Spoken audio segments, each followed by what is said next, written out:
Welcome everyone, this is the Age of Empires 3 Wars of Liberty Liga 2023-24 Week 6 tourney matches, and this is your host here, Unstoppable Stiletsy.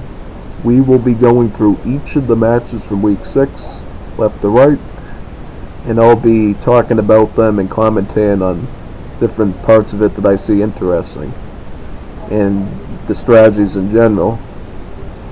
As you know, these streams can go pretty long, so if you are joining in for the live stream, just know that we'll be here a good amount of time, so if you feel free to come in and out, because it's just going to go on the YouTube channel anyways.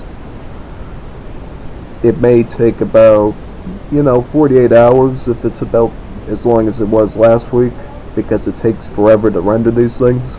So, yeah, just keep that in mind, that you'll have a bit of a delay. So if you want to see it right away, I recommend you stay here now to see all the action. So let's get started with the Gene P versus Ivan series. This will be match 1 on the first map in the pool, Mendocino. Looking forward to seeing everybody's matches. Oh, so wait a second. Let me check this real quickly. Maybe they mixed up the naming convention. I want to do it in order ideally, so let me just swap that around.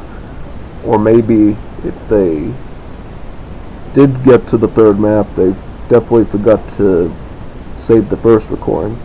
Find that out right now. Let me see. So let's see if this is the first one.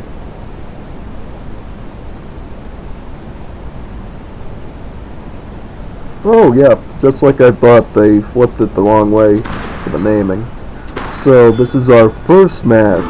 This will be Gene P with the Portuguese, and we'll have Ivan with the Danish.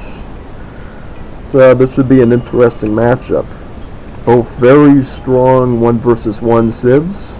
In fact, I had to deal with the Portuguese in my series, so you'll get to see what civ I had to deal with that.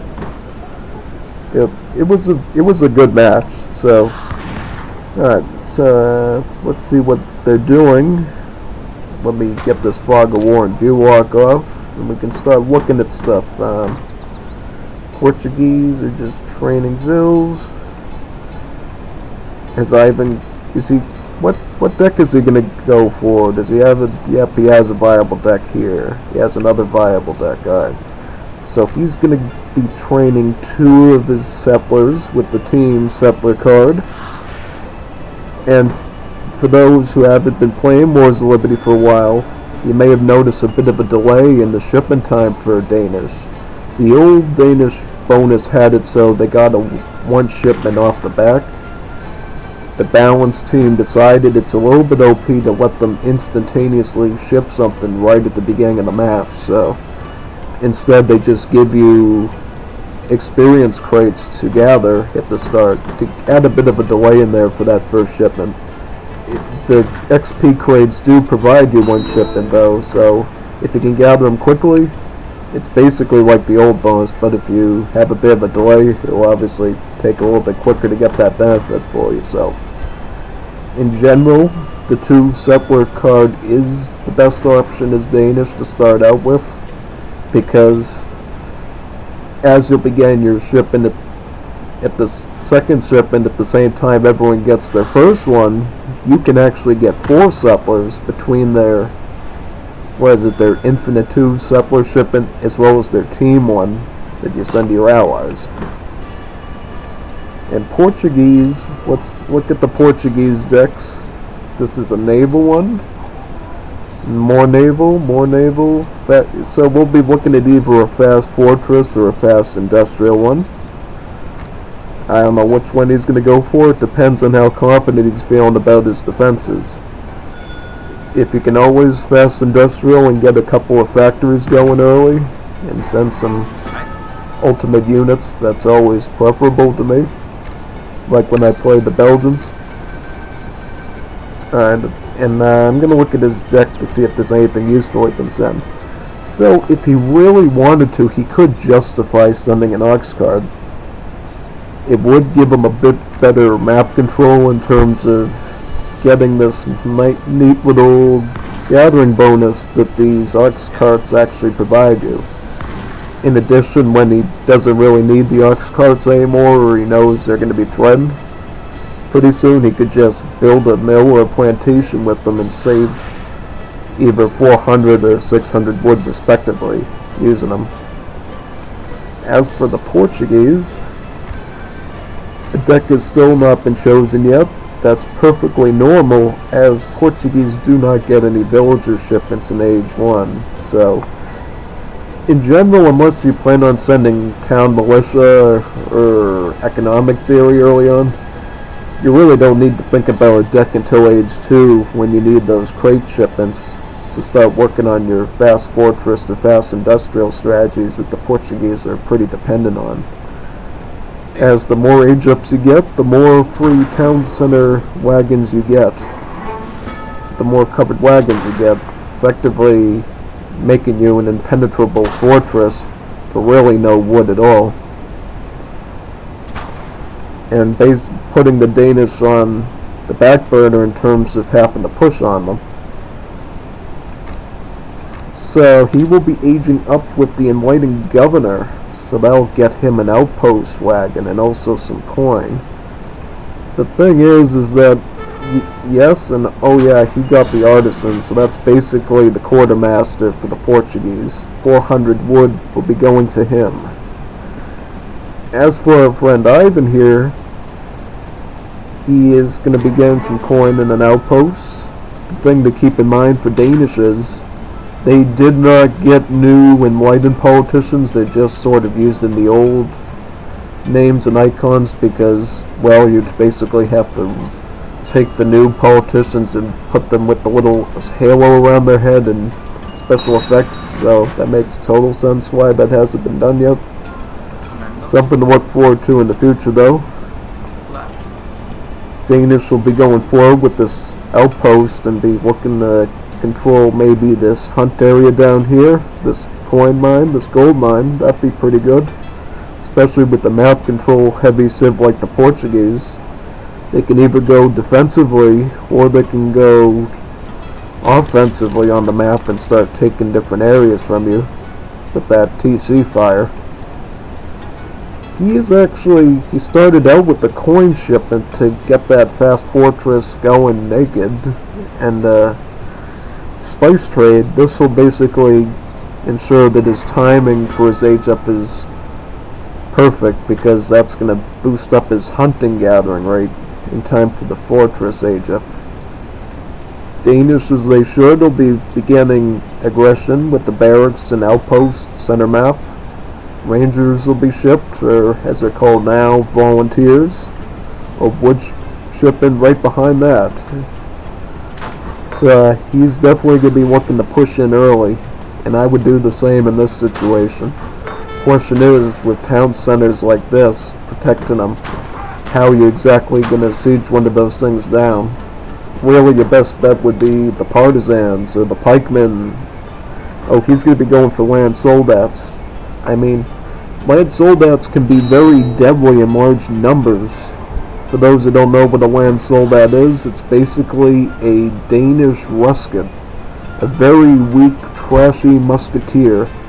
It's in fact weaker and cheaper than even the Russian line infantry. If I look at the cost right here, it's about 550 food and 15 coin. That's actually really, really cheap for a unit. But as you'll see here, multipliers, attack, not impressive alone. You definitely don't want to be making one batch of these. You want to be making maybe 100, 150 of these if you can. And also they speak Age Mythology Norse. Nice little touch, and then I can zoom in a bit to show what they look like. That traditional Danish look from Definitive Edition with the blue hat and red uniform. He's going to be coming in on the corner over here, trying to capture this Portuguese town center. Yeah, he's going to be trying to take the one on the outskirt right here and see if he can begin doing a bit of raiding. Yeah, I don't know if I would have pushed in just yet. I would have waited to get some partisans and start sieging, because the wonderful thing about partisans being hand infantry is you can put them on cover mode and actually soak up 50% of the town center fire, making your siege a lot more effective. But at the same time, you got cacadores from the gunsmith politician here. They're going to basically make any sort of siege at this point impossible.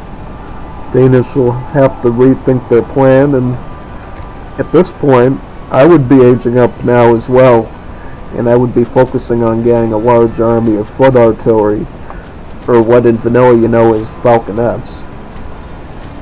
Either that or I would fast industrial to get mortars, because mortars would be really good for sieging these town centers, and it would force his cacadores out into the open where he could start skirmishing with them. The problem with Portuguese is if you can't deal with their turtle, you're basically already dead. There's not much you can do.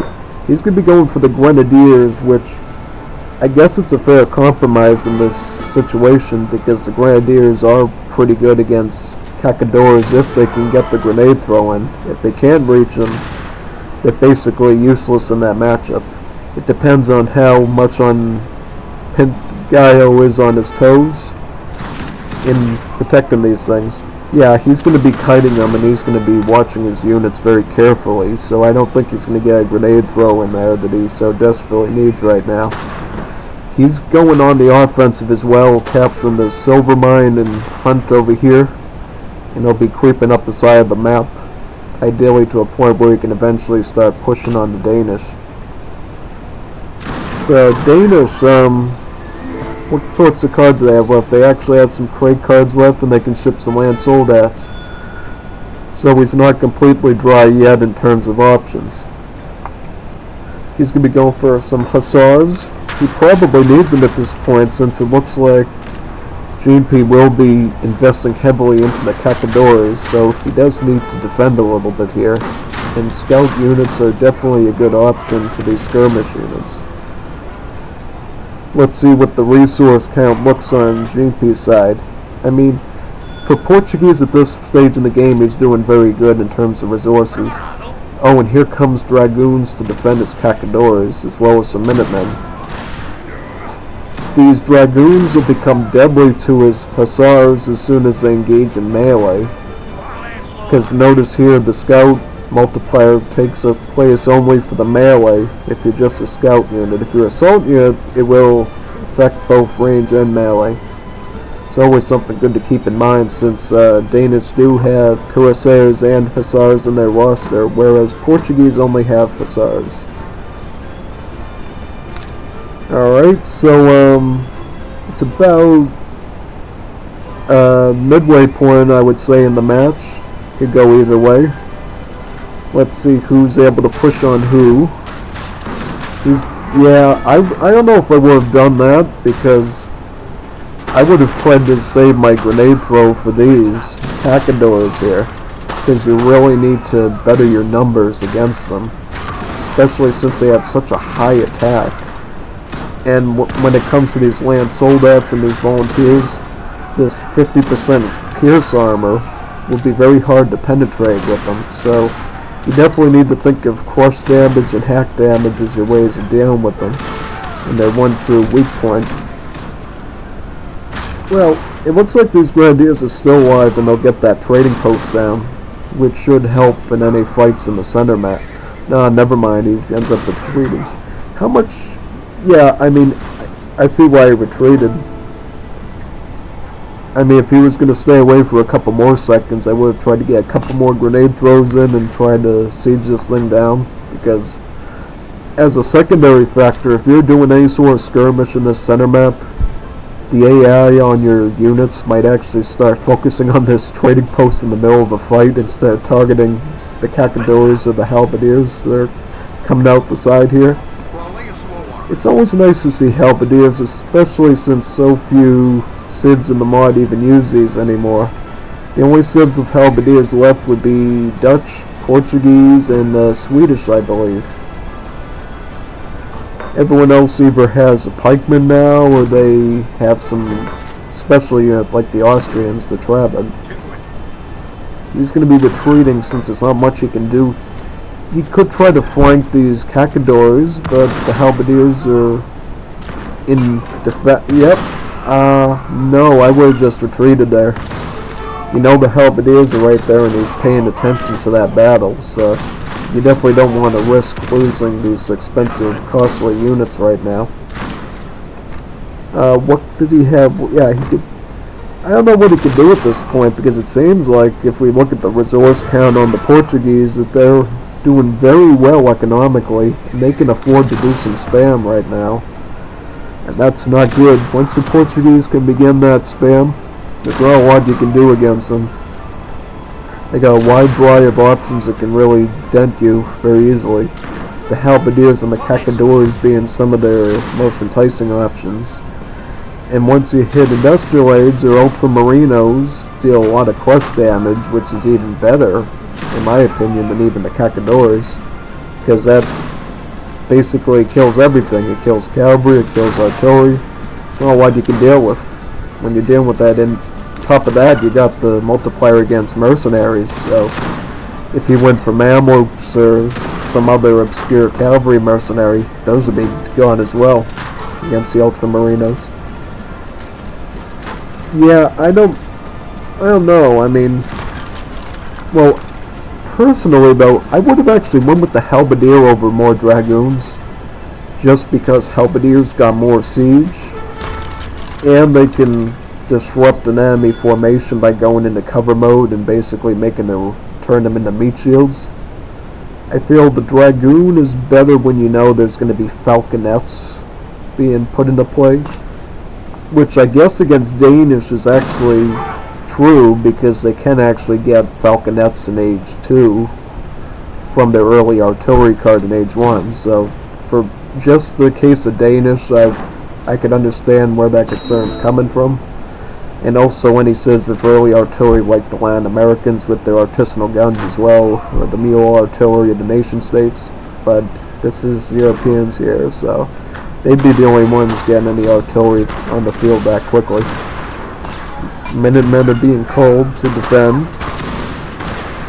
I mean, resource-wise, he's not starved. He's got food, he's got coin, he's got wood stockpiled up a bit.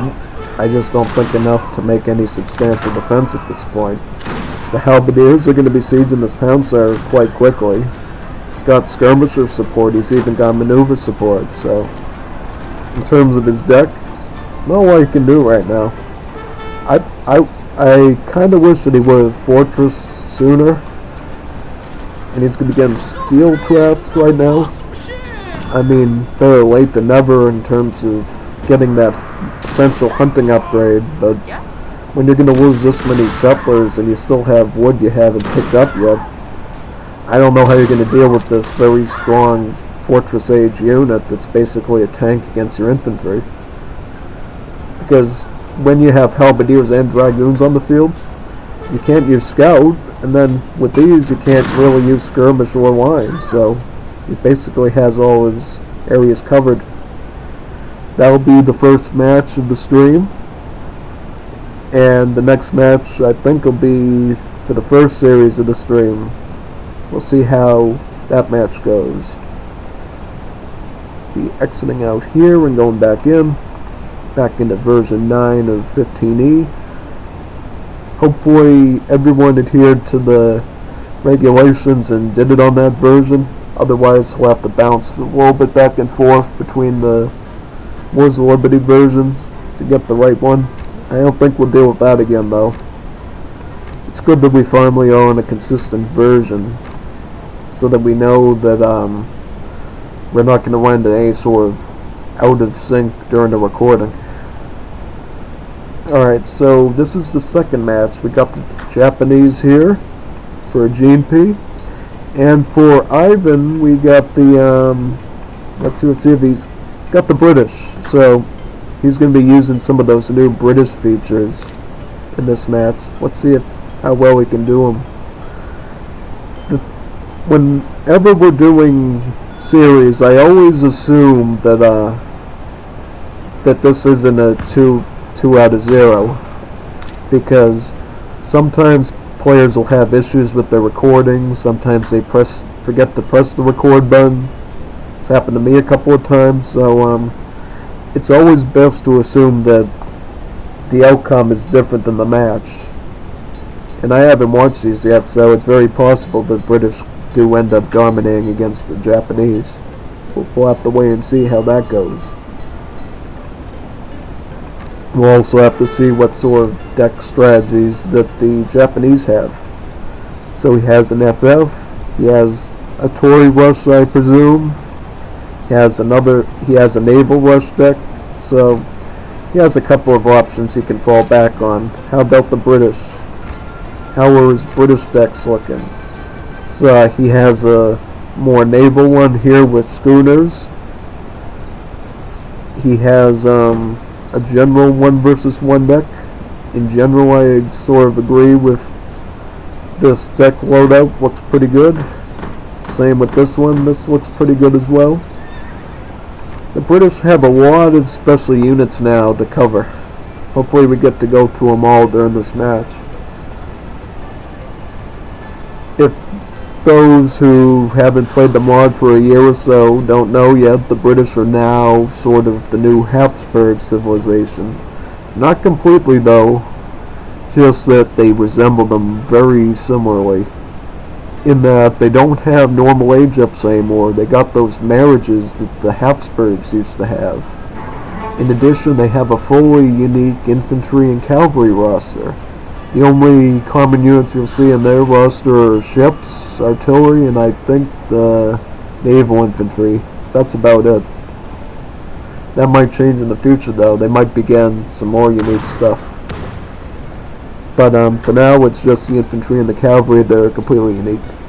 Also, another thing to keep in mind, British don't get any villager cards, which is kind of a surprise to many people. They actually get 3 trickle cards in Age 1 to compensate for it.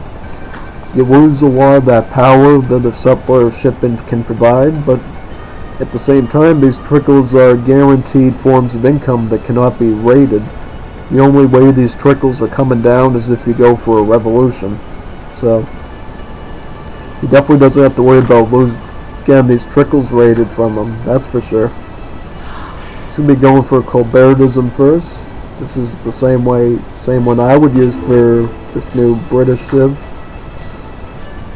And if he's hanging around in Age 1 for a long time or gets some XP treasures, you can certainly get distributivism next, or capitalism, depending on what your Age 2 plan is.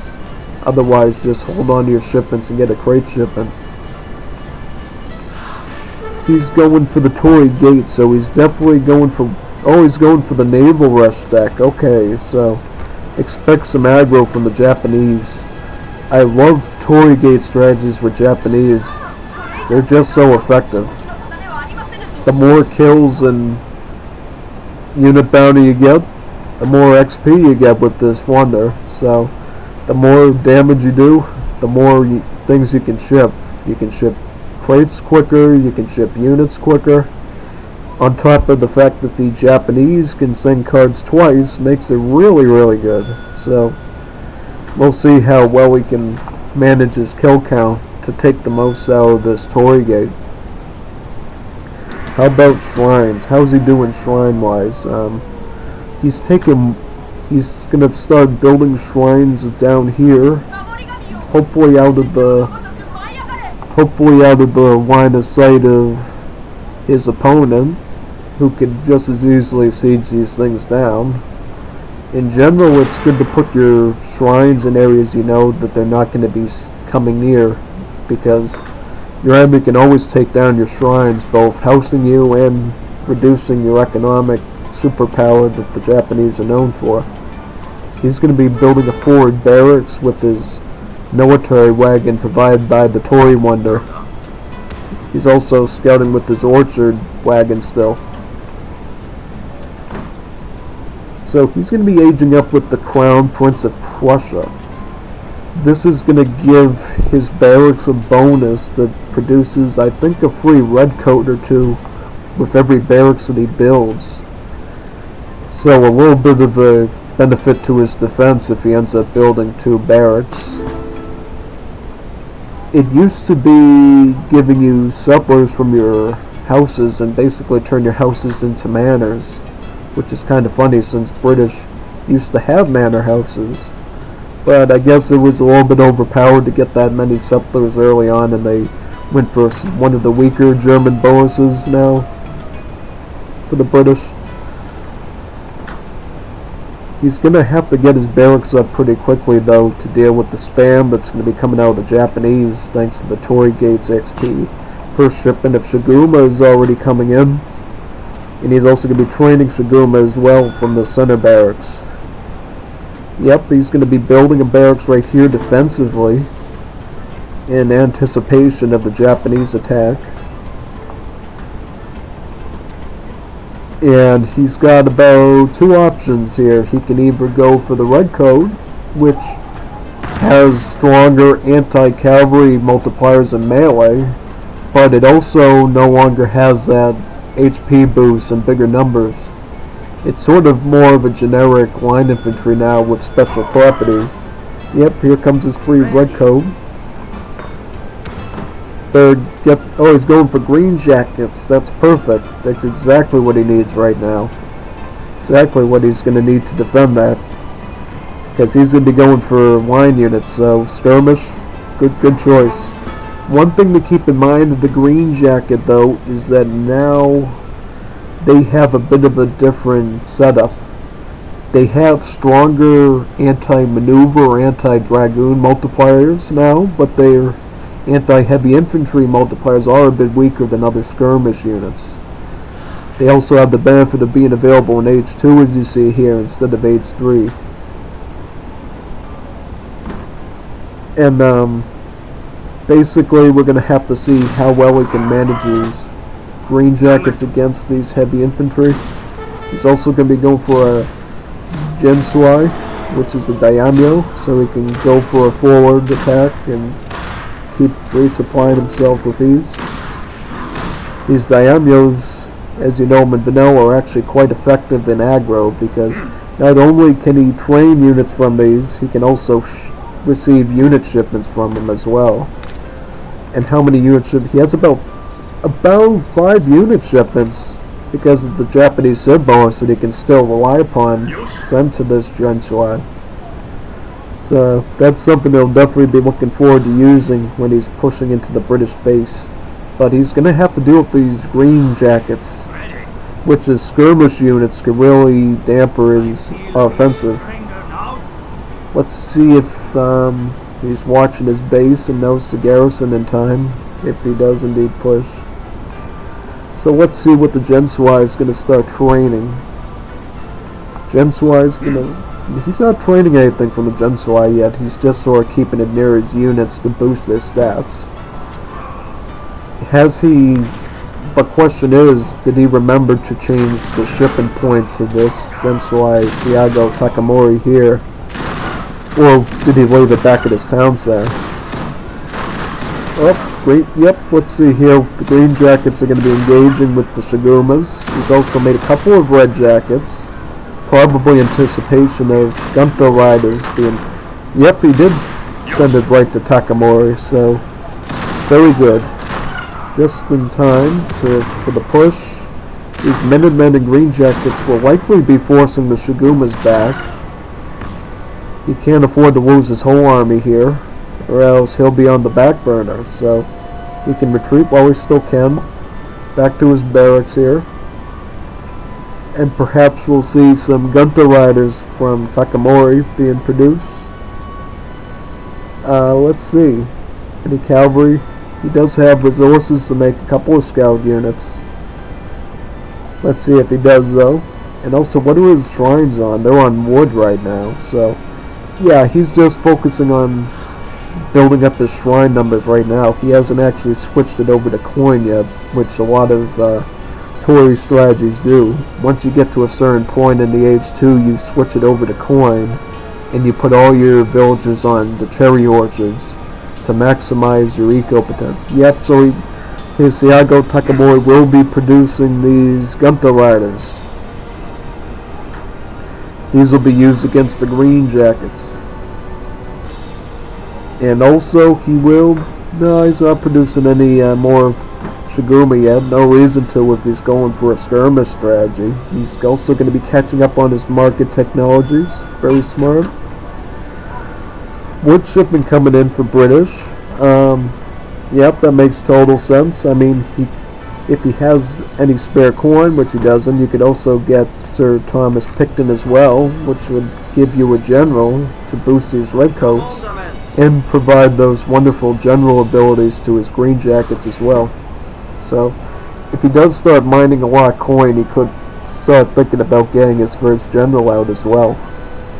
Just so you know, they are the same thing as Anglophony generals. They're not like Daimyos, they're not like Gensui. They don't train units. All they do is just boost your units, and they have that special trumpet ability and march ability and the field promotion ability. So they're just there for boosting stats.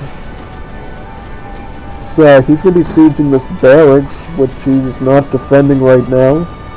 About 3 Gunta Riders out there right now. He made a couple of Kies to defend. So let's see what the Japanese. He's got 2 queues of Gunta Riders. Oh, nice. So he's going to be looking to use that. Oh, here comes the redcoats to keep the scout units back, but he's going to drive them right into the range fire of these infantry. I mean, he could certainly engage with them, but he does need to watch his flank down here, though. And he does need to get the redcoats into position to deal with these. Oh, yep, kill that. If he could take out the Gensui, that could be good, but he does need to focus on the bigger threat up here. The Gensui is certainly a strong unit, but he does not have these anti-skirmish multipliers that the Guntas do, who are also a faster unit to deal with. Let's see what Ivan's plan is. He's got, resource-wise, it looks like Japan is, they're actually pretty even resource-wise. It's going to come down to how well he manages his army at this point, and if he can deal with his Gunta Riders. If he can take out these Gunta Riders with some redcoats or something, yeah, I think it's a pretty fair fight, but if he can't deal with these Gunta Riders, yep, these are very fast cavalry, by the way, they're very fast, so really, really good at raiding. And when they're near the Gensui, they do just as much damage to the settlers as the Hussars, so that's probably his biggest threat right now. But he did not go for redcoats out of his first batch, so these green jackets are very vulnerable to taking complete damage to these Gunta Riders. Cherry bums are shipping. These are basically just British Hussars that they have their resources swapped. So it's 120 coin and about 80 food. That's the complete opposite of what Hussars cost. In addition, I think they are indeed give up some of their hit points to have a faster movement speed, even quicker than have the Gunta Riders. So when it comes to chasing down Guntas, the cherry bums are actually quite good at that. Has Pinto went for any sort of consulate yet? Yep, he went to the Portuguese, so mostly for fish booming. Maybe he'll make a couple of academicos, which are the Portuguese volunteers. I don't think he's going to need to, though, because it seems like he's got this in the bag right now. These Guntas are just going to cut up these settlers, and there's not much you can do about that. He's making the wrong sort of counter to these Guntas. I mean, in this situation, even if you know he's got a lot of infantry, you're still better off with redcoats, because at least they're going to deal some serious melee damage to these Guntos. And then you could start relying on green jackets again once the Gunto threat is gone. But seeing as there's still 4 of them, and certainly, yep, and he was going to make some samurai as well before he died. Okay, so that's going to be the first series for week 6, and then we're going to move on to the next ones in a few seconds. So, going to be Xing out, and then we'll see who the next matchup is. Let me close this out, and let's see what we got. Let me load this in. I mean, that was it was a bit uneven, I would say, for that matchup. I mean, it seemed like he was always on the back burner in terms of dealing with his aggression and his booming. We'll see what the next series has. Oh, this is mine, so this will be interesting. This is the one that I did. I'll be able to commentate on this one a lot. This is the one I did. This was a pretty even match compared to last week, you know. Last week with the whole Ethiopia thing, that was a pretty big mess. This was actually a pretty fairly even matchup, so you'll like this one a lot. I go for Germany here, and he goes for Kazan goes for the Russians here, and this one ends in a pretty interesting way. Goes a bit longer than you'd expect, so I'm gonna try to get some food over here with these settlers. Russians are gonna do the same, and let this match commence, I guess. I just like it when we always get matchups that are pretty evenly matched, and you get sort of a tiebreaker match on the third map. Those are always nice, so you'll get to look forward to that one for this one.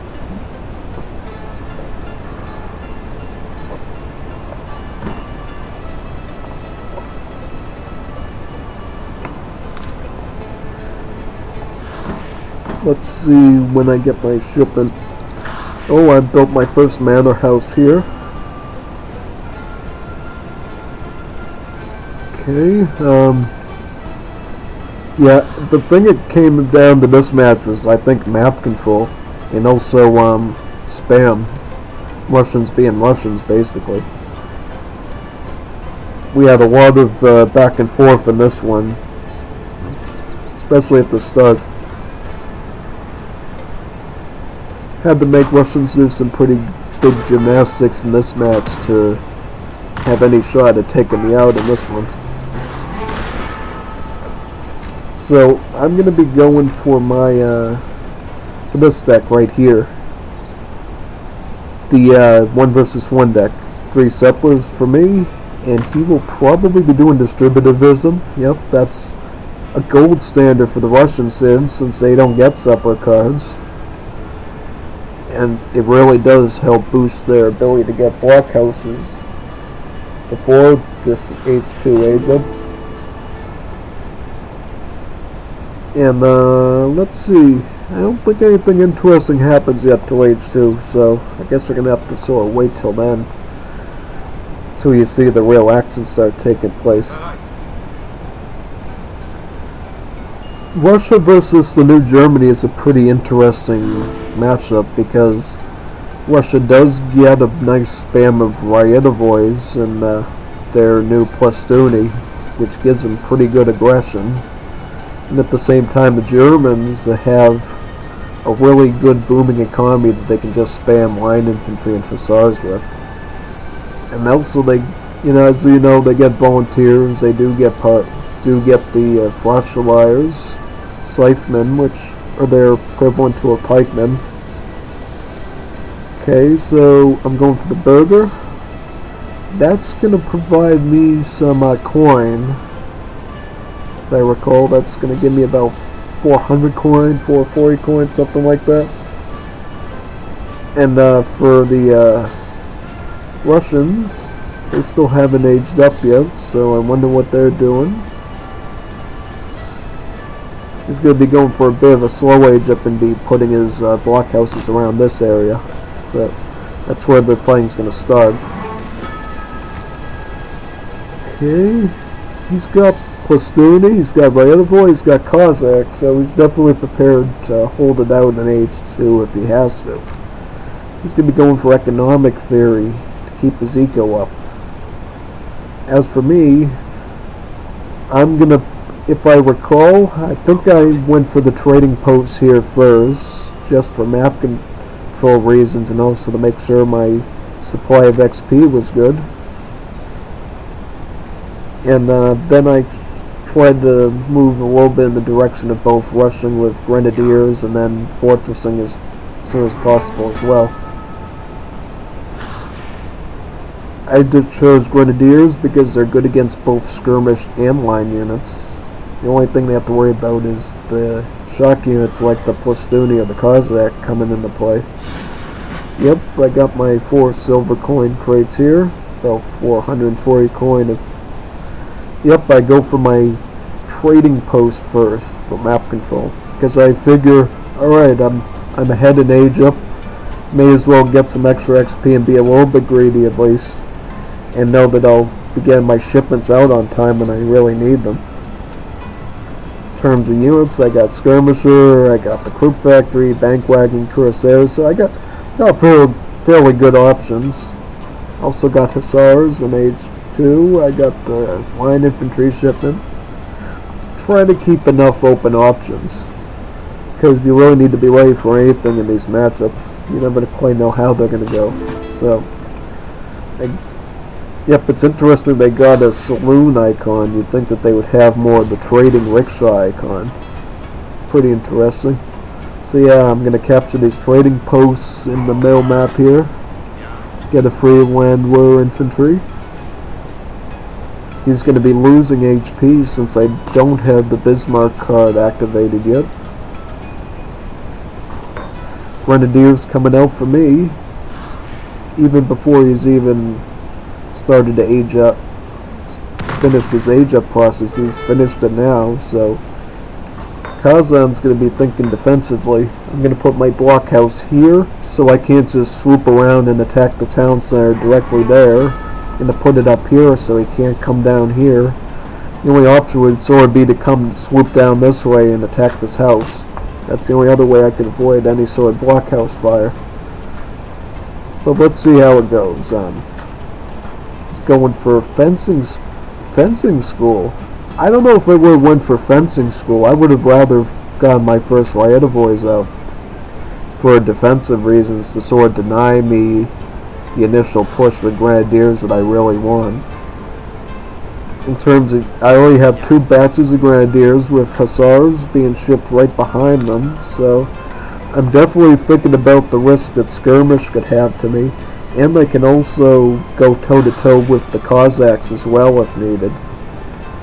As for Kazan, he's going for place of mines to get some better mining gathering rate, and yeah, I'm going to be pushing right down towards this blockhouse and house right here. I'm going to try to squeeze in right in this corner here to get the least amount of fire, basically, from him. And he's pretty exposed right now, actually, so I was pretty tempted to just go for this blockhouse at this point, because he doesn't have any units yet. So I figured, you know, let's take out one of these now, you know, give myself a bit of a way of messing with him.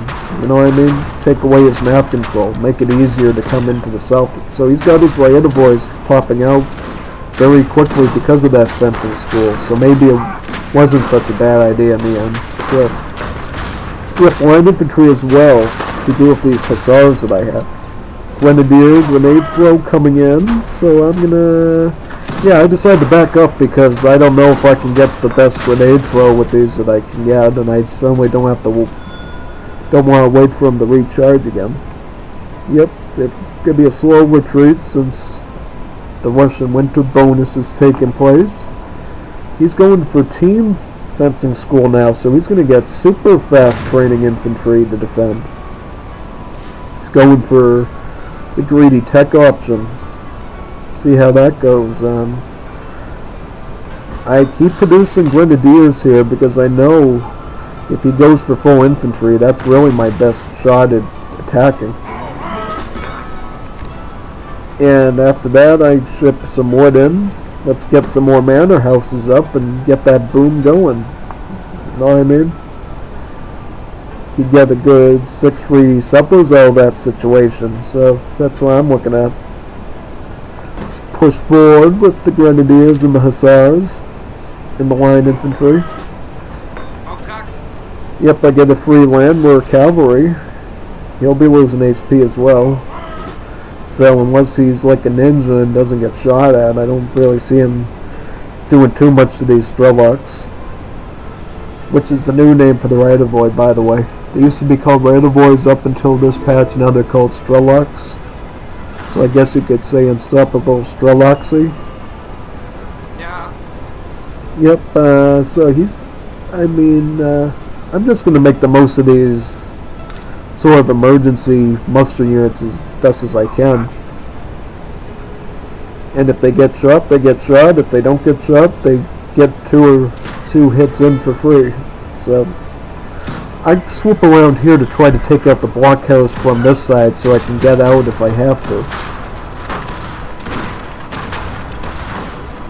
Yeah, so I try to put the scout units in such a way that I can tank them up a bit. And yeah, I get this one down too, so good. Yep, very good.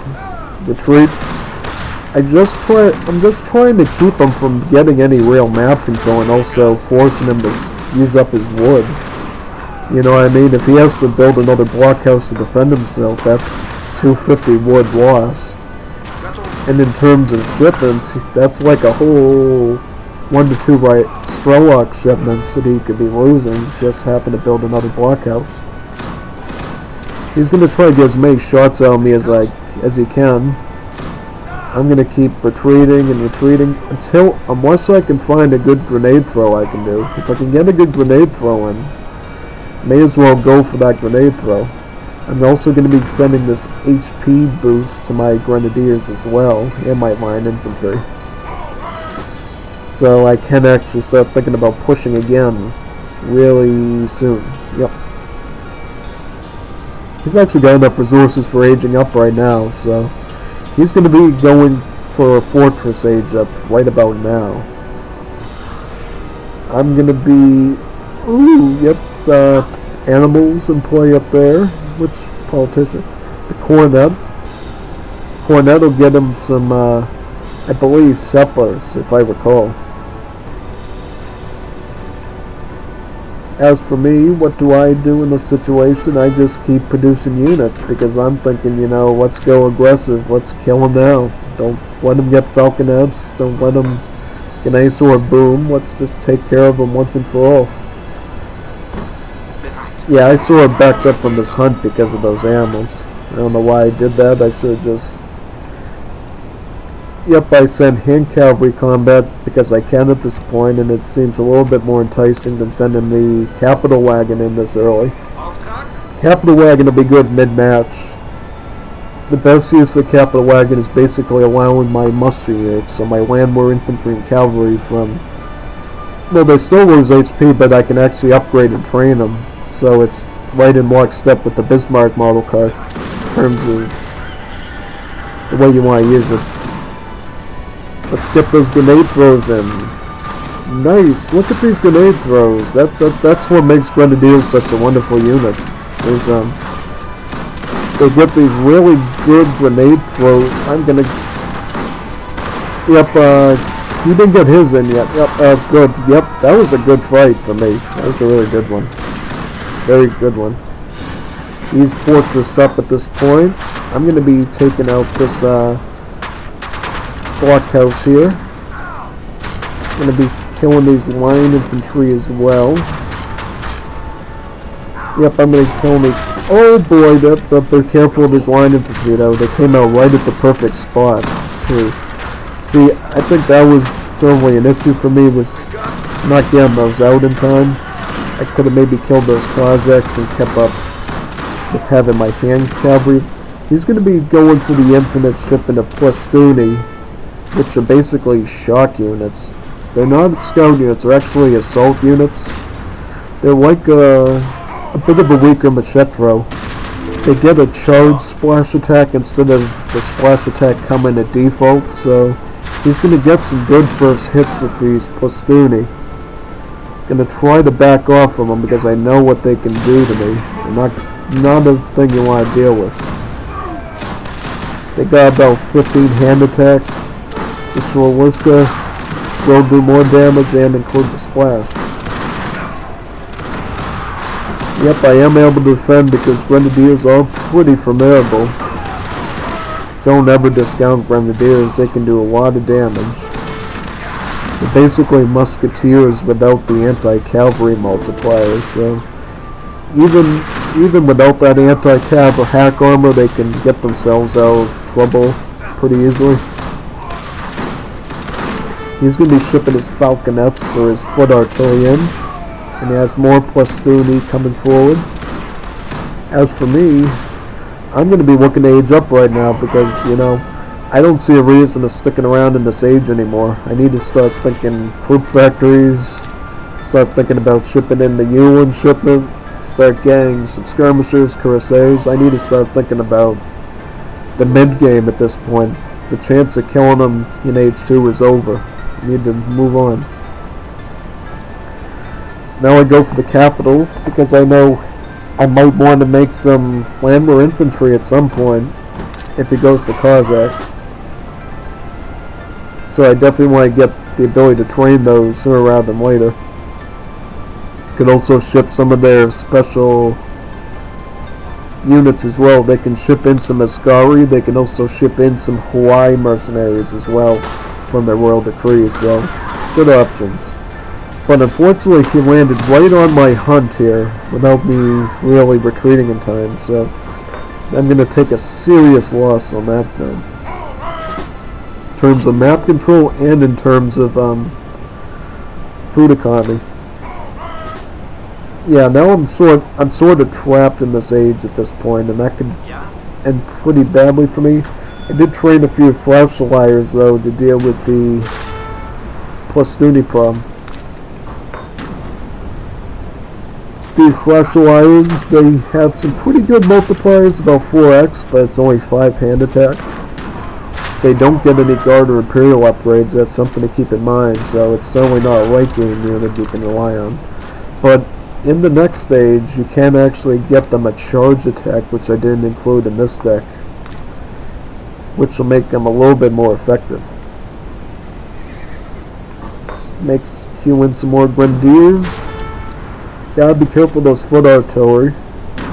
Sort of just focusing on the fight here and leaving these settlers sort of just stand around. Grenadiers queuing up. Yeah, I would love to push now, but I know it could be risky.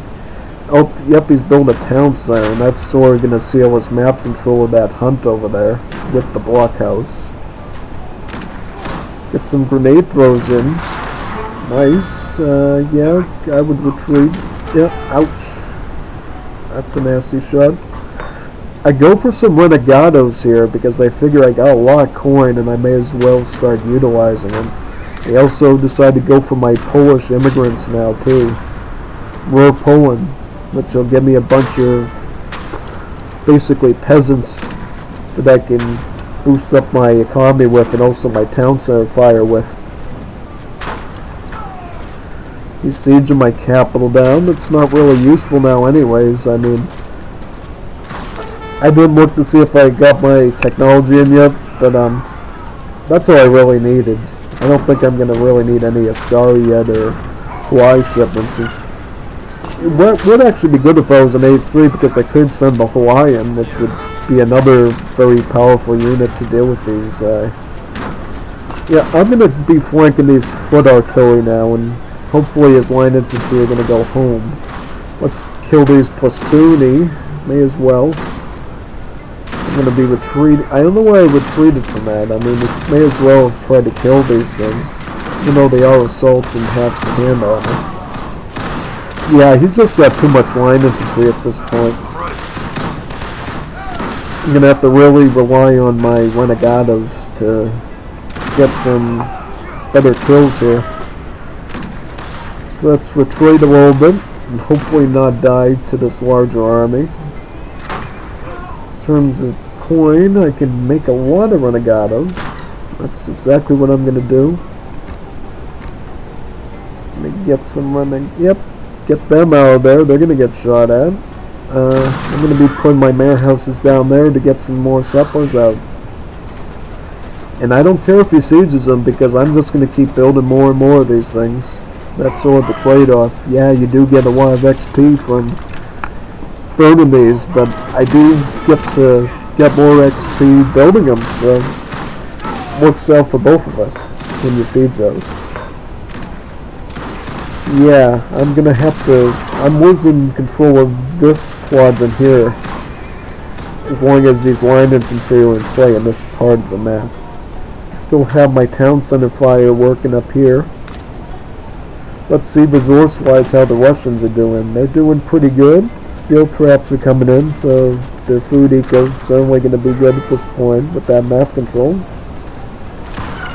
He's also going to give himself the ability to send foot artillery from his blockhouses, completely removing the need to actually build an artillery foundry. So I go for a bit of a skirmish here with his line infantry. Let's see if I can knock them out. Start taking back my land. I should be able to. I mean, my gals will clean these up. Yep, I am able to clean those up. No problem. Yep, here's my peasants, my Polish peasants. Speak Polish. Let's see, I'm looking to age up about now, you know what I mean? There's really no reason for me to hang around this age. I really have no cards I can actually send anymore anyway, so. Oh boy, yep. I tried to go for this hunt here and I realized it's definitely taken, so I definitely need to go home.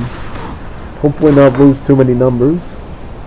I can hang out in this tower for a bit and maybe try to get back onto the coin mine. I'm going to be aging up with the city planner, which is going to get me a town center wagon. Something I could really use right now, just for defensive purposes, and maybe even to boom up a bit. He's going to be starting to siege this mine here, which is going to deny me some coin over there. But I have a silver mine here, I got a silver mine here, so coin is certainly not a problem for me. It's really the food that's going to become a problem for me.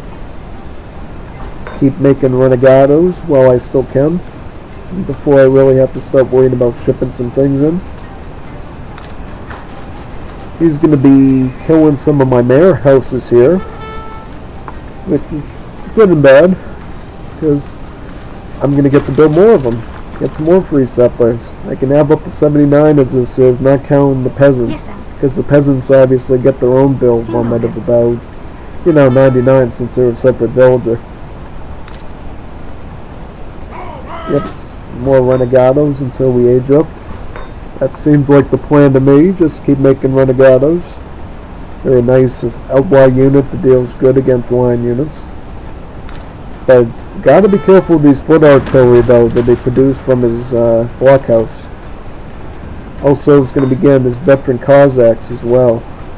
So he's definitely thinking about dealing with my skirmish units. In terms of shipments, he could send more platoony. He could send the Cossack combat to boost up his Cossacks and his platoony. So let's see here. I'm going to start training some Jaegers, since Jaegers cost efficiency wise are a lot better than renegados, a lot less pop and a lot better range and multipliers. So for my coin unit I will be going with Jaegers and what they're called here to be Hessians. Yep, they're really Hessians, alright. So yep, I'm going to take my Hessians and try to defend the town center a bit.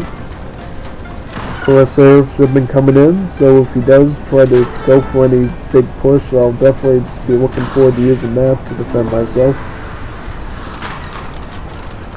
Got my Cuirassiers here, got my little army here.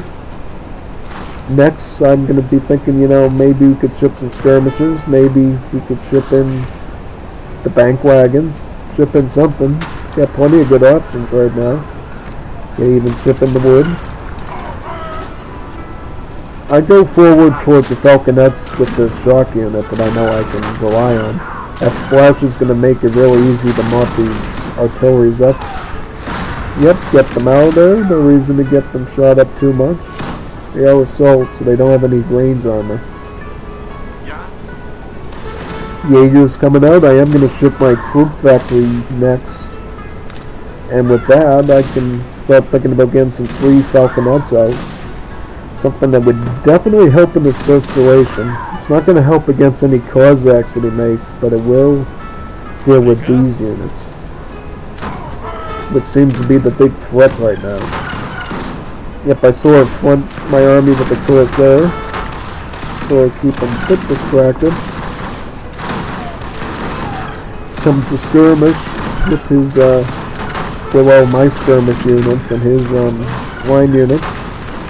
I build a cook factory here, but unfortunately he has line infantry right here though, so I don't know about that yet. So I have to definitely, see, I put it in right about here, hoping that I can get it up and, I definitely need to worry about defending that though, definitely. So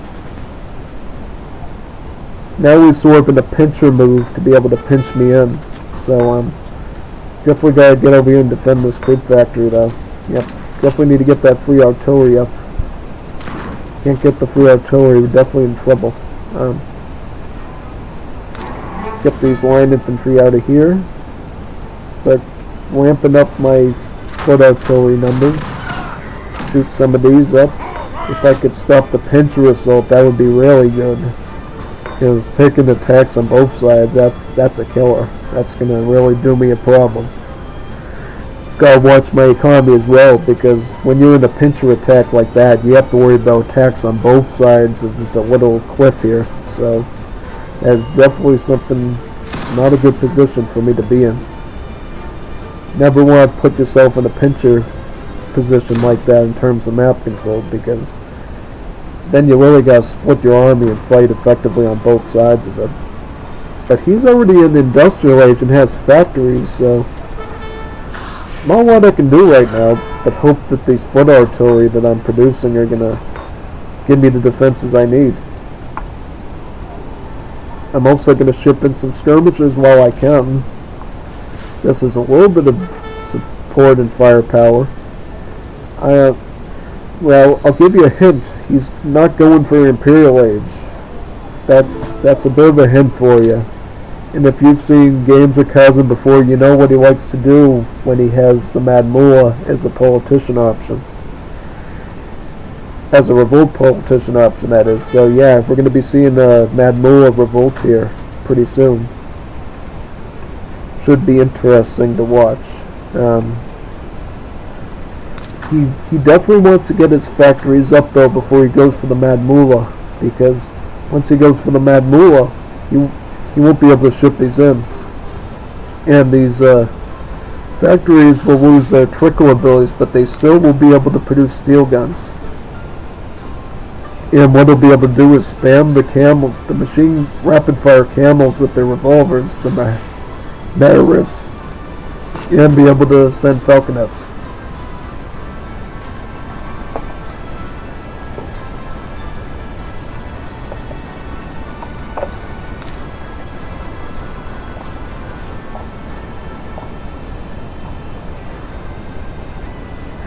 Yep, I'm just trying to defend here at this point.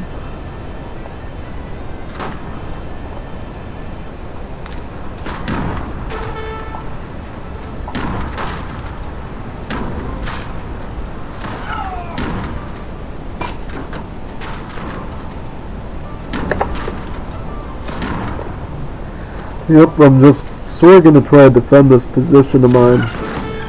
Hopefully, I'm completely unaware of the Mad Mullah revolt that's coming though. So, yep, surprise, surprise, here comes the Mad Mullah. Here comes the Maris. These lovely machine gun camels that fire 6 shots. I don't know what to do in this circumstance. These falconets are definitely coming down.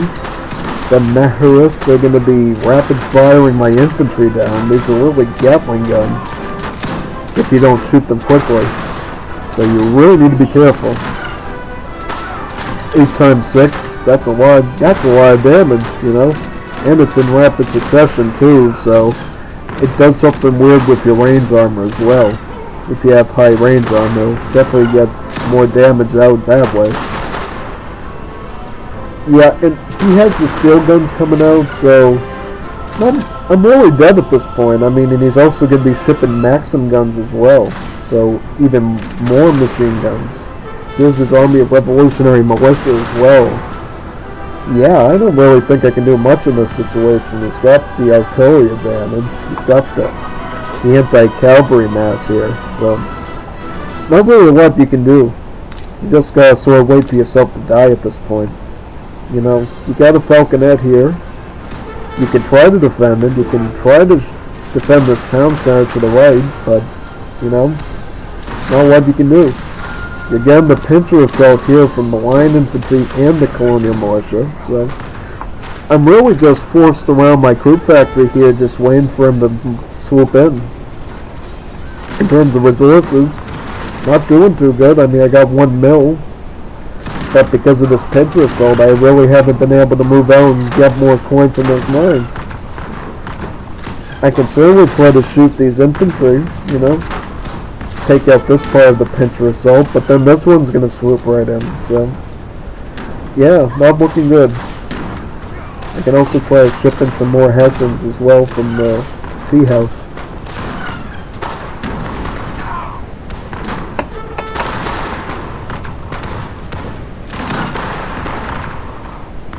Yeah, I'm just about dead here. Not looking good, put it that way. That's a GG for me. Got about 2 more matches to go for myself on this series. So we'll see the next 2 following this one.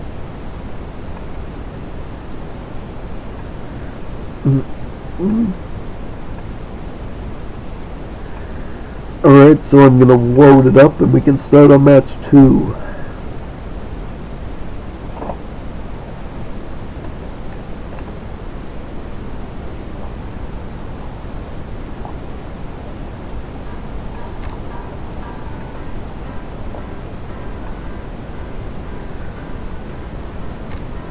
Oh, whoops, wait a second, I'll get out of that real shortly.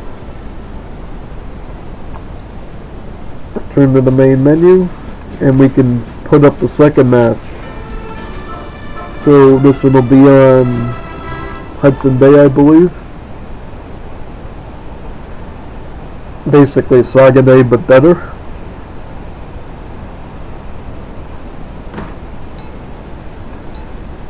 Your resolution not supported, so this will be Haiti versus the Iroquois. Should be an interesting rush match, don't you think? Yeah, that's basically how it goes. It's aggro versus aggro, so this is gonna be a real interesting one to see. I mean, the fact that it does go to 2 matches will tell you that, yeah, Haiti does come on top here, but should be interesting to see how I pull it off here. Let's see what I go for. I go for mostly shock units this time around, and also some of the pickets to deal with anti-cavalry. Deal some anti-cavalry to them, and the siege. Whereas Kazan, he goes mostly for tomahawks, but also the Anna Bowman as well. I mean, he put on a good fight, that's for sure. He definitely tried his best to hold out, but against Haiti, Haiti is the king of aggro. You can't deal with Haiti. You saw it last week when I tried to do something with Canadians. You just can't deal with Haiti and aggro. Haiti will win 80, 90, maybe even 100% of the time when it's in proper hands with aggro. You have to really, really be very smart when dealing with Haiti to beat them. They just got such a good variety of units that they can really prepare for any situation. They're very seasoned for any sort of fight. See if, yep, I'm going for my standard Haiti rush deck here. And Kazan's deck, pretty standard hard rush deck. Town Destroyer, Bowman, Horseman, Tomahawks. Not much of a surprise in what he's got. I am shocked he doesn't have any white cannons in H4 though, because as hards, you always want to keep the line open for fast industrial. That'd be sort of my one critique on that. You want to have at least the 4 white cannon shipment if you want to go fast industrial, because that'll definitely deny your enemy any chance of pushing in that situation. If you try to FI without white cannon shipments, then that's really not worth doing. Luckily that's not what he goes for here though. He's going full aggro,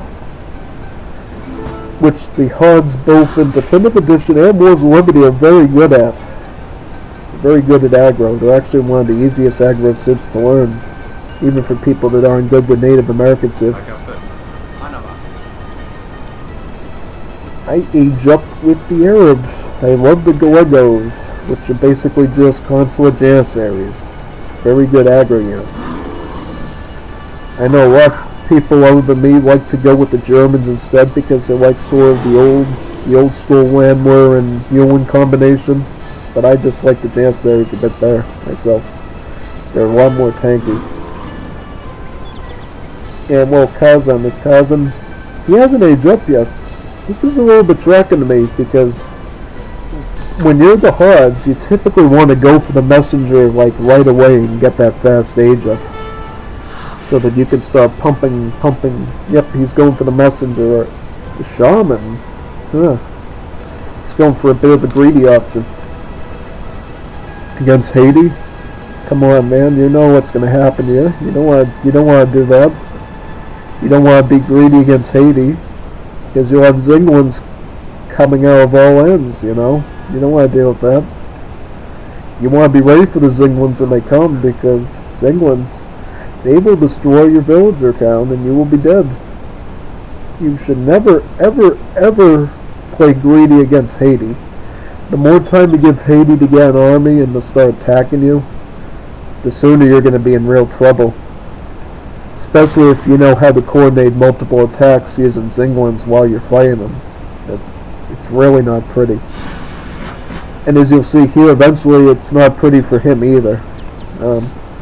I got my nice little trading post wagon here. I'm going to put that forward.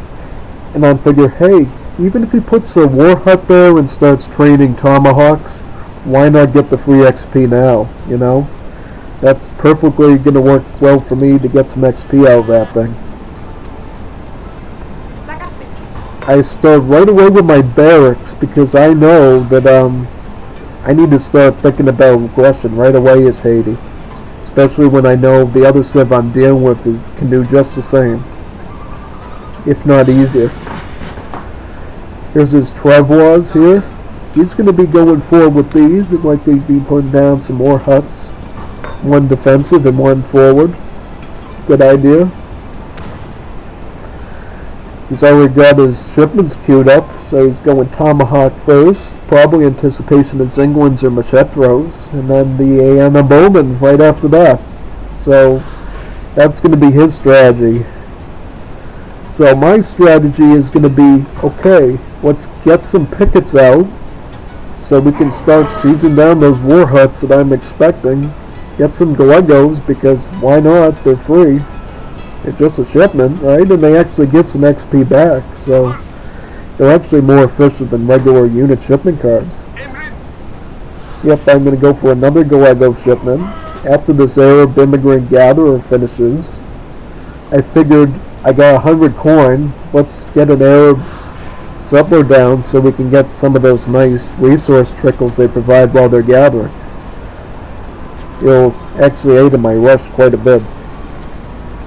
And a bit of an optimization, since I don't think I'm going to be going much conscripts here. It's the only coin unit I could really fathom making at this point.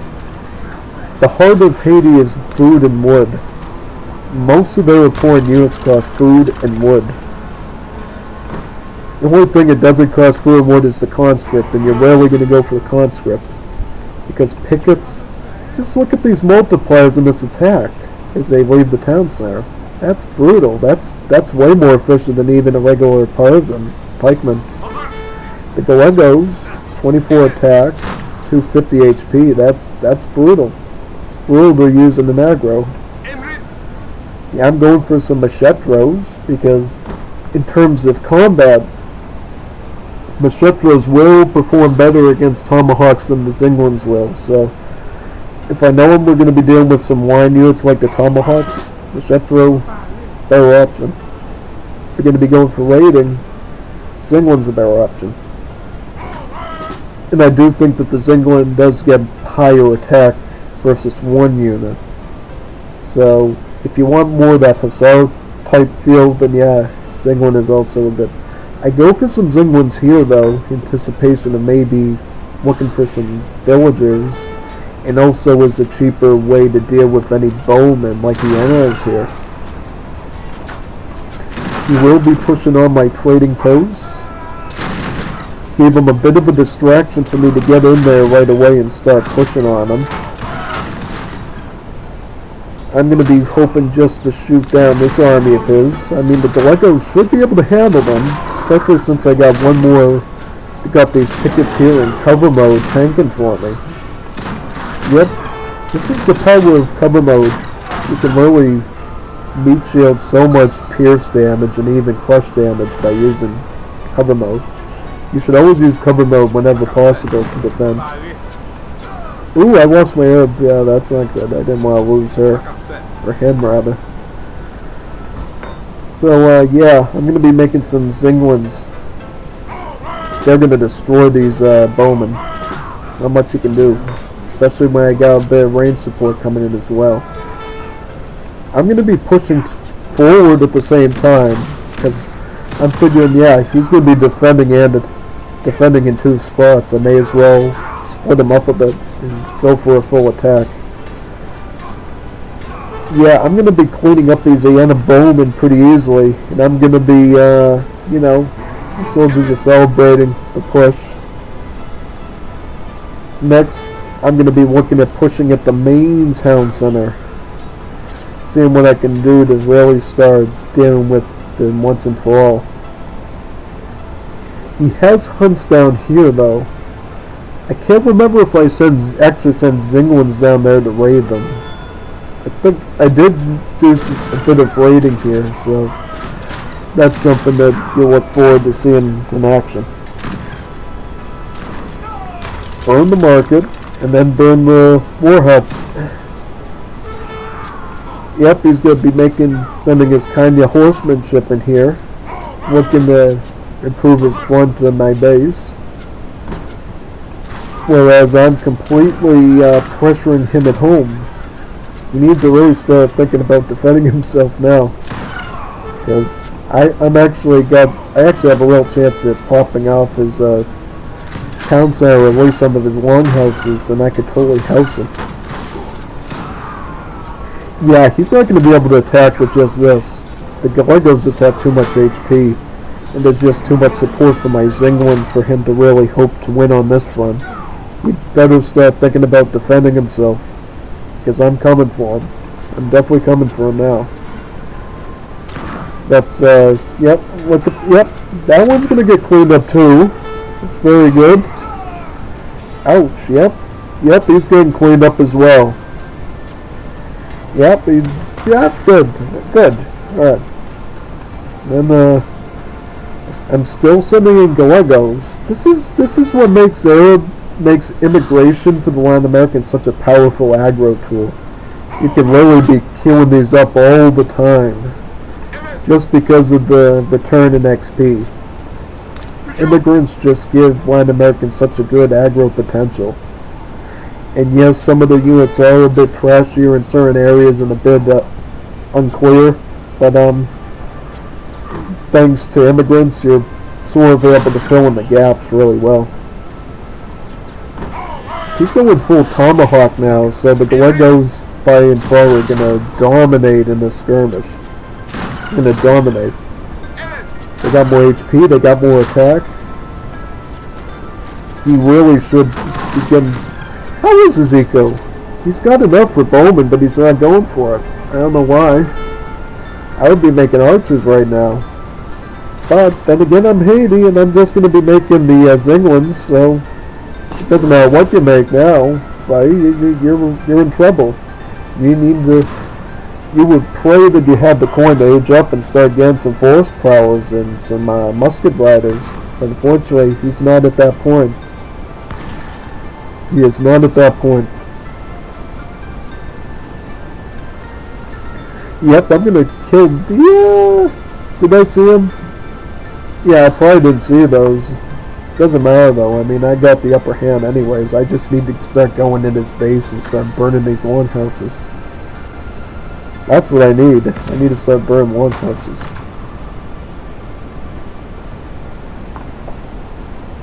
Exactly what I'm going to do is start burning longhouses down and start housing them really hard.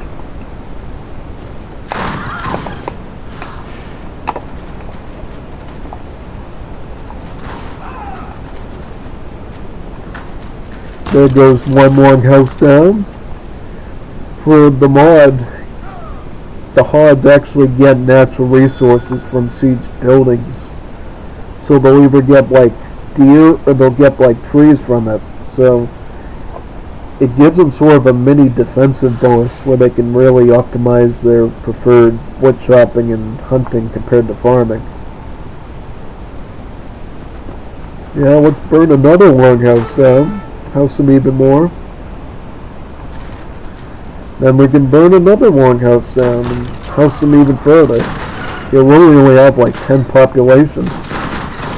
Yeah, he doesn't have any other longhouses, so I can literally just house him. I go for a bit of a meat shield with cover mode on the Zinglins. Ship some coin. He's gonna probably try to age up now. I think it's too late myself. I mean, you know you got this army bigger than yours that can run around and do circles around you. Unless you took these off and started going for the silver mine like right away, I don't see how you're going to get to that capital age in time. It's just not happening.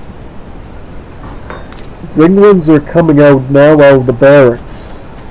I'm going to start sieging the town center because why not? I got the army for it and he's really not going to stop this. I don't see it coming. And hey, even if he beats that army, I have a whole other army of things brewing right over here. In terms of survived population, I have about 30, so not doing bad at all. Not doing bad at all. Then I can certainly start shipping in more Gallegos. And more Gallegos. And as many as I'm going to need to just finish them off. Yep, the town center is being sieged. And,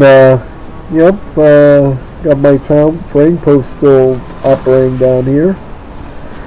I mean, at this point, it doesn't really matter. He's already dead, really. I mean, what does he have? He's got handfuls and handfuls of, like, distributed native villagers. That's not really good. He's going to lose this group to... Do I have any Zinglins? Yes. That's all I need sometimes, is just one Zinglin to go in there and start ripping them apart. Start eating them. Look at this smoke. It does about 32 damage. More than a Hussar. It's only a 1-pop unit, mind you, so that's actually pretty brutal. Very brutal to deal with. Yep, the Zinglins got plenty of them. These villagers are done. They are done. So, let's see what else I got brewing. What's he got brewing? What's he got? See, he's got so much food banked up, but he really can't use it because they completely housed him and destroyed his town center. That's really sad, man. You can't even got that much food, and you can't even. I mean, you're the Hods. You can only make like 20, 25 archers with that amount of food, or you could add some tomahawks in. And he really can't build anything. He really completely decimated him. It's completely dissolved. Completely dissolved of his combat ability. He's really just running around the map right now, trying to hold out stall time. I mean, he could pull a little bit of a hasty defense, Yeah, he's going to actually build a war hut here in hopes of defending and maybe using some of this food. That's going to be his goal anyways. And he does have the food to spam archers, so maybe... Oh, never mind, I just burned his longhouse down, so he's going to be housed yet again. So unless he can build a longhouse, he's really not going to get enough. And how about shipments? Does he even have any shipments left? I don't think he has any shipments left, to tell the truth. He really has no reliable shipments anyways. I mean, he could have probably added some more, added a second bowman shipment in here for this situation, but for such a drawn-out fight that you know that you're already dying in, I don't really see the point of even, you know, worrying about the optimizations like that of your deck. He's going to be attempting to build longhouses now and try to defend with archers. Well, that's enough. I don't think it is. I know it isn't because he dies here, so we'll just see what sort of defense he can muster up here. Yeah, here comes the Anna Bowman. He's going to have a Custer's Last Stand right over here. And he's going to build another longhouse. And hopefully, let's see if he even gets archers out in time by the time I just... See, I already see this. I already see this because of my Zinglins. I already see what he's doing here, and I'm like, no you don't. No you don't. I don't think you're gonna get far, you know. I got barracks here. I could certainly build another one. I got the coin here to age up and start making like escoltas, you know. And some of Jeanette's, so I mean, really, there's not much you can do. And in terms of like later shipments, I got Machetros. I can just start spamming these out. So you don't want to see what I can do later in the game. You just want to resign now while you still can. Yeah, that was game 2. Good GG for Kazan. Now the tiebreaker. We're going to see the tiebreaker right now. I'm going to be loading that up right now. So let's load and load this up again.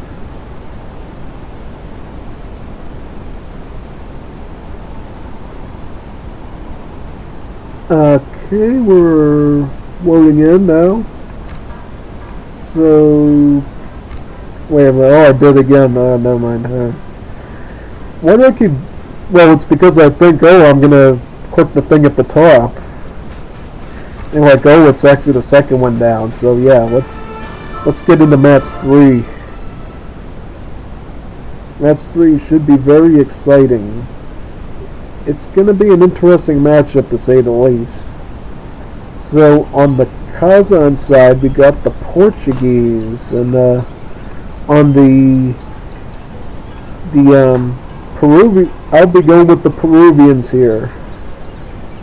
What I was thinking was, you know, I didn't know, well, obviously because of our tournament rules, you're really not supposed to know ahead of time what civ they're going with, so I just thought, middle of the road, let's go with the good Grenadier civ and a good aggro civ. So whatever he goes with, I know I could just spam Legion Piranhas to my heart's delight to deal with it. That's what I was thinking. As for Kazan, he is going to be going for more of a turtle strategy as Portuguese. I mean, if you're looking to secure a win for match 3, Portuguese is probably a good option for this map because, well, you got the natural geographic advantage. These nice cliffs here prevent you from directly assaulting in multiple areas. I mean, you can only come in here, here, out here, and then down here. So, really 4 holes to plug up, basically. And you have water as well on this map if you want to do it. So if you want to go for a bit of a Portuguese fish boom, which they're best at, that's also an option. As for me, I'm going to be looking to take them out as quick as I can humanly do possible. That's my goal. That's my goal, basically, because I know hey, if he gets too much booming going on, I'm not going to be able to deal with that.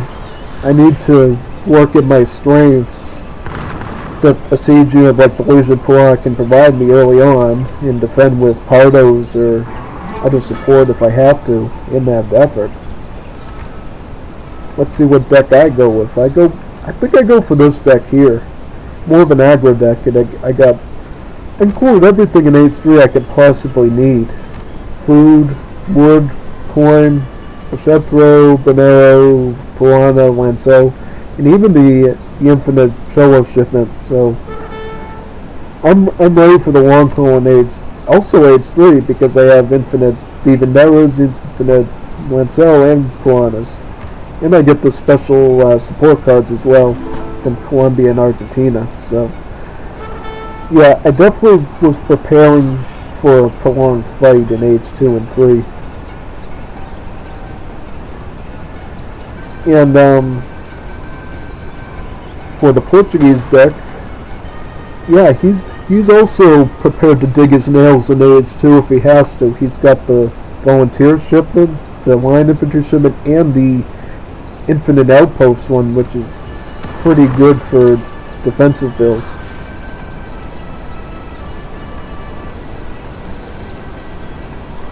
Let's see, I'm almost ready to age up.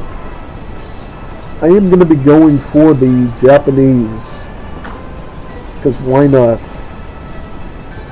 Japanese is usually the go-to option for the Peruvians on maps that have a naval home city shipping point, because if you go full Japanese, not that you would in a 1 versus 1, but it does help to ramp up your Japanese immigrants for the reason of getting 2 dojos. You get the benefit of having a second Guanera, which will give you the power of 2 factories instead of 1 on water, and will ensure that you can keep a steady stream of your turret ships as well if Kazan were to go Navy. Whether I get to do all that magical stuff you'll see here, because the biggest goal is going to be going in this direction for these town centers. You want to be pushing on this base here. This is really the biggest focus, is attacking the Portuguese head on. If you don't attack them head on, they could become a real problem. As you saw in the Ivan versus JP series before, you cannot let Portuguese boom. You gotta do everything humanly possible to keep them from booming. That is your biggest goal. As for him, where's he gonna go with? He's gonna be going with the Ozan. So 400 wood perfectly makes sense as Portuguese, because you don't know, especially with Peru, what sort of aggro I'm going to go with. So if you need to plop down the barracks and 2 houses and start going line infantry, or you need to start going for even volunteers, you need to be ready for that. He actually, yep, he's going for the coin for the fast fortress. As for me, I need to start thinking about attacking like right away. I got my hunting guards in place. I'm going to be shipping some Lancers, and just to put him in a pickle in terms of going forward. He's actually going to go for a stable, so he's thinking Grenadiers, let's go for Hussars. Let's at least start out with Hussar, and then he can go into Cacadores later. That's his mentality right now in terms of defending, which I think is a good idea. I mean, I would do the same thing myself. I would think, well, what does he got? He's got Pardos. They're pretty expensive for anti-cav. He's got Bonellos, which are ranger units. He's got Legion Piranha, which are grenadiers. And he's got Lanceros. Hussars will deal with 4 of those 3 things pretty easily. And they can deal with Machetros as well. Well, at least until they get into big numbers, so Hussars would be the option here. Lucky for me, I'm right on spot with where to put my cavalry, so we're gonna get some rating. Get some good rating. Get some nice free kills here. Gonna definitely need them. Let's get another one in. Let's get another kill in. Let's get another kill in, shall we? Yeah, I don't know why I just decided to start attacking the wagon. I just figured, hey, if we could stop it again one outpost, that's like 250 wood loss for him. For nothing. Which is a pretty big loss. So, for me, it's time to start going Legion Piranha, Legion Piranha, Legion Piranha. That's my goal. Grenadier, Grenadier, Grenadier. The more grenade throws we can get in, the better. Because even with these, you get enough grenade throws, you can even deal with scout units. It's all about numbers though. Need lots and lots of numbers. You need lots and lots of numbers for this. So, let me see here. Let me look at the Portuguese next and see what they got. I'm going to go for some Pardos too, because I know he's going for scout. You don't need too many Pardos, but you should have a couple of them.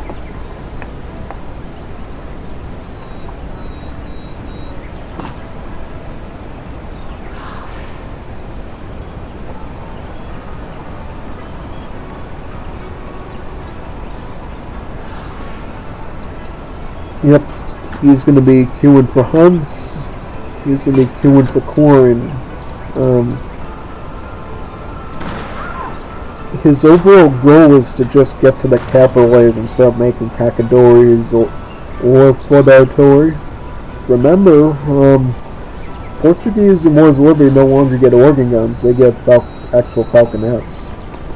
But they don't get the 2 falconet shipment though, so I can at least look forward to that. They only get the 1 falconet shipment. So, in that sense, I'm in pretty good shape. I'm going to be putting a house over here and building in this direction. I know that if I need to garrison in these houses with the Cholos, I definitely can. That's a lovely little villager bonus as a Latin American here. And ship some Machetros, train some Pardos. Really thinking about the risk that scout units might have. Whereas Kazan, he's already moving up with the gunsmith to get some free Cacadores. He knows that I'm probably not going to attack him quick enough to justify the quicker age up option.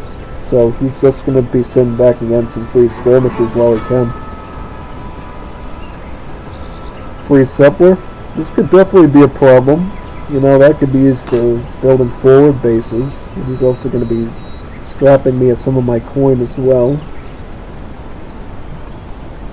As for me, Legion Piranha seems like the way to go, because we do need to assume, as the game progresses, that he will be sending Cacadories out of one of these town centers, and the best way to deal with that is, you know, with the grenade throw. These grenade throws will, if placed well, take out all of them. If you don't place them well, you might only get 2 or 3 of them, but still, it's pretty good. I mean, grenade throw is a grenade throw. It definitely cuts down its numbers. You're going to be keeping these Pardos in a defensive position, ready to pull out at any time with any sort of scout units that might come forward. I decided to retreat here because I don't know. Yep, here's the Cacadores, here's the town center wagon. Also, he has hussars and settlers up here as well, so yeah, I definitely need to be careful of what I'm doing. This is still an even point in the match. I mean, he hasn't really secured the win by any stretch, so as long as you're pressuring the Portuguese and you're keeping them on their toes, they don't really truly get the win condition just yet they need. That's really your shot at making sure you can win eventually. I'm going to be sending some coin in because I know that I need some efficiency in terms of unit production. I need to have some nice infinite unit shipments to match whatever sort of boom he's doing. I need to have access to my infinite laser piranha card to be able to keep up with them. Hussars coming out. He knows that, grenades are going to be my option, so Scout is really his most optimal choice in terms of cost efficiency. As far as Portuguese are concerned, we're actually pretty uneven footing in terms of economy right now. Big difference is I still haven't pressed the age up button for the next Japanese yet. I'm just sort of trying to stick around my base and defend a bit. I mean, if I had a stable, I could have actually came up here and started raiding these hunters up here. And that would have probably put them in a really bad position. But I just happen to be a civ that's more favorable towards infantry, so... And I was going for more of an infantry favoring strategy, so I didn't really get to deal with this. Which I might have been able to do as another civ, like, I don't know, Haiti, or Zulu, or maybe Paraguay. Yep, so I'm going to go for the second Japanese wave, in the hopes that, maybe I could get a dojo in at some point when I can spare a little XP. That would be good, because you can use that dojo to make more line infantry, or you can make more hand cavalry. Like, they have a Gunto equivalent and they got a Shiguma equivalent, so good options overall. And decide, hey, let's start making a couple of these Japanese immigrants, because they're going to be really good at gathering from berries. And I can also start thinking about building some of their Japanese houses, which are basically just shrines. That, just like shrines, they'll attract animals of different kinds and they'll trickle resources. In fact, they get a technology that lets you use faith and experience as trickle options, so, those economic benefits are going with Japanese as well. They're a very good immigrant option overall.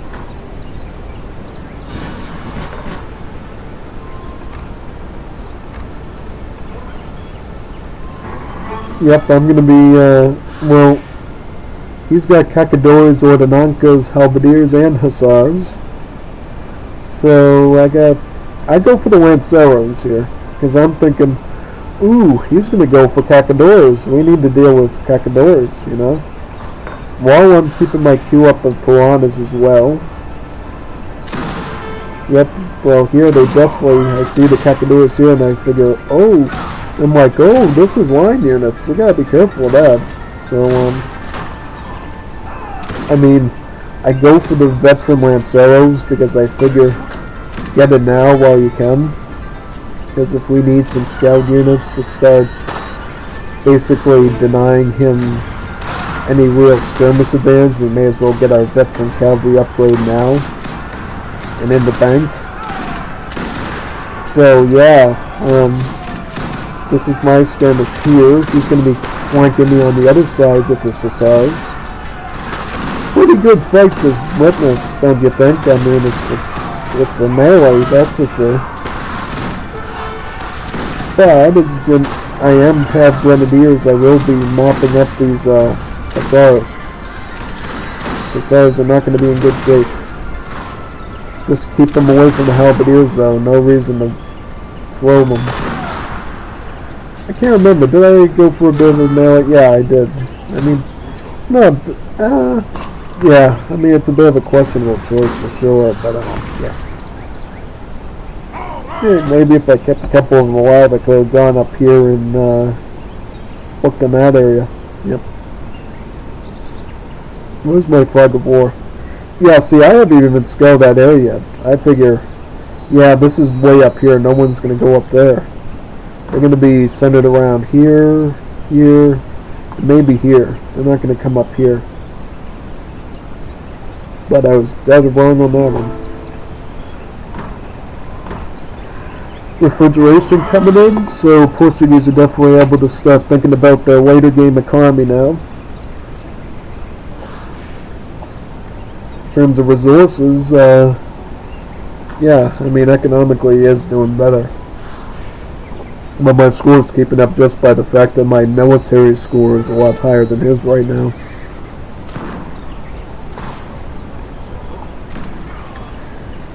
Yep, let me see. Well, I think in this situation I actually did get a grenade throw in.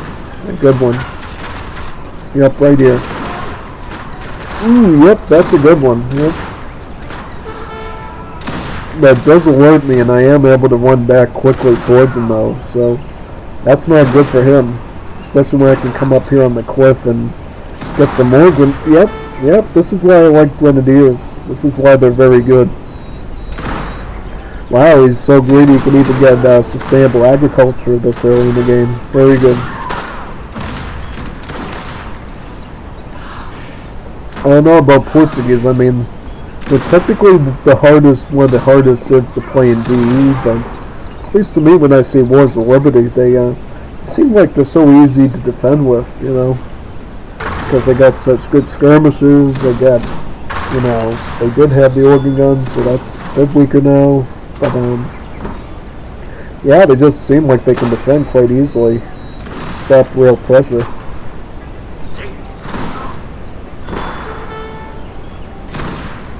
Yeah, so, in terms of what I'm going to plan, I'm just going to try to get more piranhas and slowly start creeping up in the economy. It definitely helps that I have this cherry orchard here for berry production. I don't really have to venture too far from my base to the hunts just yet, because the cherry orchard basically gives me like 3-4K food that I can rely upon for a good amount of time. In terms of shipments, send more piranhas in, training more pardos. He is going to go for a bit of a rainbow, but unfortunately for him, this is just when the pardos are coming out of my queue, so I'm just going to go into my house, right? So how long does it take for me to get to that? Yeah, pardos are going to obviously go in that direction. You know what? Oh, actually, I just say, screw it, I'm just going forward. If I can pressure him enough, it doesn't matter that he's doing this sort of raiding game. Because I can just keep garrisoning building after building, denying him the kills that he wants. And at the same time, I can be pressuring him and keeping him from really, having his army where it has to be. So I'm just going to keep blowing this barracks up, sieging forward, and then when this goes down, I'm just going to move him into the next building and just keep receding and receding and receding at my leisure. Yep, I'm going to take a house out, cut him down in a bit of population. I'm going to take another house out, take away some of his population. And at the same time, I'm going to be training some more pardos and likely be shipping some more piranhas in. So now I go for the town center. Yes, I'm going to go for the town center now. Only issue is going to be is he has Minutemen, right? Minutemen are certainly a risk in this situation, right? Yeah, I should have just went for the grenade throw though and just taken the town center out. I don't know why I just did that. I probably wanted to retreat with a little bit of my army. I mean, what I'm going to do is I'm going to run as fast as I can from the base to the point that the Minutemen can't keep up, and then I'm going to go for my grenade throw and just wipe them out. That's sort of my plan.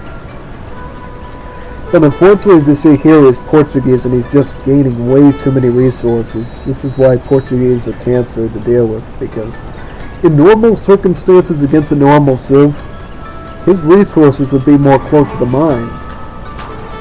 He wouldn't have sustainable agriculture. He wouldn't have such a greedy, effective economy right now. This is why Portuguese are just, they're very painful to deal with. you really have very little wiggle room in making sure you can take them out in time. You have to really be really hyper aggro with them. If not, they'll drag you out into the late game and then they'll be done. Yep, I'm going to make some more Pardos. I'm going to ship some Lanceros in. Because I figure, hey, he's got Minutemen, right? He's got some strong hand cavalry in there. The Governor General, so this is going to be military, I would presume. It's going to send some Cacadores or Hussars in. I can't quite remember what military unit comes from the Governor General.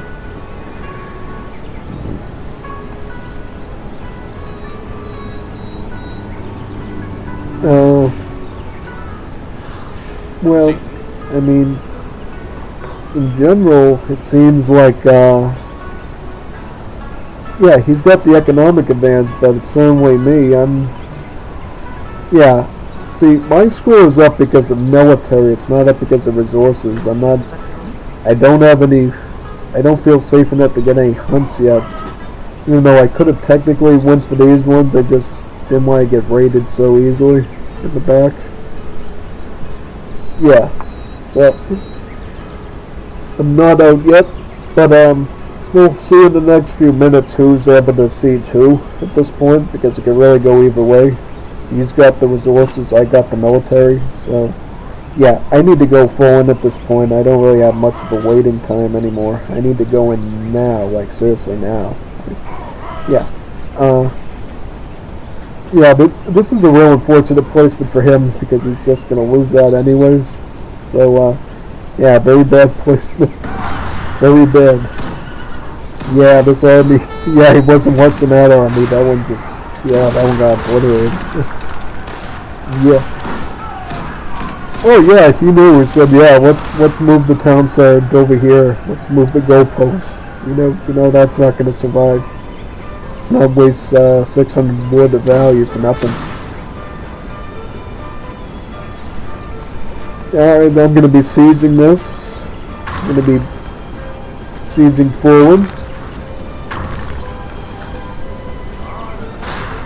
And, yep, going to be sieging forward with the barracks. And, nice, yeah, okay, so Hussars are coming in. Here, remaining Minutemen. Okay, so I'm shipping some more Legion Piranhas in. That's good. What about him? He is probably booming right now. Look at that. Yeah, he's and here are the Ultramarinos that I talked about. These will mop up any unit that you make. And they're good against special units too. Like spies, mercenaries, heroes. Very good against special units.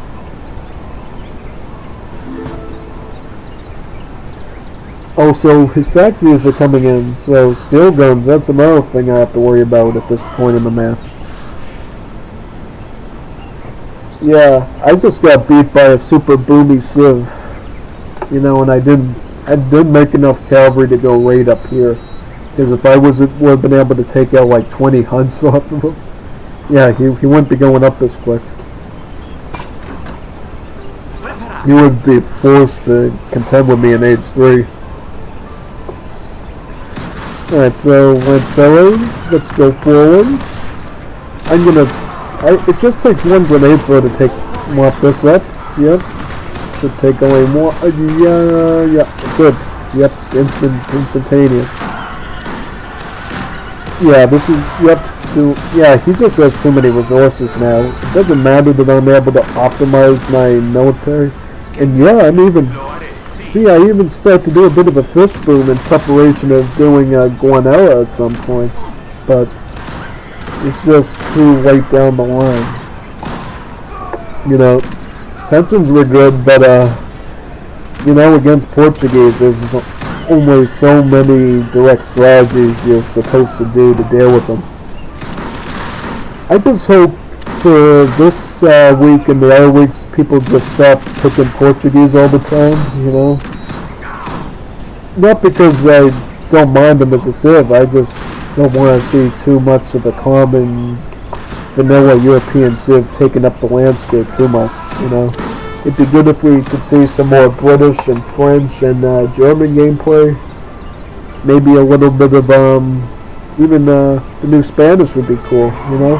Spanish got some new things, so yeah. Just hopefully we don't see too many Portuguese for the next matches, you know.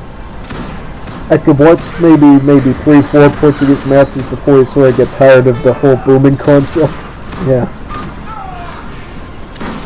We'll see though. I mean, got about probably good number of hours of matches to go, so yeah, that should be fun.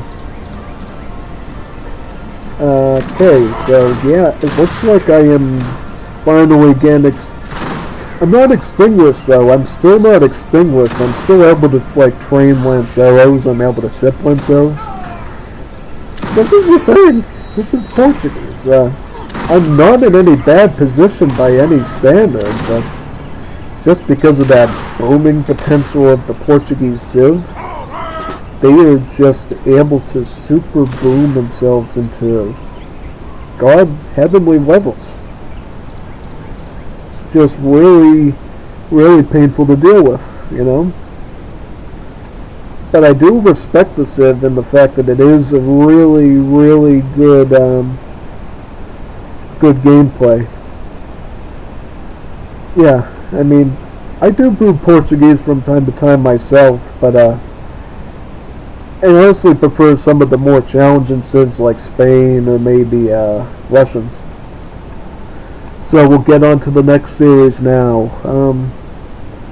Let's see who will be up next. And let's see if I actually don't click the scenario editor button this time. That would be fun. No, I do not. So this will be Lume versus Fierro. This could go either way. I mean, I think they're about on, comparatively at least, they're at the same level. Sabaz loves to do aggro civs. He loves his Zulu. He loves his Maori. Portuguese. What's up with Portuguese? People just keep doing Portuguese. It's getting tiresome. Well, he's going to be going for Paraguayans. I do respect Paraguayans. Yeah, let's get the view lock off. Definitely don't want that obstructing things. So,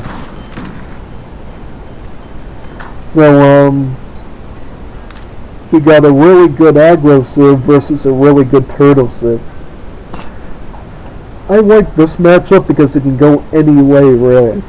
You know, if you're really good with aggression with Paraguay, you can really bother the Portuguese a lot. And you can really make them regret picking that civ. Which, you know, it's kind of funny, you know. I think a lot of people go Portuguese and they think, easy turtle, easy wind, easy boom. No one's going to be able to touch me. But if you guys live like Paraguay spamming 3 units, now you got to keep your villies in the town center firing at them and you can't actually do anything, you know. And since they're 3 units, there's no consequence to spamming them at the town centers, you know. You can really count your success and how much you idle as villagers in those town centers. Really wonderful, you know. I love Paraguay for that reason. They take a lot of these nasty turtle civs and puts them on their knees. Sometimes on their knees, but sometimes just makes them have to rethink their game. Look at the decks. Yeah, he doesn't do the food works like I do. He does not do the bakery build. Yeah, he does not do the bakery build. He does not have the infinite food works card, and he does not have the Hermontegra one that boosts the build limit, so he cannot do the bakery build. He could do a mini bakery build by just sending yeah, he could do his own little mini. He won't do the optimal bakery build, he'll just do a suboptimal one, mostly focusing on woodworks. Which, not the worst idea. I mean, if you can get those barracks out quicker, that's probably better at the end of the day, and keeping up with the housing population as well. As for Portuguese, yep, no cards in age 1. You know, no reason to. Just focus on age 2, 3, and 4. He actually went for the 1 foot artillery shipment. I wouldn't go for that. I don't. To me, one falconet is kind of garbage, you know. Unless it's an infinite one like you have in Definitive Edition, that could be more justifiable. But because at least there's a build-up potential. But if you have a lot of training posts, but if it's just one falconet, nah, it has to be 2. Just like Spain and British get, it has to be 2. Can't make that up in my mind. You have to have 2 falconets to be worthwhile.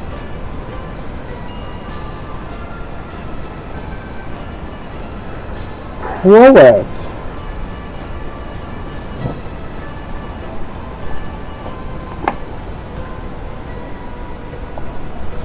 He's going to go for Croatians. Interesting choice. I do not like that choice at all. It's kind of cringe. Croats. You have to go French at least in age 2. You have to go French. If you want to split off and get a skirmisher immigrant in age 3 and go for Scandinavians or Croats, you can maybe get some of their naval benefit. Yeah, that's fine, but you need to go French at the start. You need to always open the realm of possibility of going for a fast imperial in the French, because that's what Paraguay is pretty good at, actually. Get that imperial age up quickly, get all free unit upgrades, free artillery, free stable, free barracks. It's nothing like it.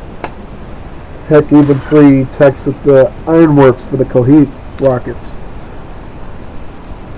Definitely very good. As for the Portuguese, what are they going for? They're going for artisan, right? Yep. You can tell that from a mile away. I don't think anybody's going for anything other than the artisan. That 400 wood is definitely a starter for any Portuguese player. Question is, where is the town center going to go? Is it going to go... Oh, it's defensive. Yeah, he's going defensive. He knows, hey, I cannot divide and conquer against Paraguay. Paraguay will go after that 1 town center, and I will not be able to defend it. I do need to keep them together so I can get my combined town center fire, and I can call upon double the Minutemen that I normally could to defend them. Paraguay, as they should, again, right on top of building those racks, and then probably the stables. Just keep in mind that Paraguayans, for balance reasons, now only make 2 barracks and 2 stables at the start of the game, no longer 3. It's still effective, though. I mean, the way I look at it is, take that wood and build some escopeteros, build an artillery foundry, and get artisanal guns out. Just because you get less free units doesn't make you weak by any stretch. It just means that you're able to take that, macro time that you normally would have, that villager time, and invest it in other unit ventures to maybe buff up your army a bit than you normally would think about. Before, you might just go full Acibodi and Primero de Lina as your 2 units, but now you might think Pardo, Vivandera, Escopetero, Artisanal Gun, even units. That's now a possibility. So it looks like what I'm wondering is, why does he go Croats? Is it because of the coin mine? It could be because of the coin mine. The Croats actually deliver a wagon that sends you a gold mine and improves mining gathering rate. I think it's mining gathering rate. So maybe he was thinking defensively, I would like to get 500 coin that I can gather quicker than I normally could. to get me up in age, so maybe that's a possibility. I think they also get like a Patagonia Texan sheep as well, but I don't think he's really thinking about meat right now. He's just trying to, get a lot of coin to spam artillery. Yep, he's got all 4 of his starting 3 unit buildings up, but he does need to watch his population. You can't get housed, or there's really no point in getting 3 units. Those queues don't just wait for you, if you're pop capped when that queue goes through, it's just going to start off right from the timer again. It doesn't wait for you, so you need to keep your pop up. One of your responsibilities is a Paraguay. Gunsmith, yep, predictable. Another Portuguese. When are they just going to stop coming?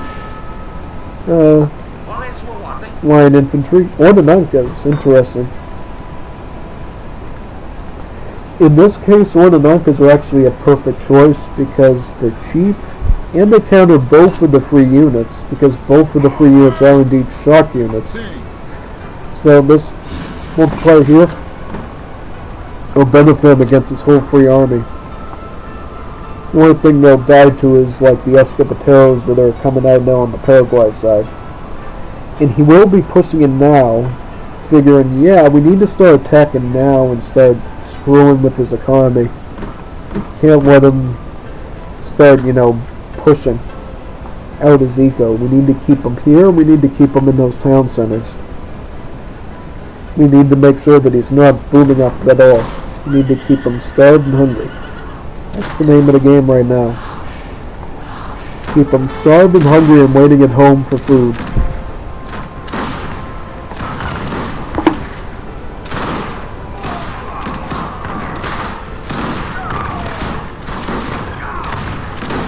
Yeah, Escopetero's doing their job right here. Very good. Impressive. I'm very proud of that skirmish. Ooh, good. He's he's also gonna send some more in to clean up the rest of his cacadores, probably. Yeah, this is what you have to do with Paraguay. He's doing it perfectly. You have to keep him in there. Yeah, he just retreat. Yeah, he's sending the Oranakas out. There's no reason to stick around there. Yep, get home. No reason to, lose any of your skirmish units here that you actually paid resources for. How's he doing economically? I mean, yeah, he's doing good economically too. He's playing Paraguay the way they should be played at this point in the match. So, yeah, it's definitely not disappointing at all. The viewership, I mean, he's doing really good at keeping his eco up, keeping his numbers up. The thing is why is he going aggro with all these Ordenankas? Like, don't you think that's a little bit risky, considering, he could have an army of Escopeteros there waiting for him? Yeah, you definitely don't want to waste that unit production. I mean, he's not even. You could actually attack him right now, He's got the numbers. I mean, I guess it's okay that he waited for the cacadores, but still. What is he going to go for? I would start making units like right now, though. Get a batch of Escopeteros, dude, or maybe 2. And he's really going to be in trouble. Unless he's thinking maybe, I'm just going to use the Coagulas to defend. Is he going to get it in time? No, he didn't get his batch. Yep. Stinks. Probably wanted that extra shipment. Don't get it though. Get it any second. Yeah. Why is Portuguese going aggro? I mean, how are they doing economically? I don't see a reason why he has to aggro. He could just wait at home and defend. Why is he throwing units? Throwing units against the civic gets 3 units. You know what I mean? That's kind of a questionable choice, but I guess whatever works at the end of the day. Yeah,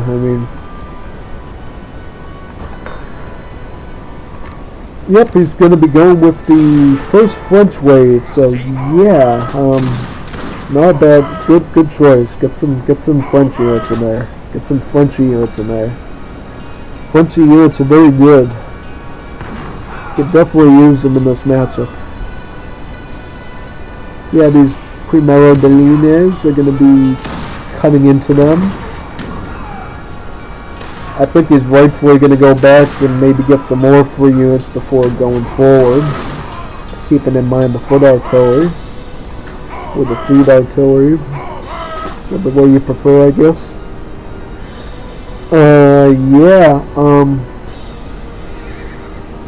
Yeah, he's just so... I mean, how's Portuguese doing? I mean, they're doing alright economically. I mean, they're not really... They haven't really spread out around the map yet. So, I mean, Paraguay definitely has a window to give them some real trouble here. Oh, forward basing. Oh, he's going to be forward basing? I actually don't know who's actually going to win this one because I see Paraguay not exactly, Portuguese not exactly going for the full sort of safety option. They're kind of just going all in. And I don't know. I mean, he's going to get some workers with the, no, he's actually going to get XP crates because he did not get French immigrants for the first time around, so he's going to get a bigger batch of XP crates. See, for immigrant age up, the bonus will sort of change if you pick the immigrant a second time, but if you don't pick it, it just keeps the first bonus but makes it a little bit bigger for the next one. So yeah, that gives you like at least like 9, maybe 12, 20 options for each immigrant of what you might possibly get for age up bonuses, and they get better the more you pick in the ones. So yeah, it's pretty interesting. Going for a French colony. He could do a lot right now. He could actually go for his ironworks now too. That might be actually a solid option right now. He's going to be getting the Padre ship technology for his coin works. Working on his coin economy. What could he go for? He could go for a Ford. He could go for ironworks. He's going for the Regimento Escolta. I mean, that's another option, I guess. He could go for Regimento Escolta. Especially if he thinks, yeah, he's not going to have a... Is he going for Halberdiers? No, he's not going for Halberdiers. So, yeah, I mean, I guess the Regimento Escolta armor and HP boost could really benefit him here. And they also affect the Escopeteros too, actually. So, yeah, benefits him on the shot unit front and on the skirmish unit front too. I actually would have gotten some, no, that's good. It's good they didn't get Foreign Legion Cavalry because you don't know how many capabilities he really has. He has about 16, which is pretty formidable right now. Let's see. Well, I would try to push out soon, like, yeah, I mean, he has his artisanal guns here, which is good, but, where is Assi Bodais? They're over here. They should be over here trying to... He should be pushing at any moment now, like, what are you waiting for? He's also not touching his XP crates, which could get him another shipment, like, right away, and he's not doing it. He's letting him run around the base, and he's letting him circle around and swoop through here. He's going to get pottery, right, for his food works, yep, and he's going to get hand plane for the woodwork, so he's just focused on eco right now. I don't know why. Your opponent's Portuguese, they're going to out-eco you no matter what. You need to focus on killing their eco before you worry about building your own. Unless you're a super civ like Ethiopia or something. Ethiopia, they're just insane. Would love to see an Ethiopia versus Portuguese. That would be fun. If two of the Juanitos in the series want to put that together, that would be wonderful. Portuguese versus Ethiopia. Whether the town center boom bonus for Portuguese or the Goa migration card for Ethiopia dominates the other one. And then also an army to army fight as well. something you would pay for this to see.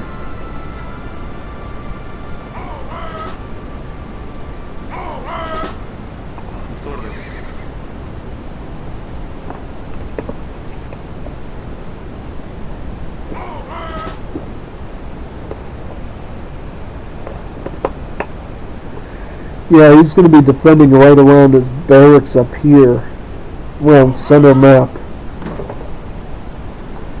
And he also has a stable here as well.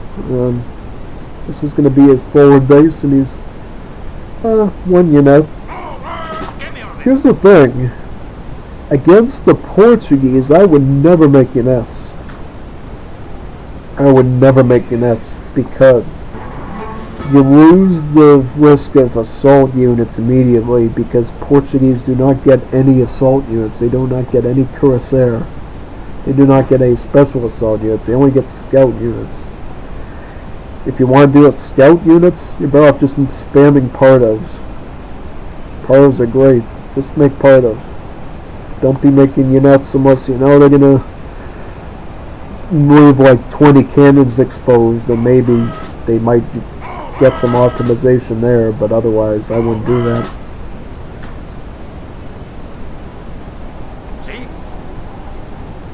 Is he even upgrading his oh, he's just tucking into his free units right now, which isn't the worst idea. But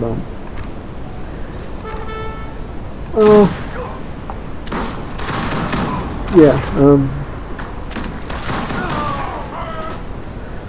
so what is our friend?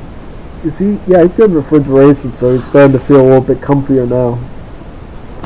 I wonder who's gonna win. I guess it could go either way. I mean, it depends on who attacks who and how well they build up their formations, I guess. I mean, it's 1 foot artillery, it's not like 2. You could definitely single this one out and take it out easily. Then you could use these artisanal guns and just start popping off his cacadores. I mean, it's going to go either way, you know? I wonder which way it's going to go. So as the Portuguese is concerned, they are hanging out around here waiting for somebody to make the first move, I think. Oh, he's putting it in the limber mode now, so he's probably going to be going forward at some point with that foot artillery.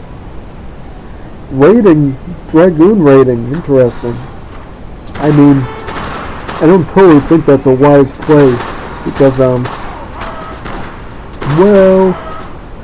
no, I wouldn't do that, because, I mean, how are you going to raid works with Dragoons? That's a little bit cringe. I mean, if anything, you should be raiding with Fort Octaves, or maybe Hussars with Pillage, maybe. So maybe take out some of those works of his, and get some XP from them. Because you know the Coiguas can... yeah, he has Coiguas in this area. He could just pop these Dragoons to smithereens if he wanted to. There's really no reason to be making Dragoons go into a raiding. It was a diversion. Oh, cool.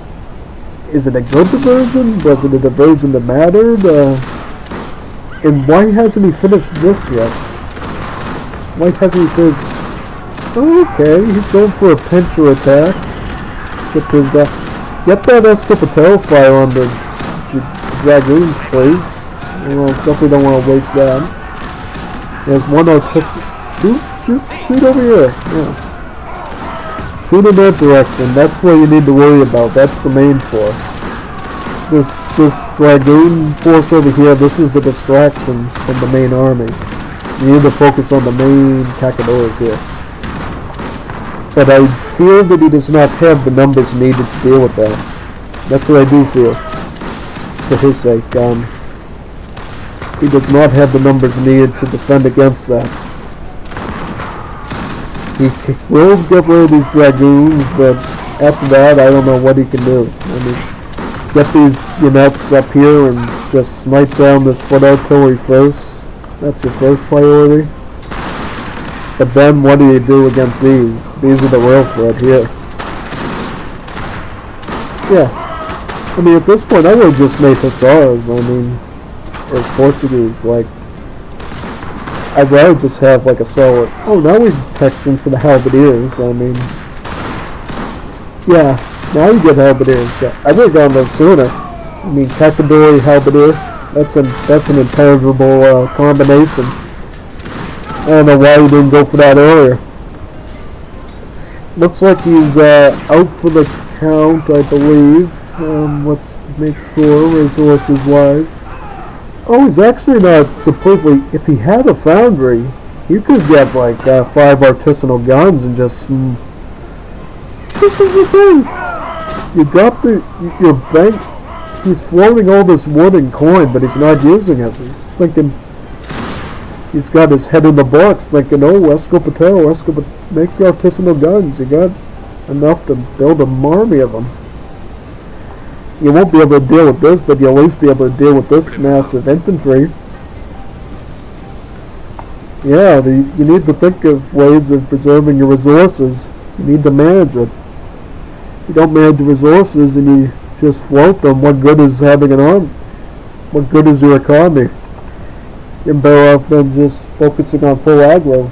You're not going to make the most of your boom. Let's see how the second match goes. Yep, I'm not falling for that trick again with the bun.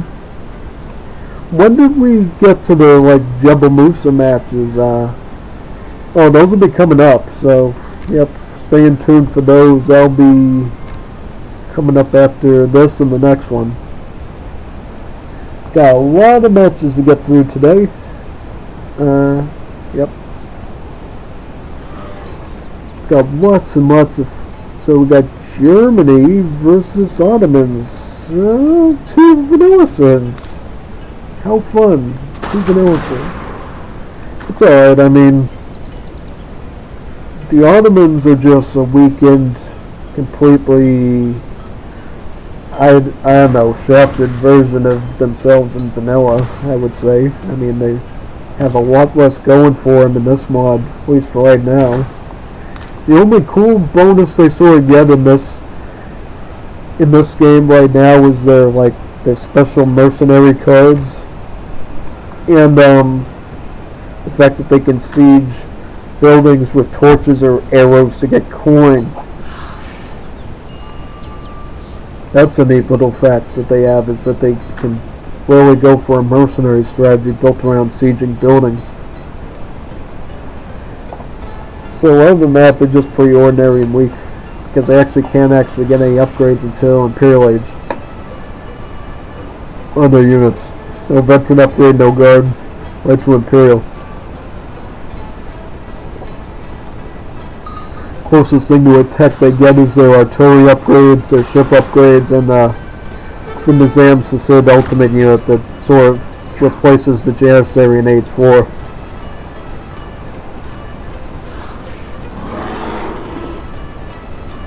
But then again, you have the fast industrial to utilize that, so it's very questionable at best.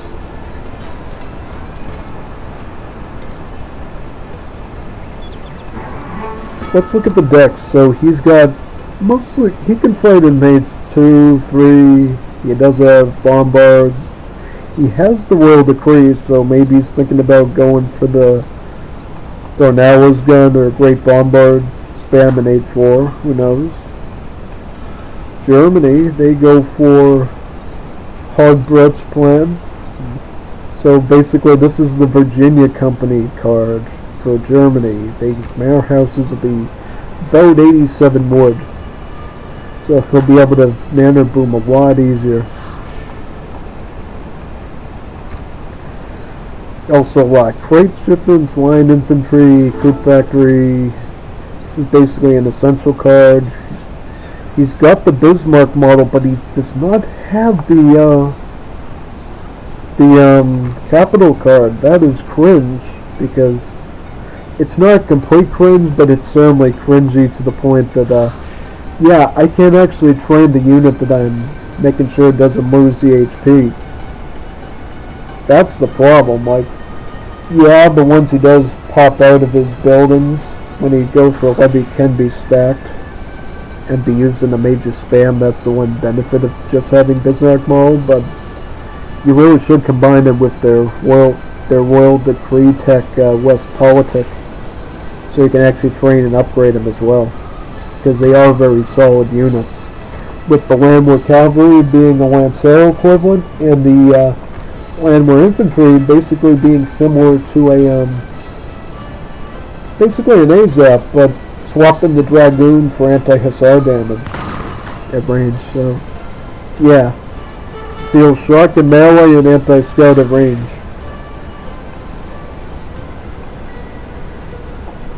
Alright, so let's see what the politicians are going to be. I can imagine it's going to be, let's see, the Burger.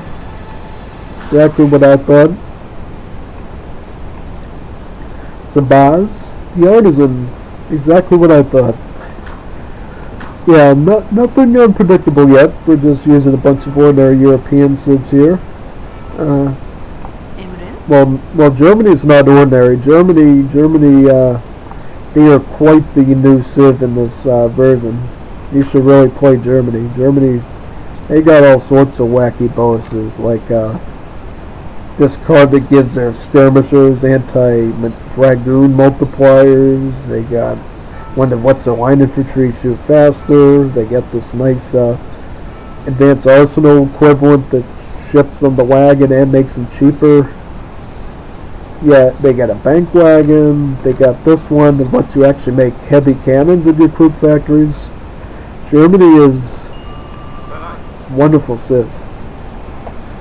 Wonderful civ. Even though the fact that they don't have grenadiers anymore, I still would use them just for their line infantry, hussars, and cuirassiers. I guess you could make volunteers with them early on as well, even though it's suboptimal since they're a wood-consuming civ.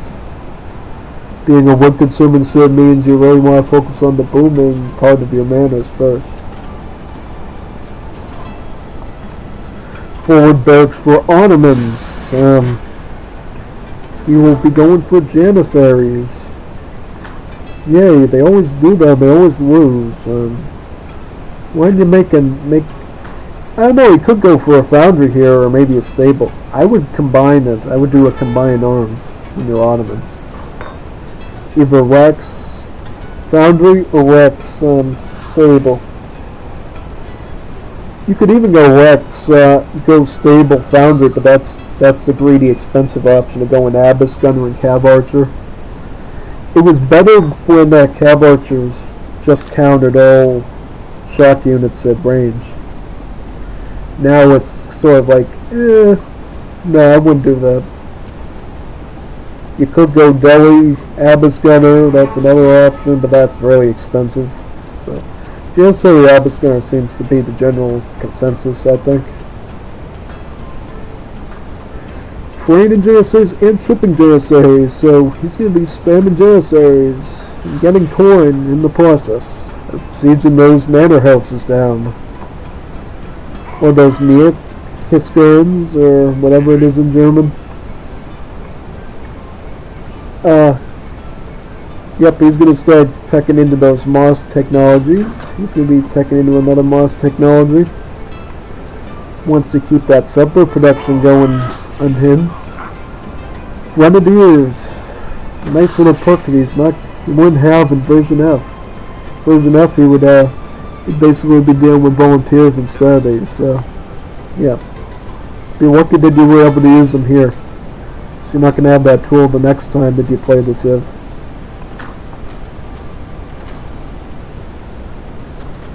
Yep, see here that the Ottomans, see how, well, it's a bit hard to tell because he actually is mining, but he did actually gain coin from sieging down that manor house as long as he's using torches or flaming arrows to perform the siege. Full Janissary. I can't, yeah. Why does everybody go full Janissary? It's like, dude, you know you got grenadiers here that can really wreck that. Why are you going full musket? Why don't you get some Abyss Gunners in the event that he goes for skirmish or goes for a siege unit? You know, the Abyss Gunners, even a number like 5 of them could be helpful to you.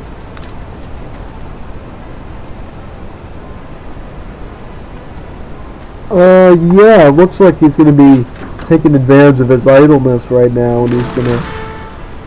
Ouch! Look at that! Stop using just Janissaries. This is why. Grenadiers, it doesn't matter that they have good HP. The Janissaries are still going to die to a concentrated grenade throw. It's just common sense. Make some Abyss Gunners, at least. Could go Delhi, but that's a little costly. I can presume that the Delhi's are going to come in next. Yeah, just push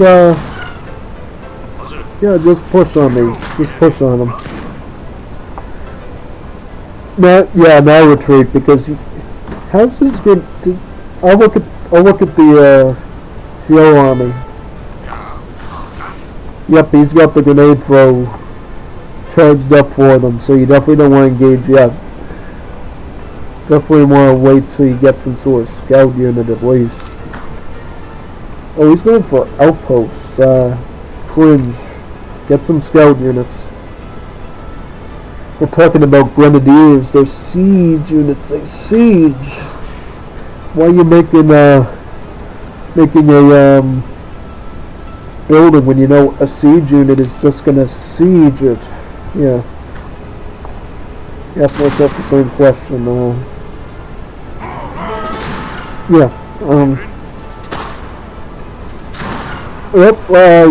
Goodbye barracks, goodbye military, because you're not building a... Does he have a stable? Does he...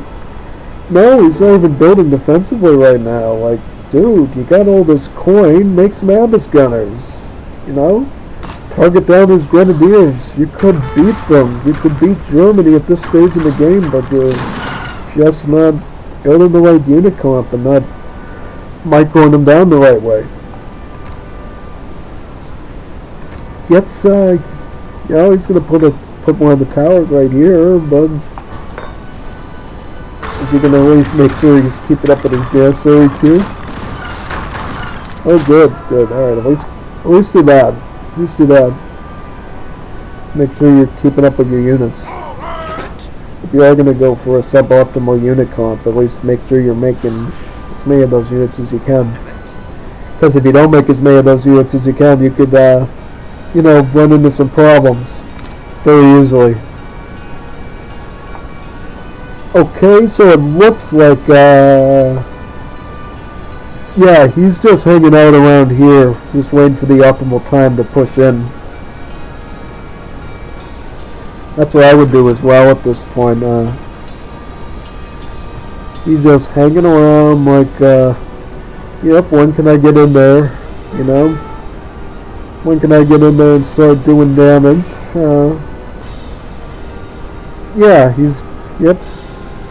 He's gonna have a field day because he's got grenadiers. He can... Well, the only thing going on the armament side is the fact that they're sieging right now, you know? The problem is he's not building, he's floating his resources again, which is cringe. You can't be floating your resources in a competitive game. You need to build a foundry, you need to build a stable, you need to start spamming delis, Abyss Gunners, and keep up with the queue on the Janissaries. You need to start making everything you can possibly make. Unless he's focusing on capital age. You could be going for a capital age. Like, I wouldn't force the fight yet. I would just... I guess you could...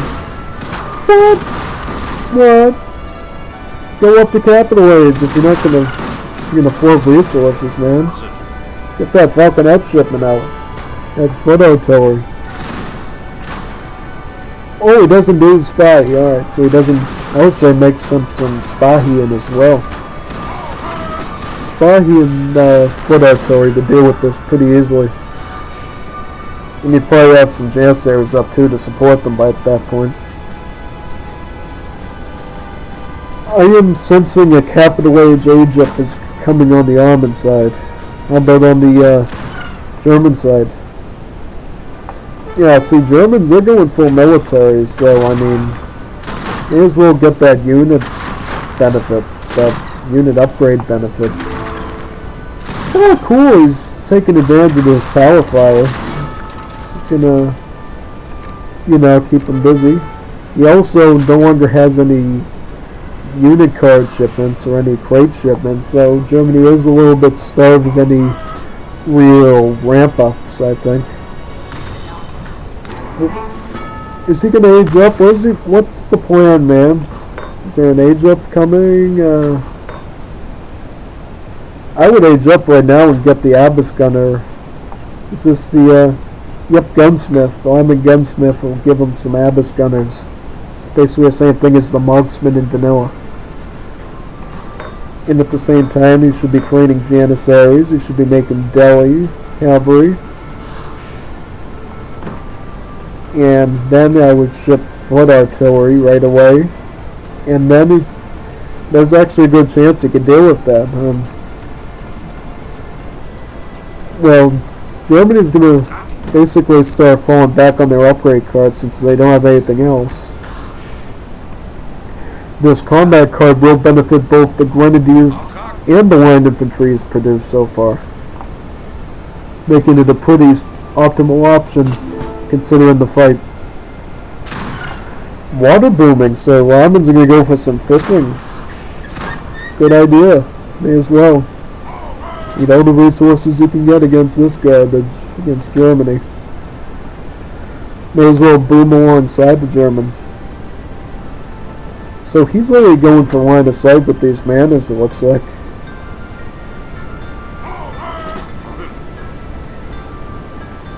Yeah, he's going for full line of sight of the map. I just would be concerned against Almonds because if he wanted to build a foundry, he could really just batch up like 3-4 foot artillery off of the coin he would be making from sieging those things, and he would be accessing these other 3 shipments easier. 4 shipments, I should say, because this optimizes his boom as well.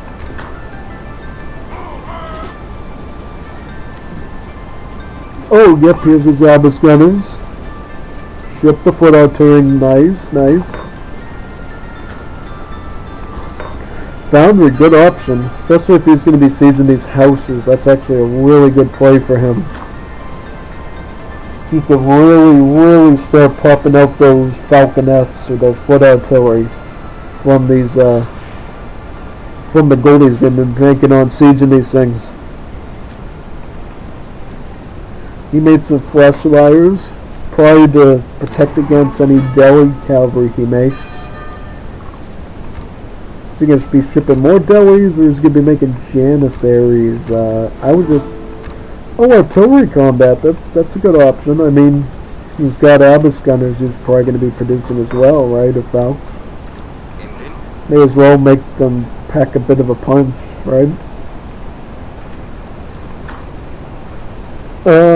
Yep. It's going to have to move out to some trees. Why doesn't he queue up a foot artillery now, Take advantage of that. I would be getting artillery, especially since I know this sieging from the armored bonus, this pillaging is going to pay for it. You got like 6-7 Falcons into that infantry army, you'll spray them down. And he's got all this Janissaries, he's got all this hand cavalry. He can definitely defend them too. Yep, just mopping up those houses and getting some coin, get some XP as well. If you could get 2 town centers from the covered wagon card, that would be good. It's kind of a midway point at this point in the match. How about Germany? Yeah, you're going for the city planner to get a town center wagon, just like I did in my Germany match. Well, he does have them near the towers though, so he will be able to get them out of the way if he reacts in enough time. So that's not... Watch the Falcon. Well, if he did lose them, I would say, go home, buddy. You need to do some training. But, yeah, he's not going to fall for that. He's not going to let those fall on him. Hussars coming over here. Put artillery safe behind the towers. Didn't basically making him want to regret pushing. not much he can do until he, yeah, he can't really push just yet. He needs more hussars to push. He definitely needs more hussars, and he certainly needs to get these up to veteran hussar as well. He could also start making corrupt make corrupt factories so you can get your own artillery. He could go falconets, or he could even go culverins to deal with his foot artillery. You know, culverins. It's an overlooked option a lot of the time, going anti-artillery. But especially considering he has... Does he know that these, yeah, I don't think he sees these fishing ships, but if he knew he was going for water, maybe culverins would be good for us, for a safety option in case he makes any sort of ships as well. Starts bombarding around. Can he siege? He could probably siege this farming area here with, like, say, a floating battery, basically. Yeah, I think a floating battery could probably start taking out those farms. But that's late play in the game, though. It's not now. You wouldn't be worried about that at this stage. Okay, so Germany, veteran grenadiers, veteran cuirassiers. So you have veteran hussar. I guess he doesn't need it just yet because he does have the cuirassiers to take over the role of stronger shock units right now. He's going to be making dragoons. I don't know about dragoons. I mean, he could be making that in preparation. Well, here's the thing. If he checked his deck, he would know that he doesn't have any Spahi shipments, so the risk of assault unit is non-present, at least for this deck that Sebas made. Now, I love Spahi. I think they're such a wonderful sort of cuirassier equivalent for the Armans, and the fact that they heal when idle makes them really last long. There's Arman players like Toledo back in the day, yeah. He would have the same batch of like Spahi coming in again and again and again just because he would be able to heal them up constantly. Take him out of the combat. Take him out of the combat and come back and do some other crazy raids. Spahi can be a real problem if you don't deal with them the proper way. He's going to be able to defend this pretty easily. These hussars are pretty much unupgraded, and these delis are statted in such a way to be stronger than a hussar. Would be good if you had cav combat, though. Cav combat could be a good option because, remember, the cav combat would deal more statistical benefit to the HP and the attack on these deli units compared to hussars. So, cuirassiers and dragoons are coming up towards the town center here. Probably looking to do a bit of raiding. I mean, he put his mills pretty far from the town center. I don't know what the methodology was there. Maybe he wanted to put space for a town center, maybe. But it will take him some... No, just come back. The threat is gone, at least for now, so you may as well get that food. Also, why is he not optimizing his foundry and his barracks? Also, I don't know, do Ottomans get Marines because they're European civ? And they should have a naval infantry. I don't know if they actually get naval infantry. That would be another thing he should really be looking at right now. Especially with free artillery coming from Germany's Krupp factory. You could really use those crush damage from the Marines. That is definitely something that he should really consider getting. So he's going to be sieging at the dock right now. Okay, he's going to, yep. I don't know, I mean, Germany's looking pretty good economically, so do the Ottomans. Yep, he's going to be fronting the attack with his delis. He's going to be attacking these assault cavalry, right? I mean, yep, oh, the hussars are still alive, and they're going to deny him the artillery he needs to defend. think this is where the cookie crumbles for the Ottomans. It's not like, yeah, I would have made sure to have a lot more foot artillery at this point in the match if I was Ottoman. After you have like 10 cannons, you would have been able to mop up those hussars pretty easily. I think you would have still been able to shoot these. But because he didn't make the right number of units, he made himself vulnerable to that.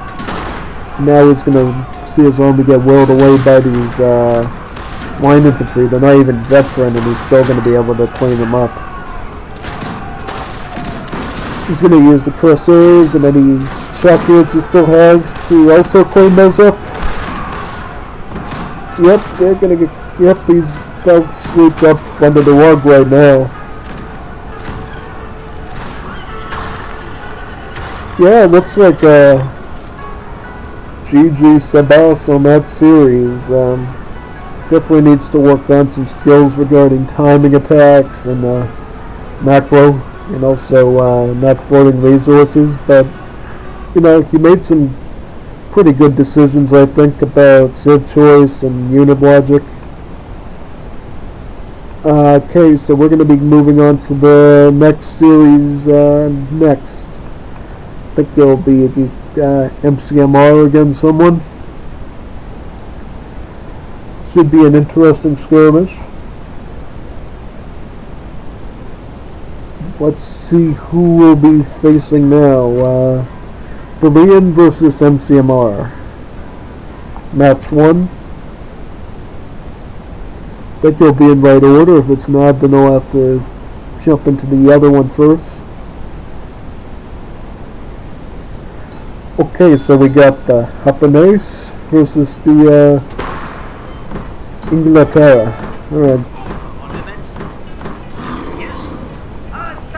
So we got the Commandment Civ against the Samurai Civ. Okay. Wait a minute, this is literally what we saw between GNP and Ivan for the second match. So maybe it's redemption for the British against their Japanese rivals. Let's see. Maybe the Japanese can pull off an upset. The British can pull an upset against the Japanese.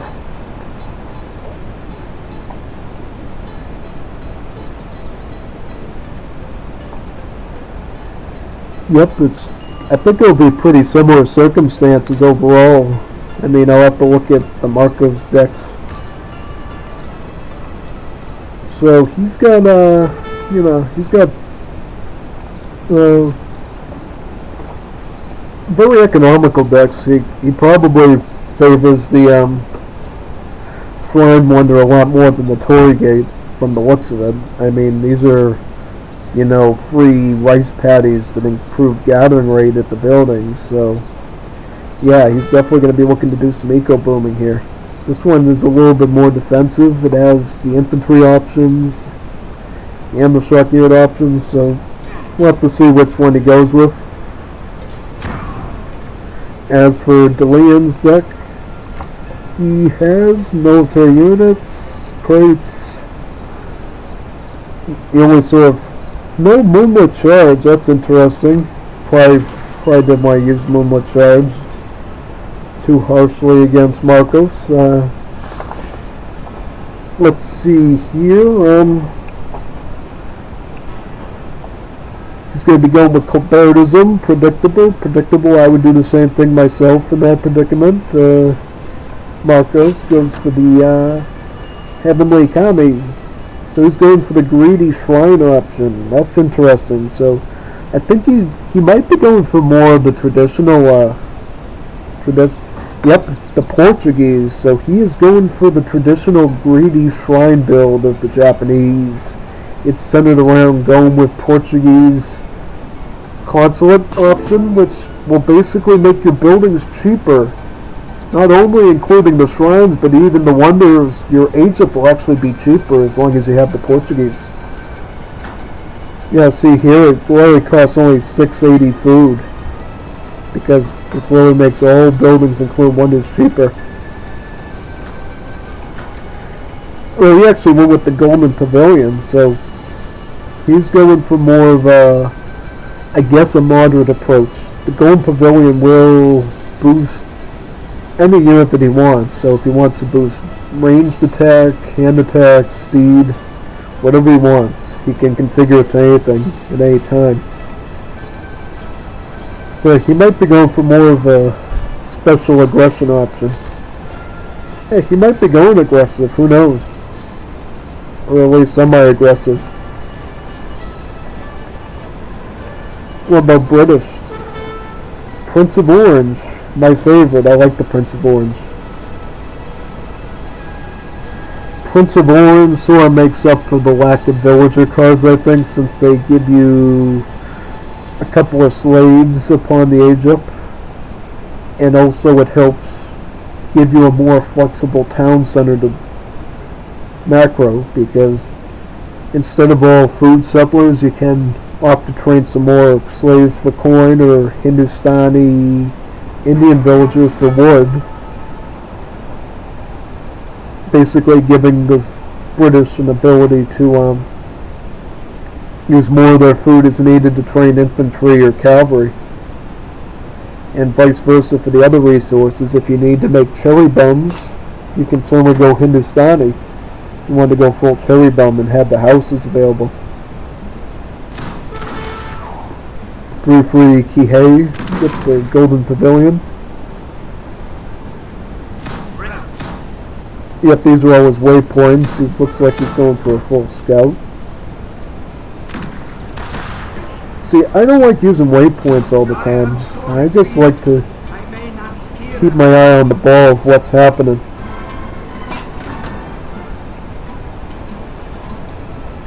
You frankly never know what they got up their sleeve, and you need to be careful of that.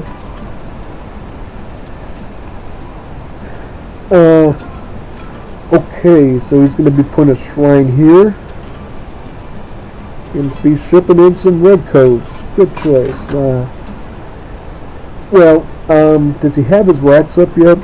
No, he actually doesn't even have the barracks up yet. He is going for range firepower right now, which is a good choice. Scouting around with his orchard rickshaw. It looks like nobody has any buildings yet, no military buildings. I don't know why you wouldn't build something around now, you know what I mean? Yeah, he's for... What? I wouldn't waste my barracks wood on Hindustani villagers right now. I would be basically focusing more on the... I would be using the food settlers for now, and if the match progresses, if I needed more food, I would just switch into slaves to the Hindustanis then.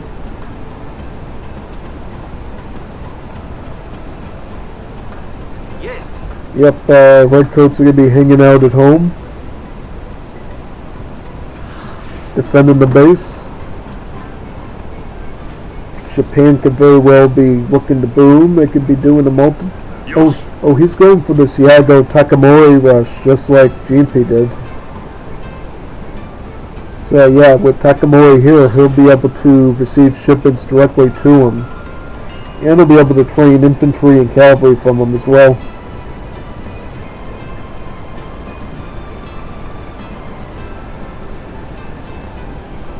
Just going around the perimeters, if he can pop off a few shots off the settlers, I bet he'll take them. Getting his first berry upgrade in as well. Okay, so yep, he's kind of in a pickle with this. Doesn't really have a lot that he can take care of these skirmish units with. Has to rely mainly on the town center fire to take him out, which they will, I think. Yep, he's only gonna have one left, it looks like. No, this one will get away, I think. Yeah, he'll let him get away. Shipments wise, get some more shipments when you can, you know. What's up with all these houses? And he's not training units, which is a little bit concerning. Yeah, I would be training units about now. What do these cost? Like, yeah, I'd be training redcoats right now or something. He's just sort of waiting for Japan to just come in with the big army and sweep him up under the rug if he doesn't make anything soon. Not a predicament I would want to be in. Say that much right now.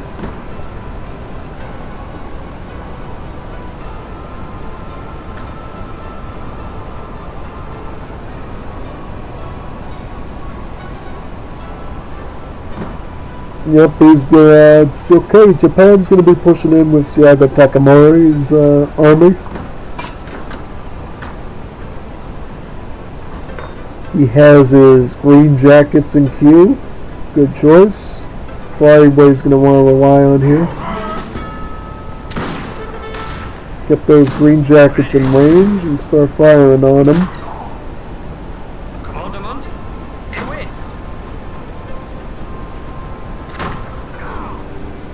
Interesting, so they changed the voice line to that of the Rogers Rangers and not that of the Longbowmen anymore. Interesting.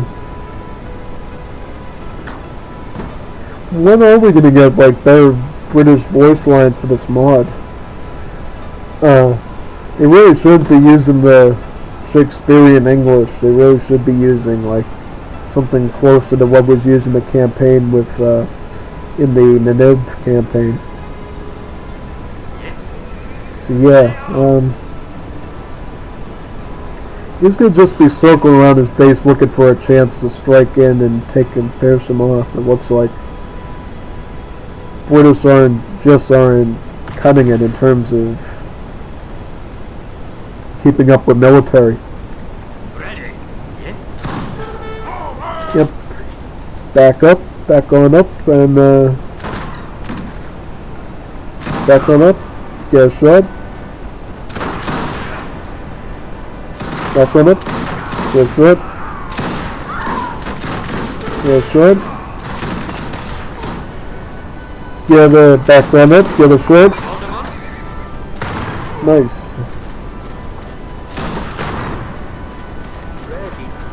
Get a shot. Nice. Well, I think British are technically GG'd at this point because it's just not keeping up with military. Then they definitely don't have enough coin to switch into cherry bums and all. You could ship some cherry bums now and then some green jackets. Hold out a bit longer maybe. I don't know why he's holding on to his first shipment though. What is he waiting for? Like, you know you're under attack. You probably need the skirmish or the scout unit to defend. Oh, food crates. Is he going to go for an FF? Or rather a capital age up? I think it's beyond the point of FF at this point. If so, why? Okay, would you do that? Why would you do that?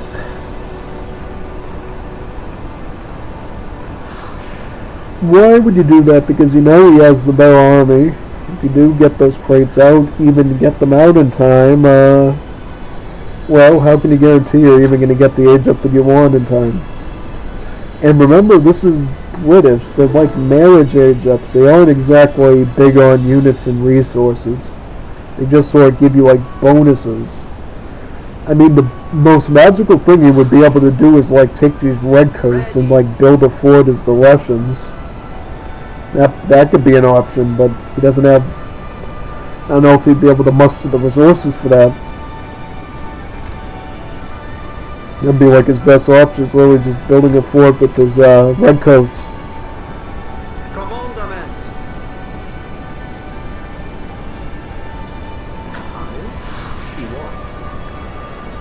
Got garrison in the base.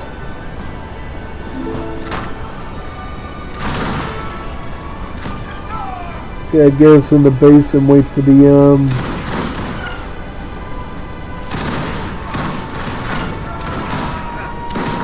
Yep.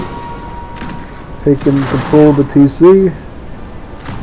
Doesn't have to do much, just has to siege, and that's going to be the end of British. Would like to see more people use British in the Liga, you know what I mean? I don't think a lot of people use the, well, we saw British when they were old British, sort of, like when they used to have like the old red coat bars, but we haven't really seen much household blue cherry bomb spammers yet. I'm definitely looking forward to seeing some of those types of new British units being put into play.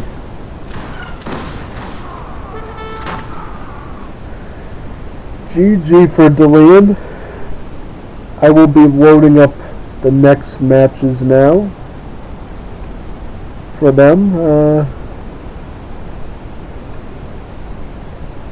Okay, let's load this up. Oh, I haven't closed it yet. Okay, let's close this up. You always need to make sure that you restart the game each time you do a recording to play a game, or else it might crash. You don't want it to crash, because that could come with its own problems. 1 second, I'm going to be right back. I need to go get something really quickly, and then we can continue.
I am back finally, so we can continue with the second match with Delenn versus MCMR now.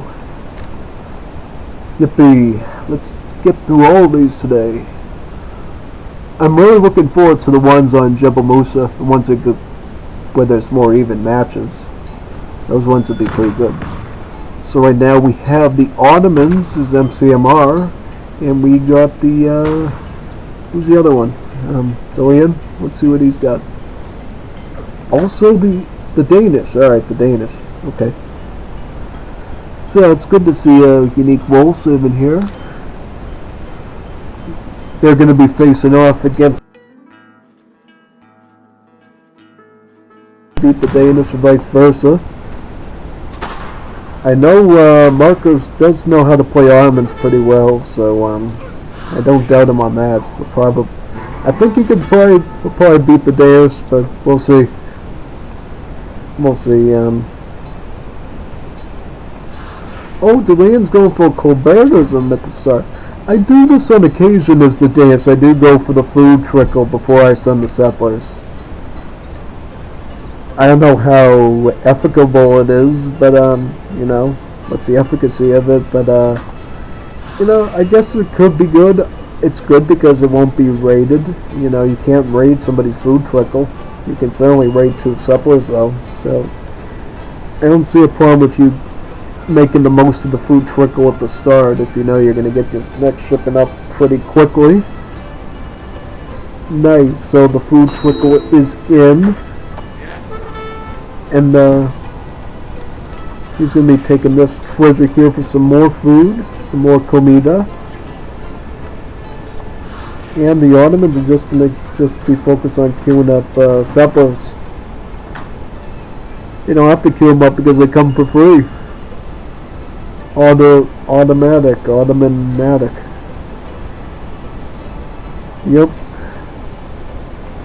I wonder if that sort of literary play of words actually had anything to do with the Civ bonus. I don't know.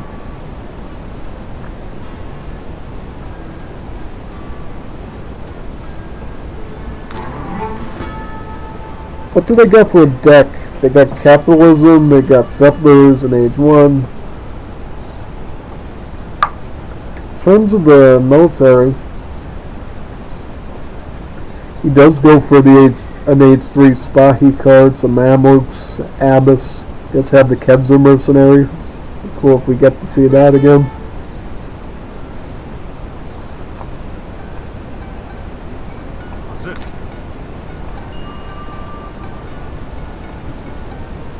Yep, now he's going to be sending his second ship into settlers. Well, about deck, like, he has one soldat, pikemen, volunteers, and then in Age 3 he's got the artillery. Oh, okay. I mean, for me, the best units for Danish at this point in the game are going to be their Dragoons and their Grenadiers. Dragoons and Grenadiers. They also got good artillery, good siege as well. But especially their Grenadiers and their Dragoons. And the one soldats and numbers are also good as well if you can. Well, not in late game, but in, yeah, like mid game, early game, one soldat spamming is awesome. You can do a lot with it, but you have to make sure that you can switch into Dragoons for the late game, or at least, yeah.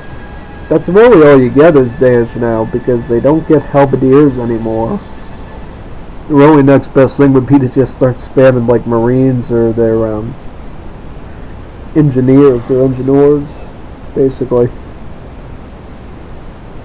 He's going to be going for the Enlightened Quartermaster, so he's going to get him some wood. Very good. He's going to be going for the artisan, right? Yep, wood. Predictable, nice. A lot of European civs, you know. What's up with all the European civs today? Get some Juanito civs. Well, we got Paraguay, I did Peru, I did Haiti. You know, we did get one Native American so far, and we did get Japanese. Let's get some Anglophones. Let's get some nation states here. Let's get some Africans in, you know. Good wide variety, even South American natives like the Tupi. I always prefer like a wide variety of civs being utilized outside of the normal pool of like Europe, Asia, and Native American, like the old Native Americans, which there's only two of now. You got the Lakota and you got the Mods. The Aztecs have been removed from the mod.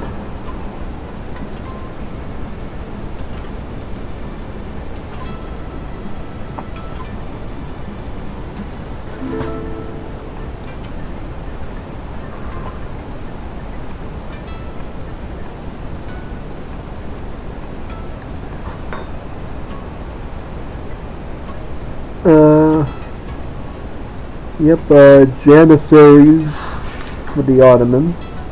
Pretty good choice in this matchup because, well, the Danish, they could make falconets early on, which could make that kind of a spam a problem, but other than that, what do they got? They got volunteers.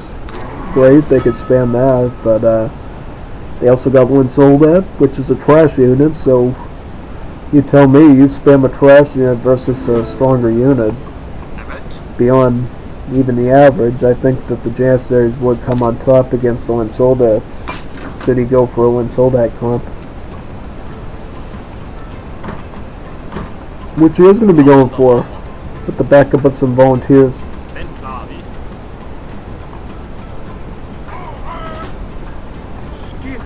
Yep, he's going to be, yep.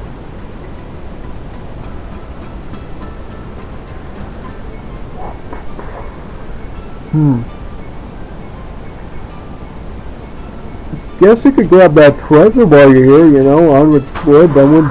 Yep, get that wood, man. Get that wood. Get that censored.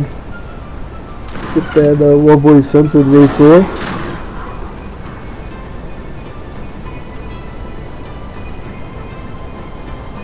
Yeah, now he has to sort of make sure that he doesn't lose his Janissaries easily, though, to this army of Rangers. The volunteers could definitely decimate him if he's not careful.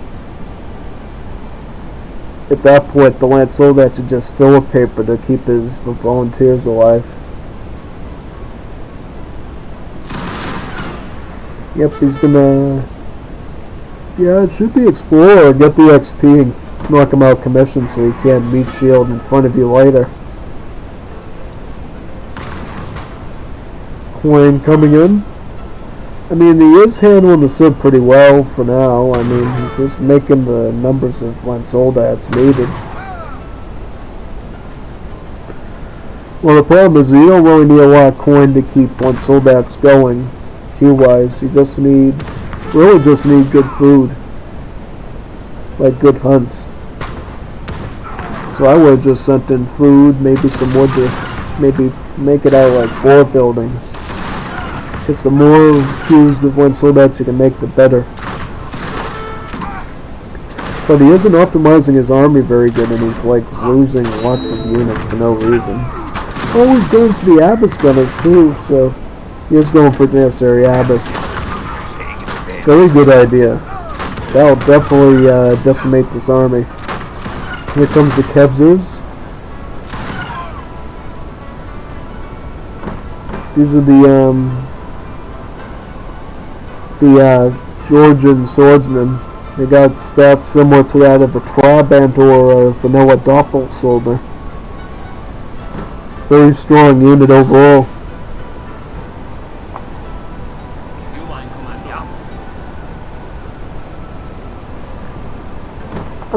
Let's see, looks like, yeah, I mean, what can they just do at this point? I mean, let's look at the economy side of things. Supper-wise, you got 22 suppers, you got an army of 1 Soldats here. What can he do? I mean, I don't know what exactly. On the other hand, the Ottomans seem to be doing really well. They got an army of Janissaries, they got an army of Abbas gunners. They're doing pretty good. He's going to be getting Silk Road, and he's really going to be doing good with this trade route here that he fully controls now. Yeah, he's going to be making a lot of XP at whatever resource he wants. Coin, wood. Yeah, he's going to be making a lot of resources after Silk Road comes out. See, in Wars of Liberty, he decided to make Silk Road a team card instead of a singular card. It does mean it loses a bit of power for the individual player, but it does mean that Silk Road will affect everyone on your team. So even if you don't get all the trading posts, your teammates will, as long as they're the ones controlling that trade route, making trade really good.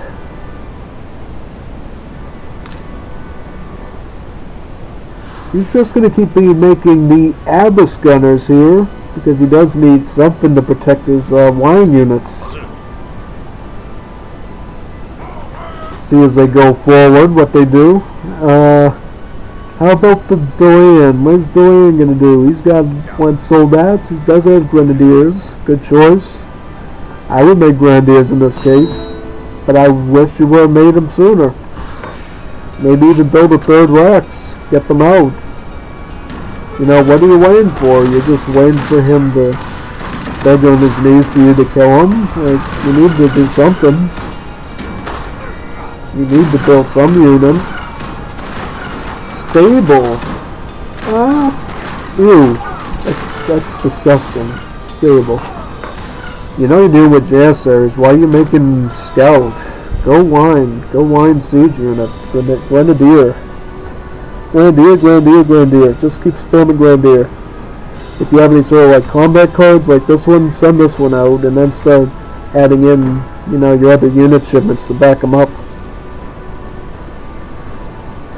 Unless you could think he can really maneuver them around to the Abyss Gunners, then I would say, yeah, I guess maybe you could justify the Hussar choice. But if you micro those really poorly, and I mean really poorly, I don't see why you would want to, yeah. So he just swapped into one soldats. Very questionable. I mean, you really need to find a way to deal with infantry, in particular skirmish infantry, which this is, as well as line infantry, which this is. They call it heavy infantry, but it's really called a line unit, because it comprises of mainly line infantry, like, pole arms and halberds. So yeah. Well, as Grenadiers, which are more elite form of line infantry than the normal ones in practice.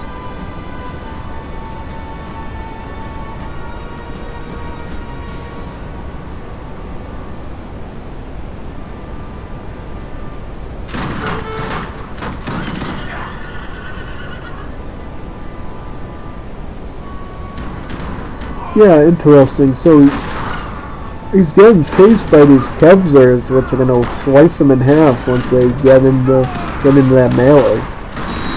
Look at that, real good. 50 attack and splash. Pretty good indeed. Very good unit. I've made them a couple of times. They're quite cost effective. They also have like 30 siege on them, so well they get more. Yeah, Janissaries still get more siege, but still good. You mind, Commando? That'll be it with Dorian and MCMR. So we are now going to be moving into the next series. I think it'll be Eternity versus Isma. It's guaranteed to be a three-player match though, so that's going to be fun. I think we'll definitely enjoy seeing Jebel Musa once again being put into play.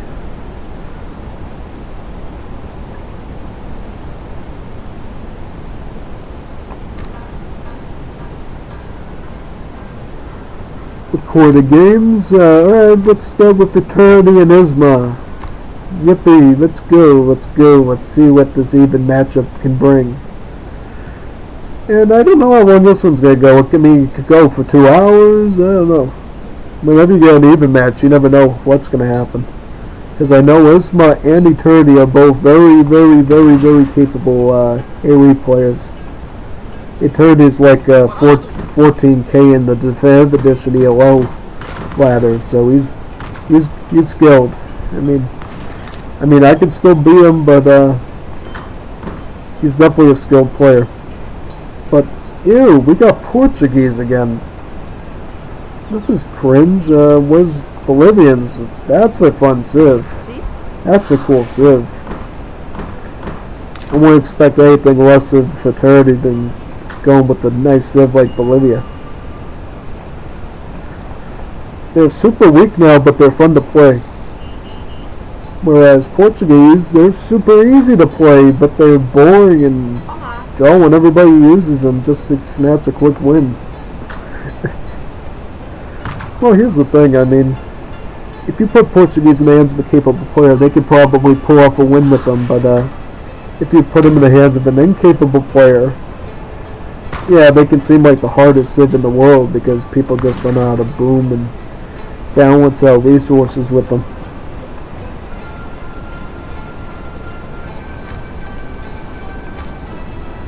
Oh, look at their cards once they reach the point of shipment.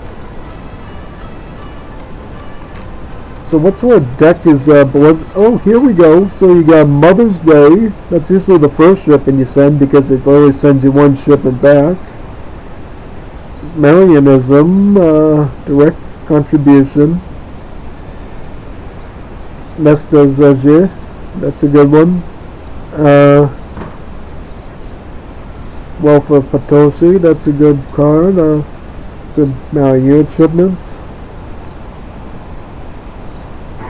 I mean, this is a pretty fine deck. I think that's alright. It's actually going to be going greedy for trading posts, it looks like. Which, I think that's a good idea. Because you could certainly follow it up with aggro with Japanese immigrants. Or, do they get any other aggressive immigrants besides Japanese? Well, they get Italians, right? And then they get, I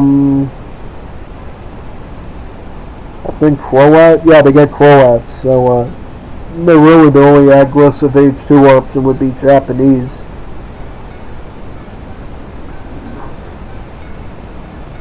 Yep, he's going to get some cheap trading posts now and start building away at those. Woo! Let's see, is he scouting or is he... Oh, yeah, I was going to wonder, is he going to beat him to the chase?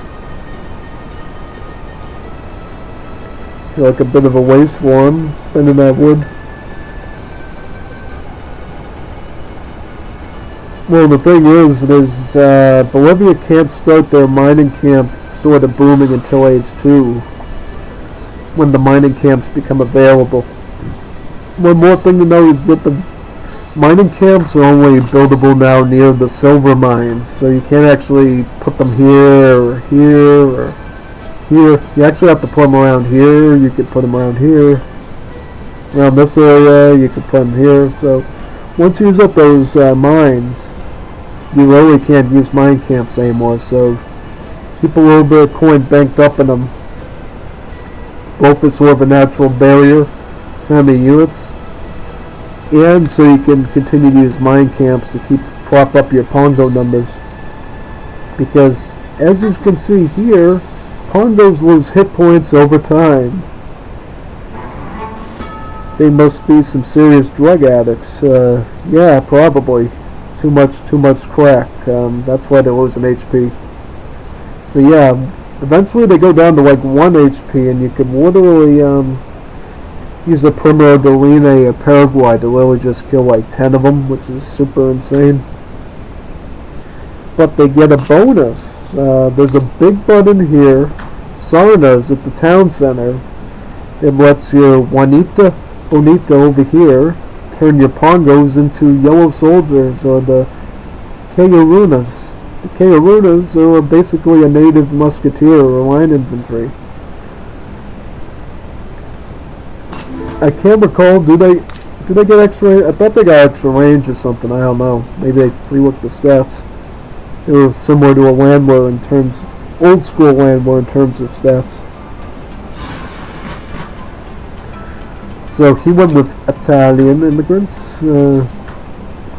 What about it? Portuguese. He actually went for the coin. I don't think it's called the burger. It's some other European name for coin. So the Bolivians, each trading post will do a one-time muster of 3 Republiqueta Maquillettes. That should be good. Yep, those Republiquetas should do pretty good. Pretty good indeed. Because he has he has like 3 trading posts, so this is a Juanito build. Interesting.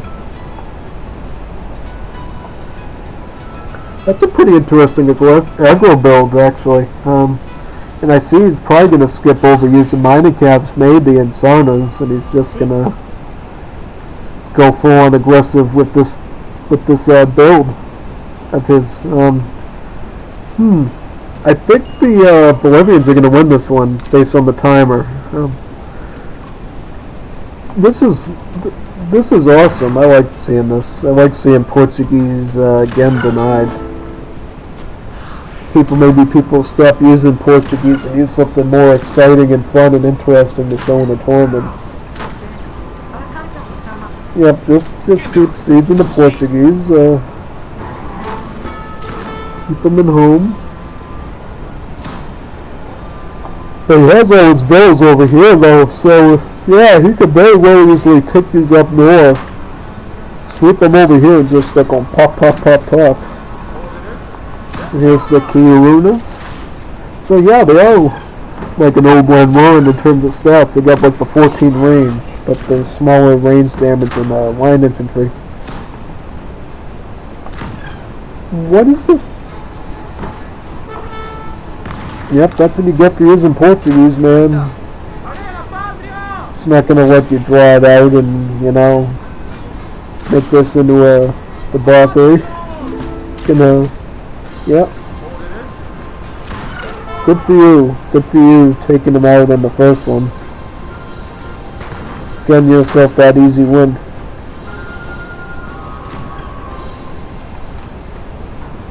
Yep, easy win for you. Good. Nice, nice. That was a good aggro. That was a really good aggro. Very good aggro on Bolivian's part. Very, very good aggro.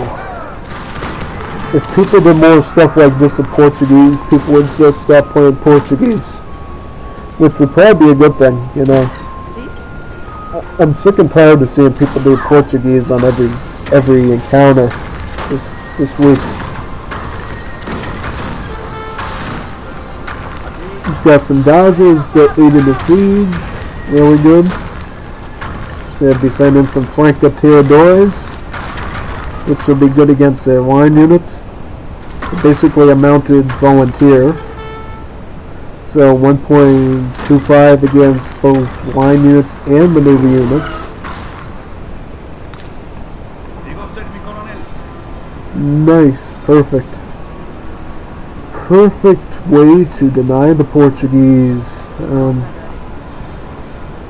Let's go on to the next ones now. Let's see what sort of exciting action we got for the other ones.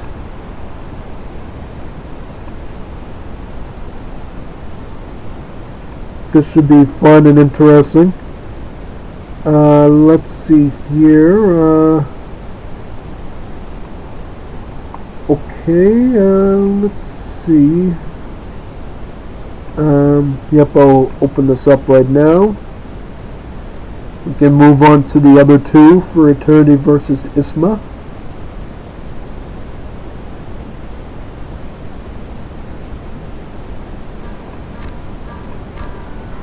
Alrighty then, so this will be the second match on Hudson Bay. Should be interesting. We'll see how it goes.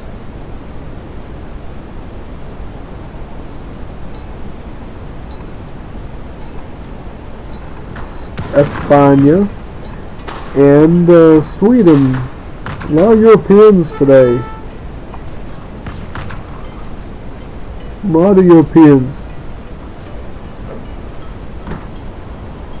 So expecting probably a Beveringer versus Regulare span from both players.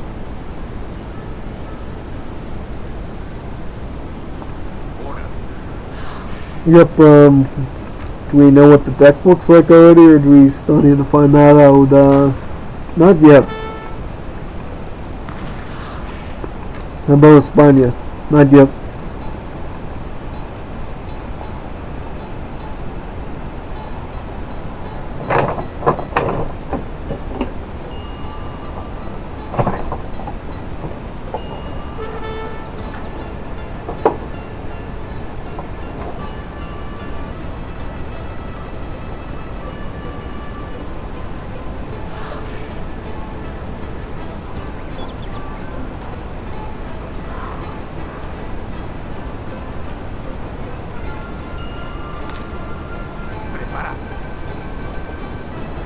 Alright, now we'll get to see sort of the decks that they do. So, yeah, he's using that deck he used last week that I think he used against Ivan. Yeah, it looks pretty similar. Has the Infantes Marinas in there. No other real unit shipments. I think for a 1 versus 1, you're kind of compelled as the Civ to go for unit shipments.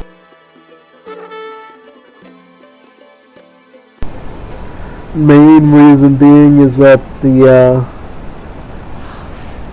it's a Civ known for getting shipments very quickly, so you really should have your volunteers in there, your regulares, you should have maybe,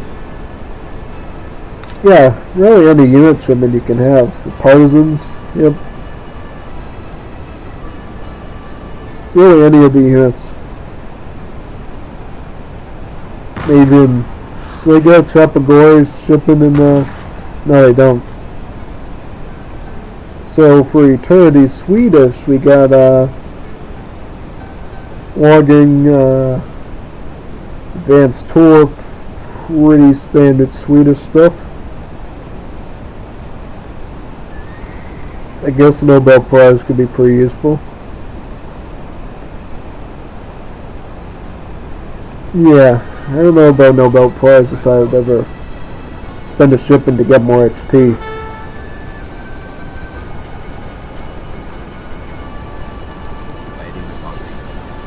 Feels like it's really permanent on you going for like Fast Industrial or Imperial.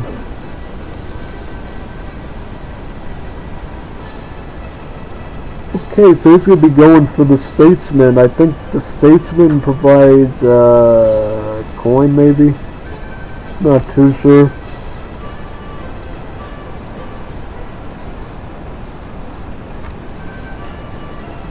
Yeah, if I recall it gives you like coin. But for Eternity, he's going to be going for the Statesman, which if I yeah, I think it's coin, it might be food, I don't know. It's one or the other.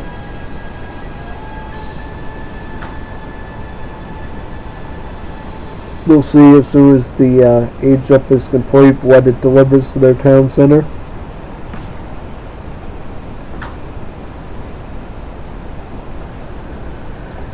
Hopefully you get a really good skirmish. Should be... Yeah, this looks like a pretty... look like it's going to be a pretty lengthy match. A lot of back and forth. So we'll definitely get to look forward to that this time around. Here comes the Frontier wagon going forward. Gonna be riding it along to the ideally the center map, because you got it between two trading sockets right here. So if you could put it right here, you could basically secure a real win condition as your Civ. Spanish. Because you love shipments of Spain. You want lots and lots of shipments. I just wish you had more like unit shipments.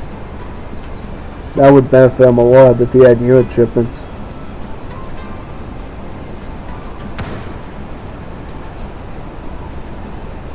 And how about the Swedish? What are the Swedish getting? Again, volunteers first. Good choice. I mean, volunteers will certainly give you an edge against any sort of regulares pressure that he provides. Grenadiers too. Good choice. I like Grenadiers. I did Swedes with Grenadiers the other day. I remember. It was good until Ethiopia got involved. Once you deal with Ethiopia, you're in trouble. So he's going to probably be trying to skirmish around the barracks and try to... He does have to be careful of these marine infantry because of their crush damage. If he could take them out with some grenadiers, that would be really useful to him. In fact, he could just keep spamming these grenadiers out and get a really good grenade throwing. He's also getting Norwin logging as well, which will allow him to get 2 sawmills out really quickly. And those sawmills will make it so he won't really need to be chopping any more wood for the rest of the game, because they'll just provide him all the wood he needs. He'll be able to go like full mining, full hunting.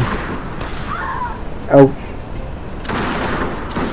Protect yourself, man. Protect yourself. You gotta guard those suppers. Protect yourself. Yep, here comes the regulares.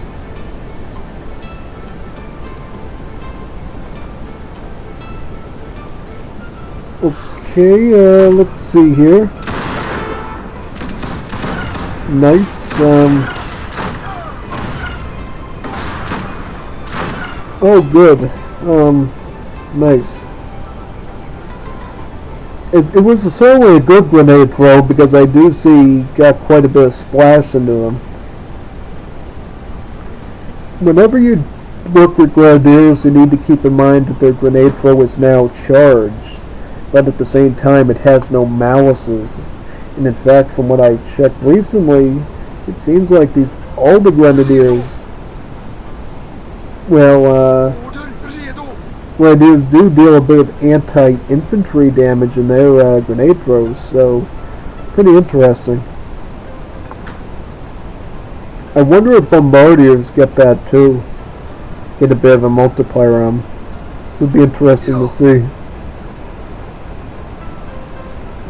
If that's the case, then bombardiers are probably pretty good at this point in the game. So if you're playing like Chileans or Egyptians, you definitely want to look at using your bombardier units.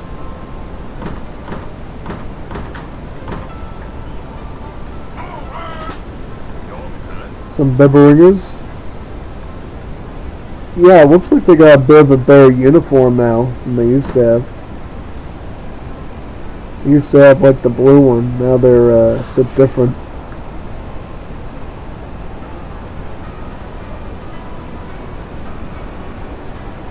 It's gonna basically be trying to protect the base from any sort of Spanish incursion. And Spain, on the other hand, is gonna be always going for hussars too. Interesting. I mean, I don't know at this point if hussars are really the way to go, because you know Swedes are just going to spam Bubblingers so much that the hussars are just going to get eaten up by them. You're better off just going mainly either regulares or starting to build an early aviso from a dock maybe, and start adding in some Guardia Marinas. Like Marine Infantry line, that's the way I would go. Maybe volunteers support. But we'll see. We'll see where it goes with here. Should be interesting matchup. Ooh, that was bad for Swedish. You gotta watch your grenadiers. I think he might have done that on purpose. He actually got him to throw the grenades at him, so he actually lost his charged grenade attack now. If he did that purposefully, that was very brilliant. And that could definitely cause him a lot of trouble now. So he does have some, it looks like he has some grenades. Does he have any grenade throws left? No, he does not. See, I think he might have did that purposefully to sabotage his charged attack. He did that. That is brutal. That is really, that is high level play. High level play for Wars of Liberty anyway. Alright, some of the grenades are starting to recharge, it looks like. Well, maybe one or two. Let's see if any others recharge before the unit dies. Oh, nope, they didn't recharge in time, so he's gonna be losing them, it looks like. Yep, let's start going the melee, I guess, against that Hussar. Take that Hussar out. Yep, get that Hussar out. Now focus on the infantry. It's gonna be building some defensive towers. Very good idea. I'd do the same thing myself, but well, no. I actually don't go for that card very often, defensive outposts. I'd rather just have crates of like units to do the work. If you need to build a tower, especially as Swedish, you should already have the wood to build your own towers. You shouldn't be depending on a card like this. I mean, you should probably have like food crates in there and stuff, and instead, so you can get like more grenadiers out. Or maybe focus on the age up as well. Well, here's the thing that we're gonna find out. Does he? Oh, well, no! Don't build the torps yet. For some reason, the advanced torps is a separate proto unit. So if you build this torps, you're not gonna get the benefit of it. You wait till after you build advanced torps to build it. He's still going to get population from it though. It's still going to give him some housing space, but it's not going to give him the actual benefit. Oh, never mind. Maybe it did. Maybe they fixed it. Looks like he is going to be sending the allotment in. Yeah, my bad. It looks like it is working hard. I might have been thinking of version E. Yep, that allotment's definitely working.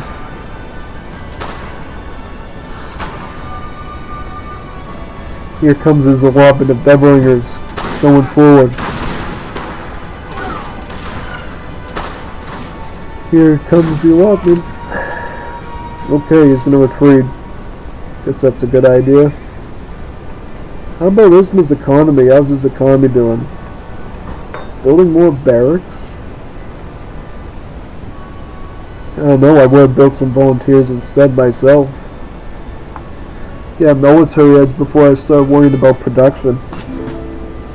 You're not on an economic point at this time to really be worried about military production. Should be more so worried about just training the units than, you know, optimizing the numbers.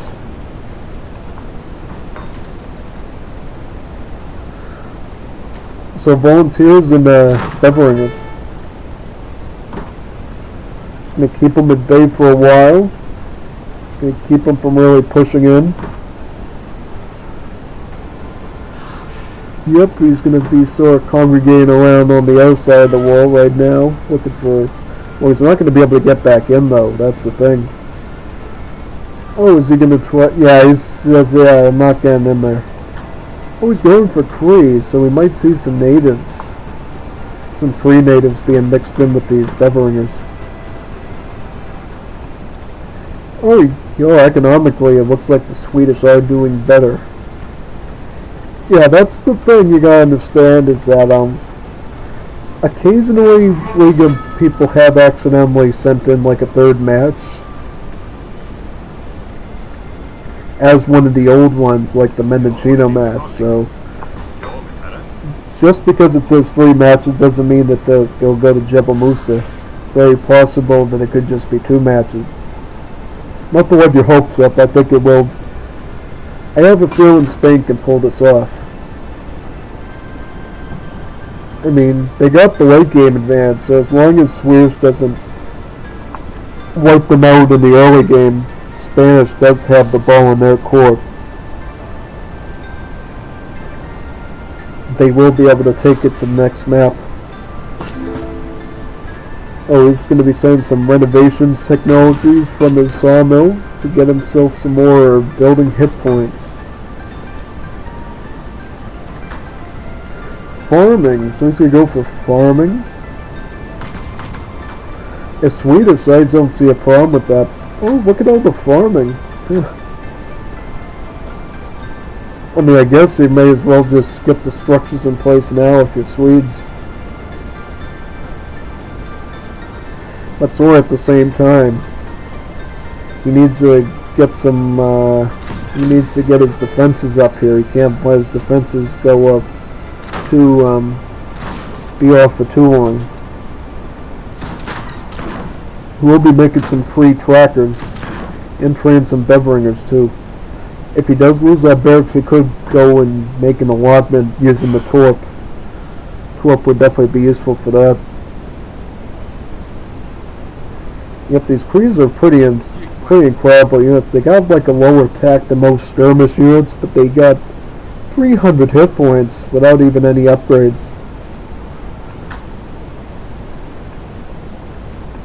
Definitely something Eternity will be looking for in a unit to deal with any regularity spamming.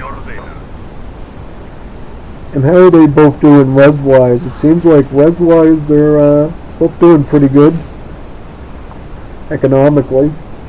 They seem to both be holding out pretty good.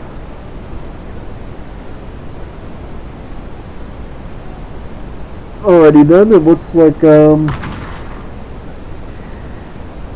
Spain's going to continue to hold the central map control. You know, and if Spain does win this, it's going to be on a factor of them controlling all the hunts at this point. Pretty hand over fist in that regard. Hussars will have to retreat. And this wall prevents them from doing a full circle now. No, just hitting the outpost of the redoubt fire. Spain will be going up with the Carlist, which will provide some, I think it gives like cuirassiers, I believe, or hussars. Can't recall which one.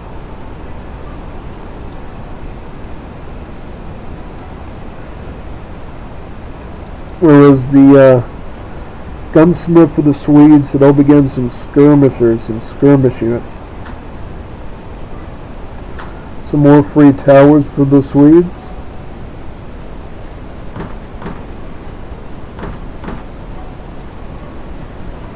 He could ideally put them down here and start getting some of his meat potential back. That's what I would do. It was me.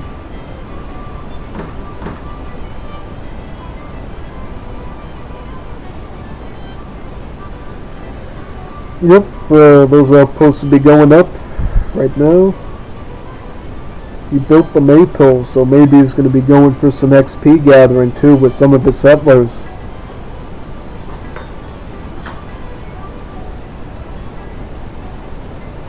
Has a nice little melody to it when you're viewing it.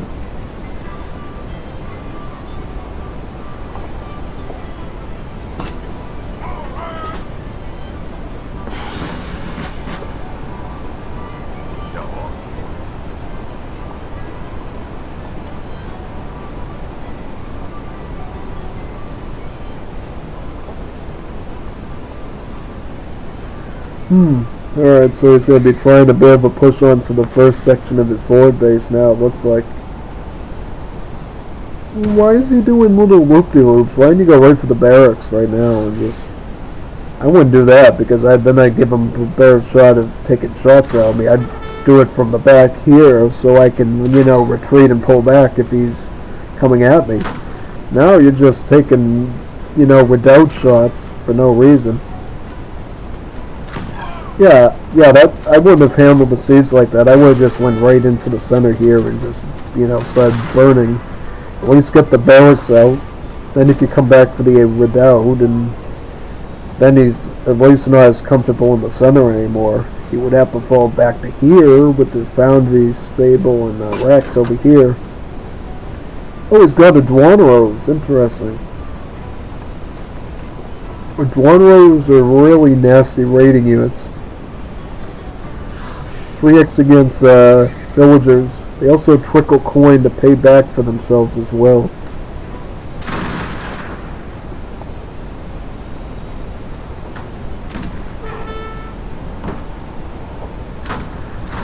Yep, fall back, look for the redoubts, get some free shots out of those units, and then as soon as you get them in range of those towers, just start popping lots of hits on them. Yep, don't lose any units, just hanging out tight by the towers. He's really going to have to go for falconets to really force you out.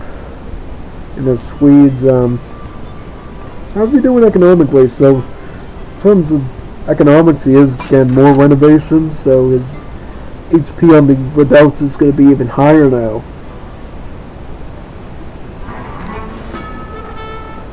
Advanced fortification. Ooh, that's a good option because that's going to give him age 4 outposts, redoubts with the cannon shots right now.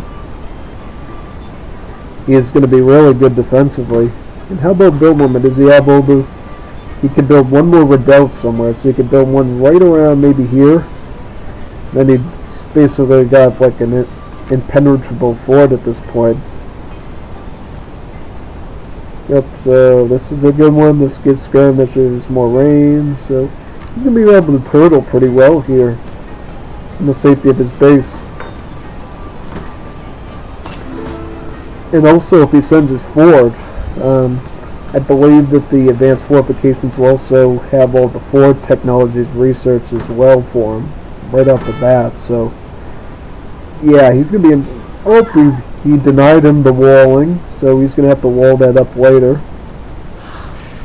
if he wants to defend it.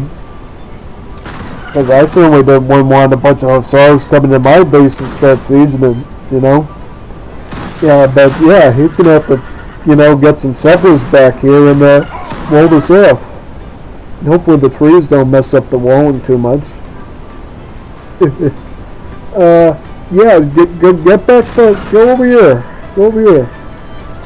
Force him into the area he doesn't want to go into. Make him exposed to the cannon shots. That's what you want to do. Because either A, he's going to go home, he's going to run away, or B, he's going to lose a lot of units. Both of which are really good for you, because if he runs away, you can, you know, you can keep building villagers, safe and sound. If he does attack you like a clown, he's going to lose all his units, and then you can basically start trying to kill him. So what the RTS principle's about in AoE, you know? Attack smart, defense smart. Attack smart, defense smart. That's what you have to do in any RTS game, but especially the Age series, you know? Same thing in AoE 2, AoE 4. You need to know when to attack, how to do it safely, how to do it effectively. Yep, he still has a lot of map control. You know what I mean? I think that's what Spain has in their favor, is they're just able to tap into these hunts and mines that Sweden unfortunately cannot. They can maybe get this moose over here, but really not much else beyond that. They're going to be falling on the plantation economy. Yeah, I don't know about this skirmish here. I mean, yeah, just fall back. Oh, he built the town center there. That's annoying. He'll get some of the wood back though, so that's good. So he could go for culverins, yeah. I would go for culverins right now, because I know he's going foot artillery. I'd start making culverins. He can't really push here though without taking some heavy losses though. So yeah, just let him go forward. Let him go forward with these. Yeah, I would start shooting like right now, like right here, right at the top. Just start shooting. You can get 3 shots up here. I mean, yeah, he's still doing good damage with the tower fire, but get some 3 shots in. You know, what are you waiting for? If your will is numbers down enough, you'll have to go home, because even your infantry army will put them in real danger. Yep. Why are you targeting the market? I mean, that's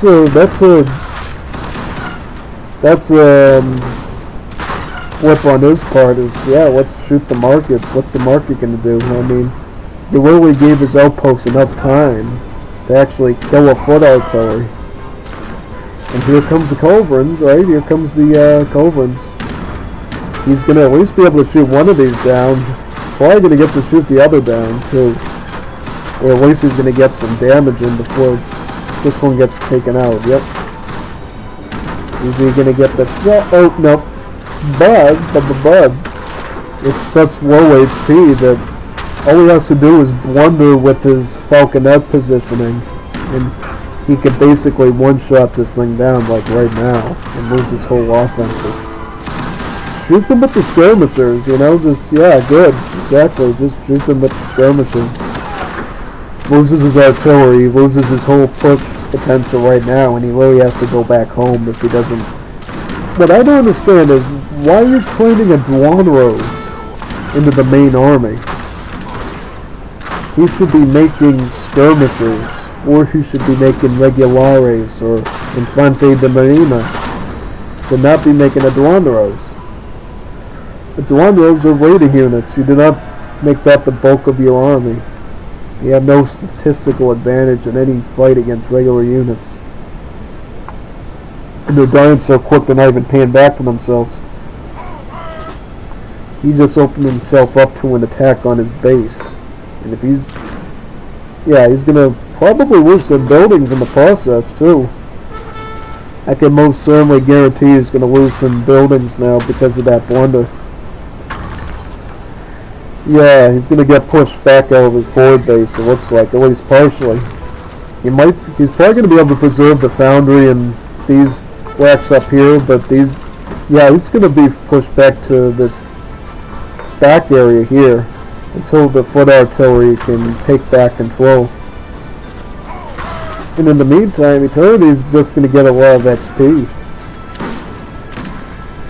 He must see does he see the foul? Yep, now he sees him. Now he has to run, yeah. Now he has to retreat. He can see those foot artillery coming up the side. Now he has to run back up to the silver mine here. He's got a fort down here though, so he can definitely defend. And it comes equipped with all the fort upgrades already researched thanks to advanced fortifications, so yeah, he's definitely in good shape. That's not going down anytime soon. Yeah, I don't know, I mean, it's very possible Swedish could actually win this 2-0, and that could just be a duplicate record. I don't know, we'll find out. But if it's not, I want Spain to win so we can just see like one more match and have it be like a cool even tiebreaker fight. But I just don't know. I don't know who's gonna come on top in this matchup. Okay, so it seems like Beveringer's Adelsters are gonna be introduced now. Adelsters are pretty neat. They are a special assault cavalry that instead of like Splash, they do a bit of anti-line infantry multiplier damage, and they do a bit of anti-maneuver actually. So they're basically like a melee skirmisher almost. Shipping some hussars as well. Now, one thing I did in my game with Swedish in the previous weeks was I have the infinite hussar shipping in age 4. I can't remember it's in age 4, because in the event that I lose all my cards, I can at least still have some economic value given back to me from my home city shipments. You know, get me a nice shipment of some scout units to pursue a push with.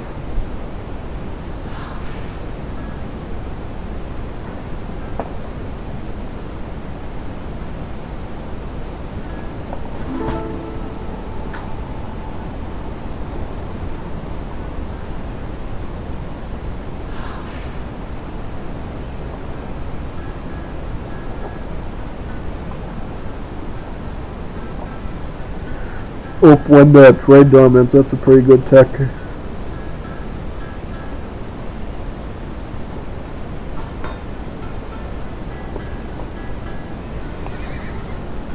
Yeah, so he's actually teching into his natives, which is really smart. I mean, it's Spanish. I mean, I don't know why he hasn't really considered adding in Cree or Windad, which are basically the old vanilla Huron natives, to his armies yet. Skirmish, regularies, and foot artillery. So yeah, I mean, I would definitely add natives into that army, just to get my pop up, you know, get the most pop when I'm sieging. Because that's just one thing that Eternity is going to have over him is these mantlets, providing all that cover support for him. Oh, and he's also going to be making culverins. And with the culverins, he's going to be able to, you know, take out some of those foot artillery. So, taking away a bit of the advantage that having foot artillery is going to provide him. Yeah, I don't know. I mean, I don't know who's going to win this. This is getting pretty close. I mean, unless Eternity really blunders with his army, I don't see how Isma's going to get his third game in.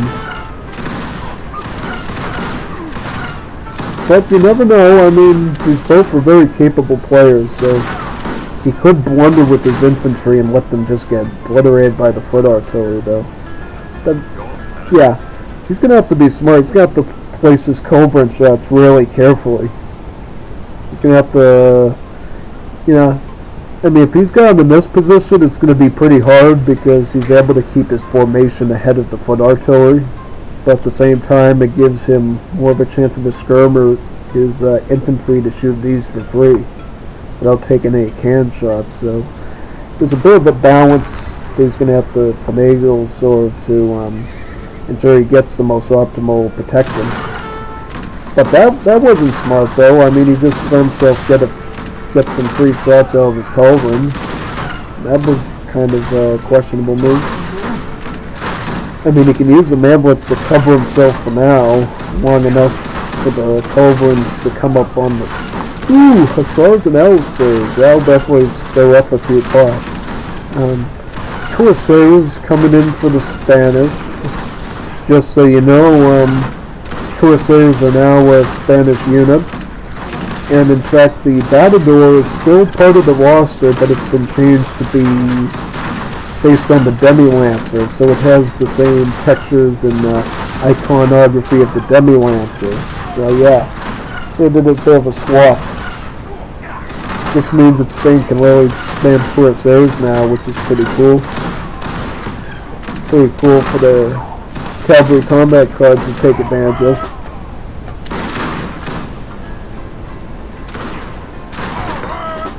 Yep, here comes the Corsairs, supporting his skirmishers. Yeah, now it seems more favorable for España. You know, España is going to beat the Suecios, might beat the Suecios overall. Yeah. He's going to be queuing up more skirmishers, and he's also going to be queuing up some Adelsters as well. He's also going to be sending more of his... I mean... No, I would have sent the chest of coin and be looking at aging up. Because you know what you could use against Corsairs?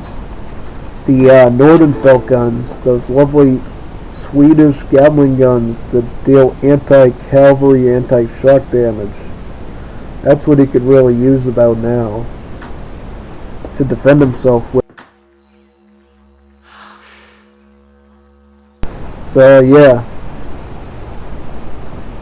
this is looking like a pretty good matchup right now for both players. Swedes are going to be teching into their plantation technologies already. Seems fully boomed as well at this point, almost like 77 settlers, not bad. Yeah, you don't really, against these players, you really don't have to question their economic choices and military choices. They know the game pretty good. The equerry. I forget, what does the equerry do? Oh, he's going to be making some ousters too. Right. I'm just wondering where the cookie crumbles. Like, when does, if at all, does the Swedish end up falling here? Because they're rolling so well. They got the towers. They got the fort. I mean, where does it fall apart from here for the Swedish? That's a very good question. I don't know. I don't know where it falls apart for the Swedish at all, honestly. Seems like they're moving along pretty well. I mean, yep. Well, it might be the fact that the Spanish have decided to industrialize early and the Swedes have not, because they're already trying to get. Now he's getting the picture and he's going to start getting that coin shipping, so he can start thinking about industrial age. Yeah, do something with these. Don't just let them get set up for nothing. Do something with them. You know, even if you're going to just throw them into the infantry. Not that that's a good idea either, because, well, skirmishers can actually do fairly a lot of damage in larger numbers to the Adelstir just because they lack that pierce armor. You know, you'd really prefer if he was making mostly partisans or regulares to go for a full Adelstir push into his army. And at the same time, it looks like Spanish are going to be going for guard cuirassiers to take advantage of that nice splash and HP advantage.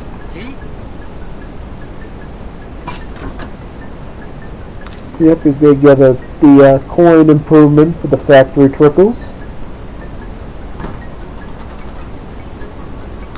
Yeah, I mean, it's still part of the match, really. You know, it's still not known who, if anyone, takes the win here. It's going to be a pretty tight one, I would say. You know? It's pretty intense and pretty tight. Don't know who's going to take the win on this one.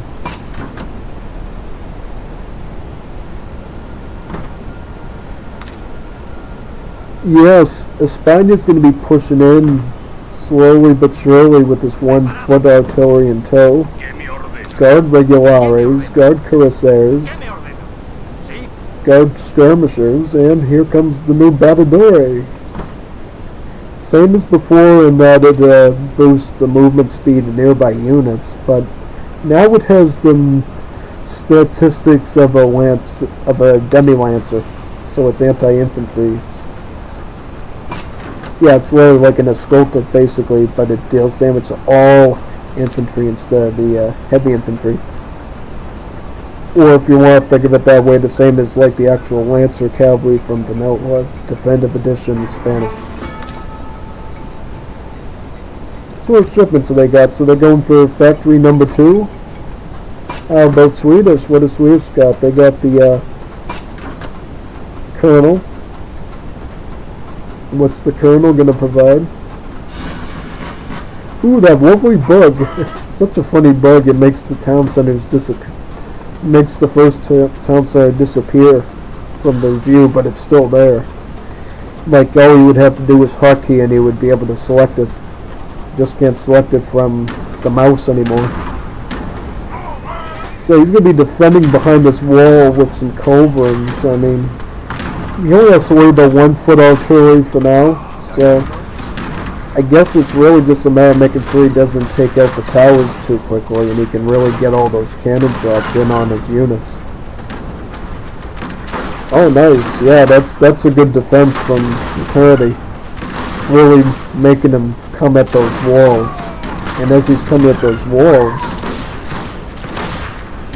everything, including the Batadores, are going to take these cannon shots. Oh, perfect. Look at that. Look at that defense. He's really defending very well. He's defending quite well, actually. Very good defense from Eternity. Yep, how's the health of the walls doing? Yeah, the walls are pretty healthy. Walls didn't even really take any HP damage, so. I think he was mostly looking to shoot at the towers, but he was unsuccessful in that, because all the towers are still standing. For upgrades, he's going to be upgrading the skirmishers, and he's going to be shipping in the Nornfelds, likely to deny him both supremacy with his regularies and his assault options, so his cuirassiers or his batadores. And also, does he have a foundry? Yep, he's got his steel mill working. This will be providing him ironworks for providing him the Nornfeld guns for free over time. Look at the stats of these. They have super good hand armor to protect them from shock units melee, and they deal multipliers against shock units, in addition to having the rapid fire advantage that organ guns have. Yep, think of that. So it already does like 50 damage, and he doesn't even have the artillery combat card that Swedes could potentially possess in their decks as well. So a very good anti-cavalry option for the Swedish. Yeah, he's going to be pushing up the Spanish right now. It's still unknown who's going to win at this point. It can really go in anyone's court. I mean, Spain could start to... Ooh, Spain went for the Imperial Age very quickly. Ah, that's brutal. I think they went for one of the... I didn't get to see the politician name. They went for the one that gives them a free shipping and extra XP, I believe. Like 1 to 2 extra shipments. So Spain decided, instead of building up the military numbers now, I am going to go into Imperial Age and get Imperial Regulares and be an age ahead of you. And at the same time, ship this forward to help slow down your momentum into my base even further. Giving me enough time to get that Imperial Regular. He can afford it real soon too. He can afford that Imperial Regulare upgrade. And once he has that, he's going to be in pretty good standing to start pushing back. And that might be the unsealing of this offense that the Swedish have been attempting. Even with guard Beveringers, guard skirmishers, and these Nornfelds. And like an Imperial upgrade on his units would certainly give him an... Yep, and see here, the Swedes will also be going for their own Imperial Age to keep up with them. Yeah, I don't know who's going to win this. I mean, it depends. Like, if Spain goes for steel guns and cuirassiers and regulares, they could probably push them back. It's really anyone's game at this point, It would take a very big blunder from one player, I think, to really tip the scales in the next minutes. Yeah, I think so. I mean, they're both in really good shape. I mean, but I will say that I do like the fact that España has more upgrades, and they still have even more upgrades they could peck into. So is he imperializing his units yet? He should really... So, in fact, it seems like the Swedish... are the Swedish producing steel guns, or did they ship those steel guns? Oh, he got that from the field marshal. Yeah, so these are from the politician. So he didn't... Swedish only get one factory to compensate for the fact that they have the steel mill, so they don't get too much free stuff. So yeah, he got 2 free steel guns that he's going to be able to use to start pushing into the Spanish base now. And what will España do in response? Will they start oh, so he's going for excessive taxation, right? It's the coin gathering upgrade from the European capital. He could shoot these Nornfelds right now, which would deal with one issue. Then he could pull in the Corsairs and really kick them out. That's the only way I think I see the Isma making this go to Jebel Musa. I think he can do it though. I think he can pull off a trick still. I mean, it's not over yet. He has the economy. He has the ability. He can firmly tip him out of his base and then get him out of. Yep. He's going to shoot this Nornfeld down. Good. That's one more less heavy cannon. Oh, he's going to shoot the other Nornfeld down. Very good. There's 2 Nornfelds down. More skirmishers. I think he's just biding his time. You know, he's just trying to defend. You know, trying to hold him off, trying to distract him. You know what I mean? Just giving himself time to build up in his base, and then he can start steamrolling him out. That's what I think he's doing. I might be wrong, but that's what I think is going on here, because he's looking to use this base that he's built very well to stall him as long as he possibly can, and that he's gonna... Oh, he got this... Yep, see, he used the Batadores to take out the steel guns, and now he's forced to go home. He doesn't have any siege equipment to go with these walls at anymore. And with these fortified walls, how are you going to penetrate these things? You can't. You need either a giant spam of the Beveringers, or you need mortars, steel guns, etc. And these infantry, these Imperial skirmishers, and eventually where's he going to go with field guns for the foot artillery, are going to intercept this forward base attempt by the Swedish right in the center map. I do think that the Spanish are going to indeed take this to Jebel Musa. Looks like it. I mean, he took a big risk by going for excessive taxation that early in the Imperial Age. And now, because he has the economic advantage, he's going to be going for the Imperial Regulares too. Give him that nice reform skin that you see in the iconography. And that's going to be it for him.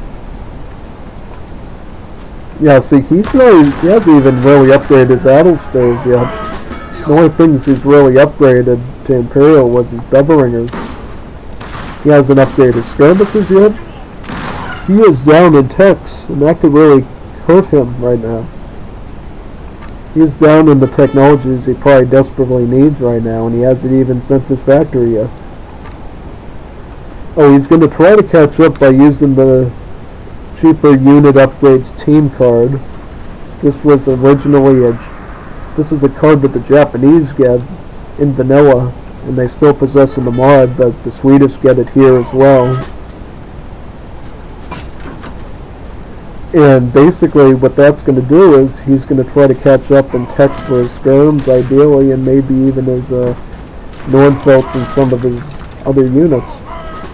See if he can destroy Spain's momentum that they get with extra technologies and gathering. Just look at the score, like the resource score. Well, it is a little low right now, but that's probably because he's actually starting to train some of the foot artillery with the field gun upgrade right now. He's going to be sending in Empecinado, which is going to give his skirmishers really the ability to be trained instantly. Yep, he has fencing school, so he did bring all the upgrade cards needed to actually give himself instantly training skirmishers. He'll only be able to tap this the hotkey for the skirmisher, which I think is S, right at those racks, and he's going to be able to pop them out as quick as Russian infantry. He'll also be able to do that with the Partisan and its new Royal Guard upgrade name. So, yeah, he'll have 2 units that he'll be able to do that spam with. It also benefits volunteers, but volunteers for Spain are garbage beyond age 3 since they don't get Guard or Imperial Royal Guard techs like the French or the Belgians take advantage of. He's going to be creeping up the side down here with these stables. Probably wants to be prepared to use shock units if he needs it of some form. Imperial Skirmisher is finally arriving for the Swedish, and he's going to ideally be looking to catch up in technology with the Spanish, so maybe he can continue the push like he was doing before,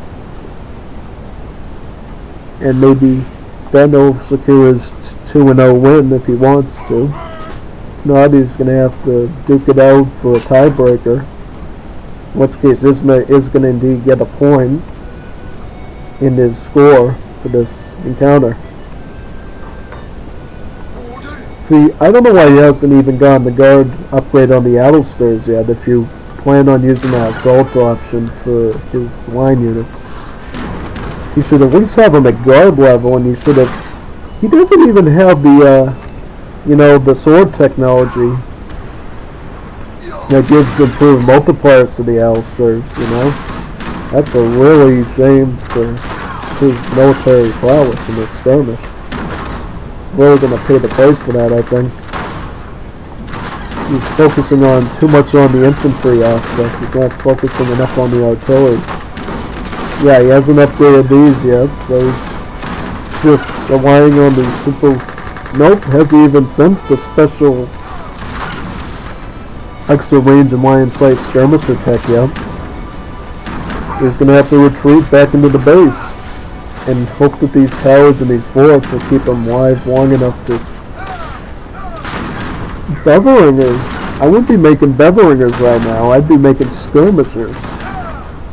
Or maybe even start upgrading my Grenadiers. Grenadiers. Well, he could be certainly be using that wood to save up for more Culverins and Culverins Royales, which he should have at least by now. Here comes the Battledores, fully upgraded. Well, not fully upgraded. They can get, and do get the Lancero upgrade. It's an age 4 card now, but it has this little bit of a trade-off where it actually no, it's an age 3 card. But what it does is it lets you train them an age earlier, like in the 3rd age, give them an early access to their ultimate unit. Yep, so this is where I guess the cookie crumbles for the Swedish defense. He just didn't upgrade his economy and his military in enough time. He was lacking a lot in his shock unit upgrades. He did have shock tactics, but he lacked cavalry combat and the sword technology at the very least that you should have for your Adelsters. Yep, he's still training a veteran upgraded unit. Still completely unable in wood to even get these to the Guard level. You're talking about Imperial Skirmishers, Imperial Regulares, Imperial Badors, Imperial. You're attacking with veteran upgraded units. That's a hole in your defense. Unfortunately, your opponent's going to be able to exploit in you. And that's what you see here, exactly. A complete hole in his defenses. And that's going to probably end up resulting in his downfall. I mean, unless he magically upgraded his Adelsters, use them in a spectacular manner, built a bunch of mortars and just started bombarding him in the middle of his base out of nowhere from a ship maybe. I don't see how he had coming back from this. Yep, and he's gonna, now he's gonna start pushing on those outposts that have been bothering him since the start of the match just about. It's those outposts that have basically kept his base safe up until this point. Now may very well start losing those outposts, and once he does, now you're completely at the mercy of the Espana military. Yep, he's going to lose the fort. Can't rebuild it. He didn't send Castramentation, so he's not going to be able to rebuild that with the Explorer. There's another key part of your defenses down for the count. And from here, yeah, he's just microing his way into that base. Nornfeld's, Beveringer's, Sturms, doesn't matter, he's getting in. He can try to ship in the Nornfelds again since the card was reset with the Imperial Age, but we're not talking about shock units anymore, these are infantry. So the Nornfeld it doesn't lose all of its value, but it certainly loses a lot of its steamrolling ability. He would have to use it on these first, these Batadores. And then shift the focus southward.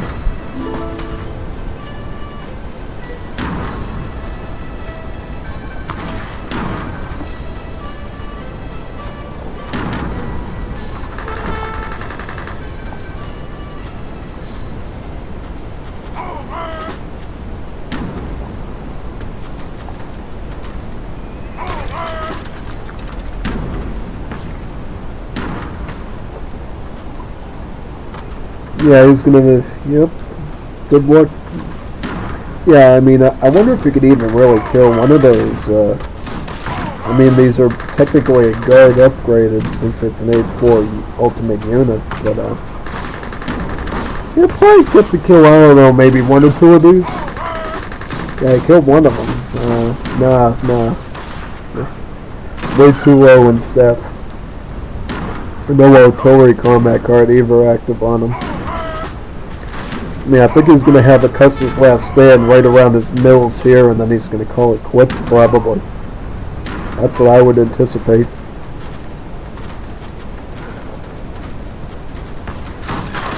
Yeah, I think that's exactly what's going to happen. Yep, I think exactly that's going to be the outcome.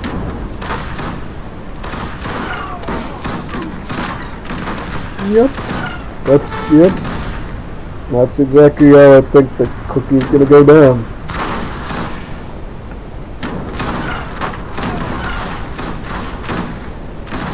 Yep, look at that, oh boy. Yeah, one kid, look at that. I mean, he has put up a good fight defensive-wise to just stall out time, but, you know, in terms of, like, coming back from that, nah, I mean, he's got the resources to defend.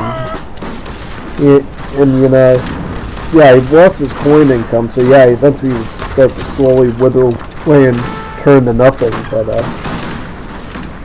Imperial Eduardo's been pretty cocky, I guess. I mean, he's, you know, he's going in with the Eduardos, and he's gonna try to start raiding in the back.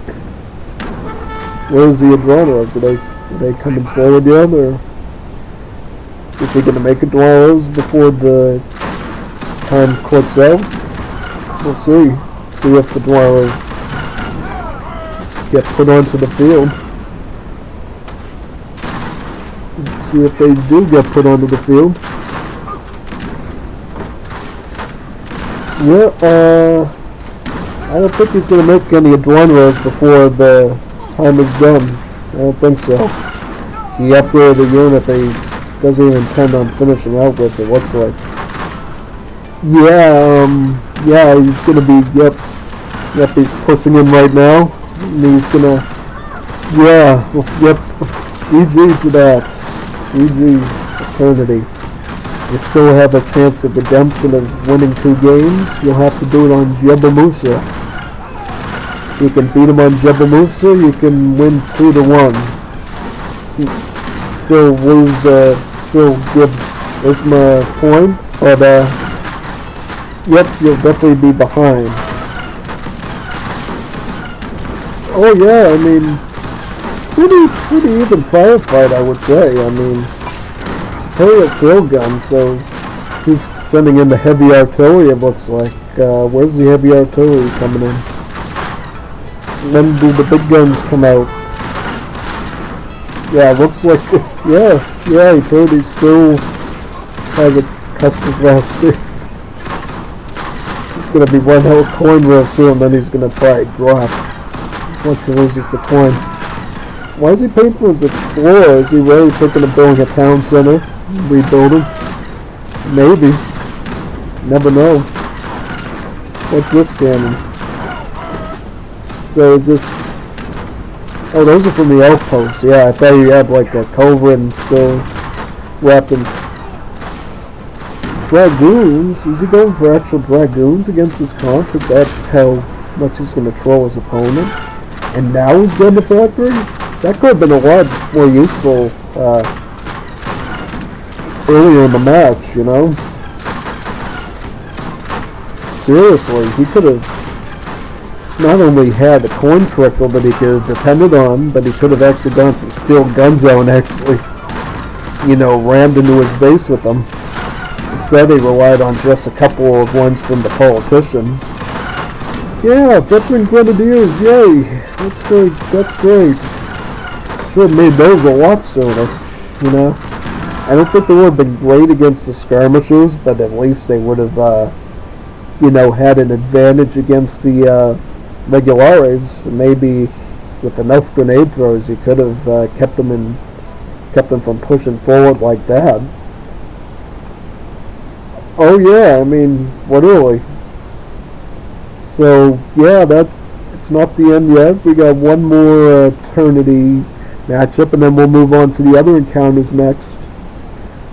I'm also gonna take a sneak little peek to see how many more encounters we got.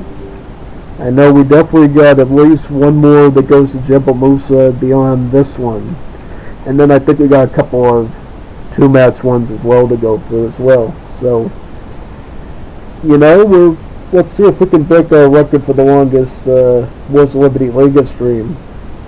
I'm always looking forward to that possibility that we get to that, you know, 12-hour stream. That'd be pretty interesting, to say the least. So, we got, yeah, after Isma, we got Fufi and Belkis, we got Kaiser and Yopes, and then we got Saga and Jeff.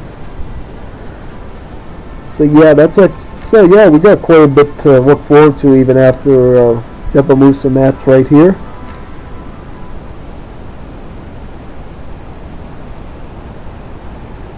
Now we see the final countdown and the final showdown. Let's see what got up and ace for Isma. And for Eternity, we got Ethiopia, so he's going for the Lambo strategy. That's bold, I like it. He's going for the Alucard Goa Migration Cancer deck. Is he? Is he going for it? Goa Migration, yep he is. He's got it in every deck, so yep. We're going to see a Goa Migration. Funny because I did that last night, blindfolded almost. And here's the thing that confused me. Why can they see their resources? I couldn't see my resources last night, and I couldn't see my, you know, my population. Yeah, it looks really weird on here because they get faith and export, so yeah, the UI looks a little strange for them. But yeah. I mean, I don't think it's going to be an instantaneous win match. I think it's going to, well, wait a second. It looks like this bar is moving along pretty far, so I don't think it's going to go full length in Eternity's favor. But we'll see. Depends on what sort of deck he goes for. If he, what sorts of decks does he have? Do you have like unit decks or?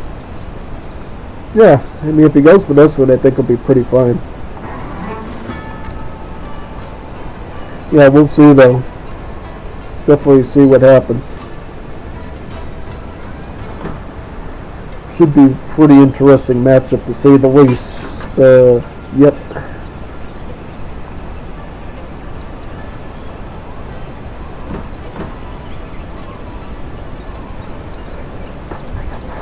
He's going for the food trickle card first, grain economy.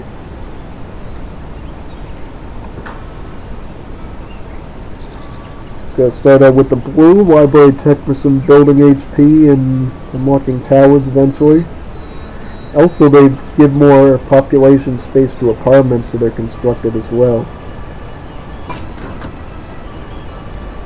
Yeah, I think the way he's doing the build, he doesn't worry about keeping up with build queuing. He just keeps upgrading at the library with all that food stuff piled up with no build queue. But for the Japanese, what sort of... So he's going to be probably going for a Tory rush, I can imagine. You know, he's going for the Tory. Wonder. Any consulate? No, he's not going for the consulate. So yeah, he's probably going for a Tory rush. Oh, he's already up to national age, and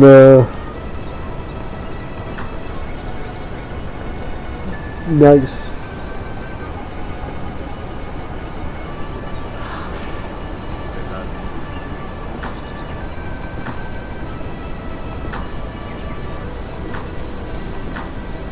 Nice, and what's he gonna be? He's shipping in the big Redados. Shipping first, this it gives you Pistolaros and upgrades them by about a little bit stronger than a guard upgrade actually. So pretty brutal upgrade, considering especially since outlaws have naturally better stats than their non-outlaw counterparts. And they do benefit from the red library text as well. So you can definitely look forward to seeing their attack go up the one that they survive throughout the match. I just don't understand, like, the time's going by so fast. Does Isma really just cave to these pistoleros? What happens? I don't know, man. These pistoleros. 41 attack, and I don't even think he has like the second red library tech yet. That'd be pretty cringe if he actually died to like 6 pistoleros. No, he'll get the Tory gate up in time, I think. Yeah, it looks like it. Here comes the Tory gate. Samurai is gonna come and protect them. He's gonna use town center fire. Build a barracks. Get in the base. Yeah, see, they one-shot vills. Pretty nasty.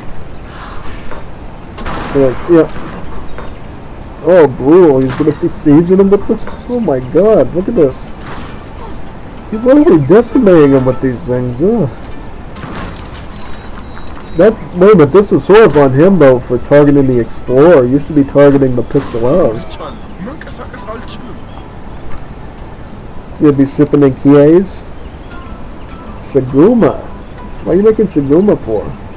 Is he worried about Ormos? Maybe. He might be worried about... I just find it so hilarious because they had like a really good evenly matched game before. You know what I mean? It was perfectly balanced out, and now it seems like he's just falling for this Pistolero strategy of the Ethiopians.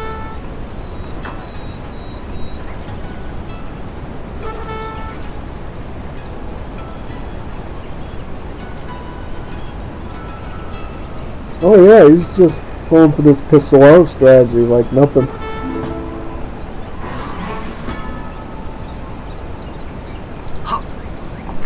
Kies, please. Don't tell me you're gonna make Shigumas again. Oh, more Shiguma. Alright. Yeah, at least gotta be smart about shooting them, I guess. Shoot one out. Good. Very good. Yeah, I mean, that's a little sus, I think, is the fact that he's not going with the Kies to have more range and multipliers against these. I can't believe that he's getting dominated by Pistoleros. Like, you should know to go Skirmisher and just force him back. And then Westphalia's, the second library tech is going to give him more ranged attack, even more than they already have.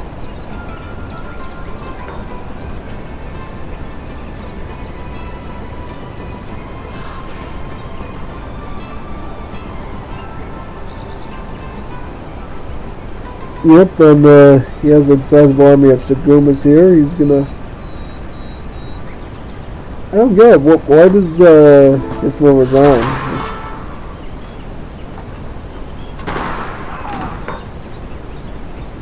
Just like a rage quit or something? I mean, he's doing fine. Like, you just have to kill the pistoleros, you know? Just hunt down the pistoleros. Doesn't have any... Do you have any bowmen? Oh, he has bowmen, so yeah, maybe, I don't know, maybe something happens with the bowmen. Yeah, I don't know, like, it's kind of surprising to me that this is turning out this way for him. Yeah, I'm pretty shocked by it myself. It's like, yeah, you'd think that, oh yeah, yep. Well, that's pretty strange, to say the least.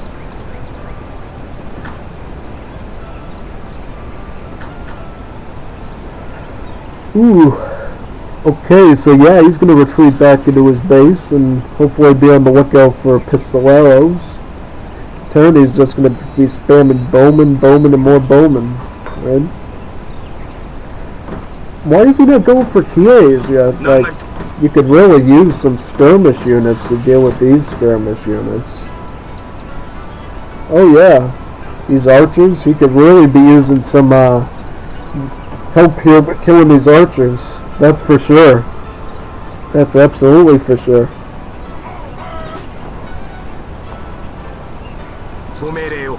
Yep, definitely don't push him forward too quick. Oh, whoa, don't do that. Ouch, that hurts. Ouch. Yeah, you definitely did more than scraping your knee right there. Ouch. That's gotta hurt. You do not want to end up in that situation with the bowman. It's not a bowman are just gonna give chase and you're gonna be running back home. Running away from these things. Yep. Yeah, look at that. Yep. Up, yep.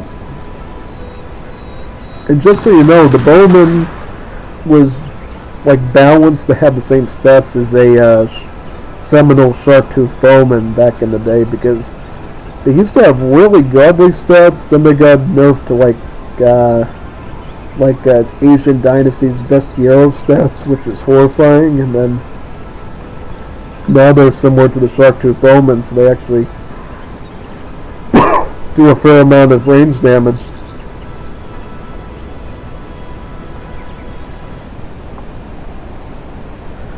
That was the quickest, most briefest match in history, probably. Yeah, that was a real quickie.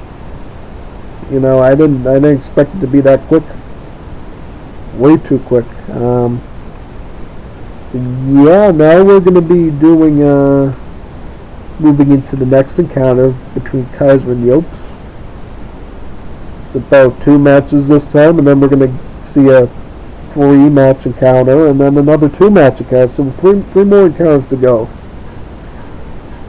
And you know, just because we only have 3 left doesn't mean that we might not hit that stream record. You know.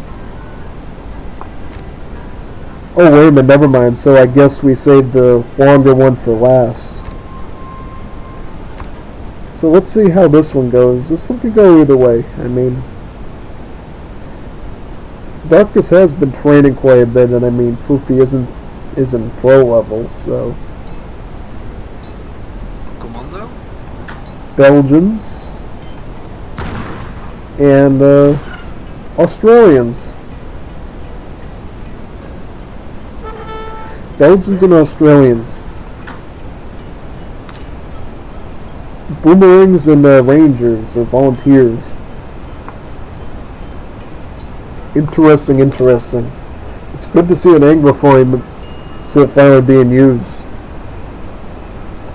For those who don't know, the convict labor costs coin and food. It's like an outlaw sort of villager, where it's supposed to emulate one. About 50 food and about 60 coin. It's supposed to be just barely suboptimal resource-wise in its cost.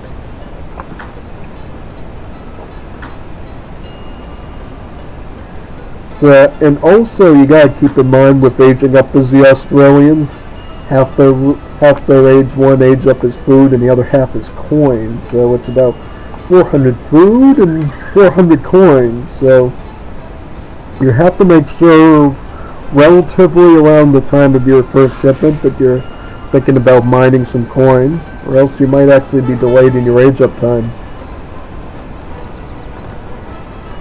And that was done for a very particular balancing reason, because the developers realized if we're going to have these outlaw settlers cost 2 resources, we need to make sure that the age up reflects the macro, basically, that they're going to be doing to keep that convict labor stream going. He's going to be shipping some fur traders. Also could look at the deck a bit. See, I don't see colonial combat and I don't see native combat, so it could very well, he could very well go for the colonial faction, or he could go for the aboriginal faction too. Either again, bush rangers or boomerangs. So, and what does Belgium have in mind? So they got some nifty FF options, they got rangers, they got some yam-yams, so you know, Belgium could basically go in any direction here. I mean, I don't know how I feel about Solvay Conference. I mean, wait a minute, improvements are like cards, right? So yeah, I guess that would be beneficial for the infinite bike infantry and the Walloon shipment. So yeah, I guess so.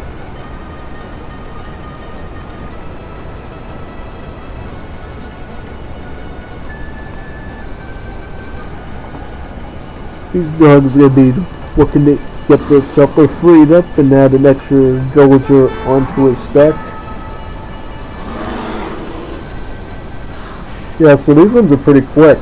So I don't know if this stream's going to be as long as last week's. I guess it all depends on like the final one, I guess, unless Yopes and Kaiser end up drawing it out for each other. Yeah, we'll see though. We'll see if it let's see if it's big one-night matches. Oh, you never know. Like, you could run into, like, you know, the Jeff versus Slug Deluxe series, and each one could be like an hour long. You know, and that would basically be done around, like, if it was right after now, it'd be like, I don't know, like 7. So, you know, you never know. You never know how long those cars are going to go for.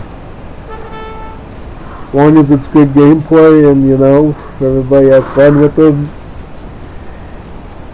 That's why I make this a VOD, you know what I mean? If you don't make it a VOD, people aren't going to be able to see the whole thing from start to finish if they want to, right? You also, as a VOD, you have the ability to skip in between matches and, you know, pick apart the ones that you want to see, right? See your Juanitos Favelitos go at it with each other.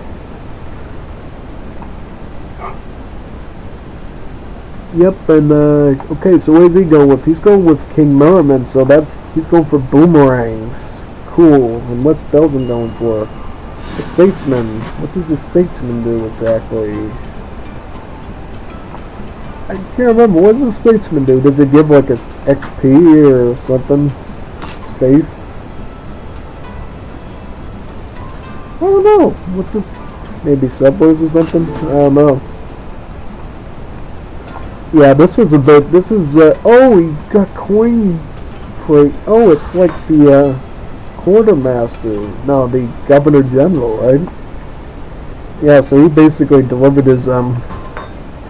Oh, geez, yeah, so that's like the governor general. So he got two frontier wagons instead of one. So that's the one I would go for, because the thing he's not doing though, he's not trying to build trading posts. He should be trying to build trading posts.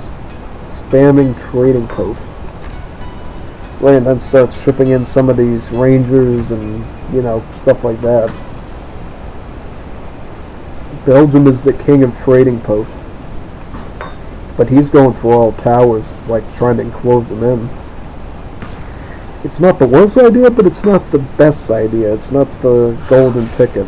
Because all he has to do is, you know, decide, alright, let's go for this one, and ignore here, and ignore here. The only time that becomes a problem is if he magically defends super well, and now you have to move into this mining in this hunting area, or you have to move into this mining area.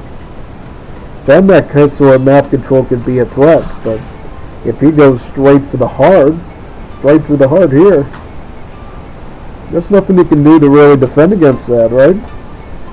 You know what I mean? That's where that falls apart and hits really bad real quickly for you. Exactly. So yeah, he's going to be shipping in some volunteers.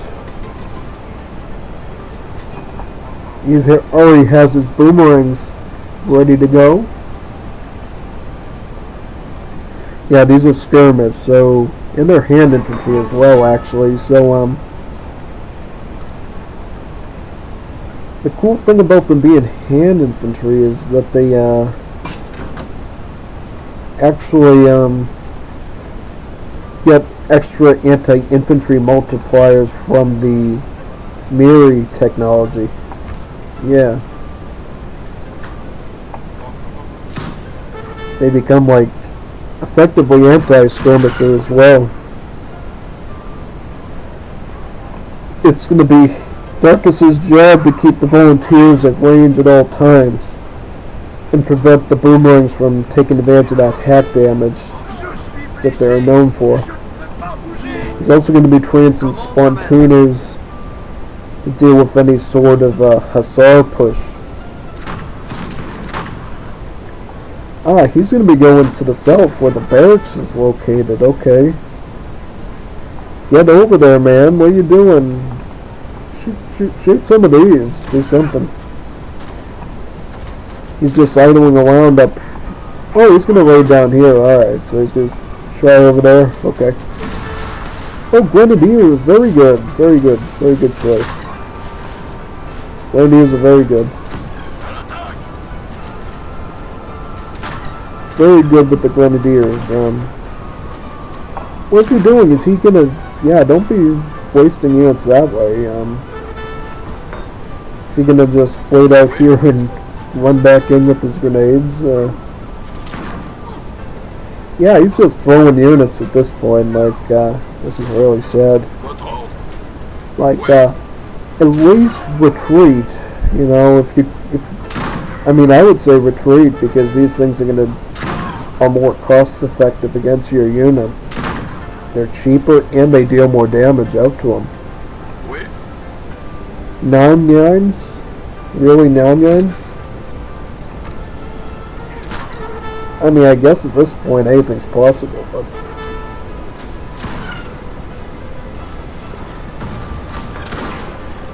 Yeah, basically.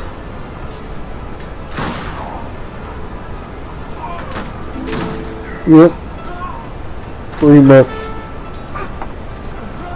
Yeah, that was quite a blunder. Quite a blunderbuss of a situation.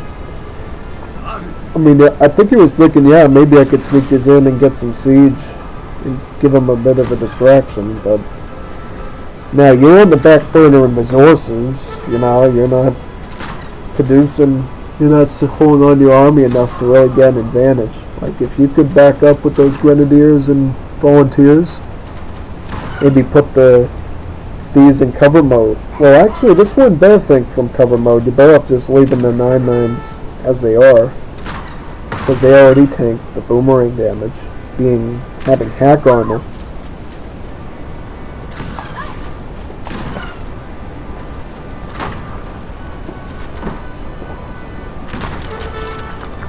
Yeah, he's going to lose that like I anticipated, and he's going to go right for the base. He doesn't even have to worry about this one at all. This is a total waste of his time. He's like, nope, I gotta go right for the town center. I guarantee he has no units there at all. Yeah, he's queuing them up down here, so he's going to be completely unprotected in the area that really matters.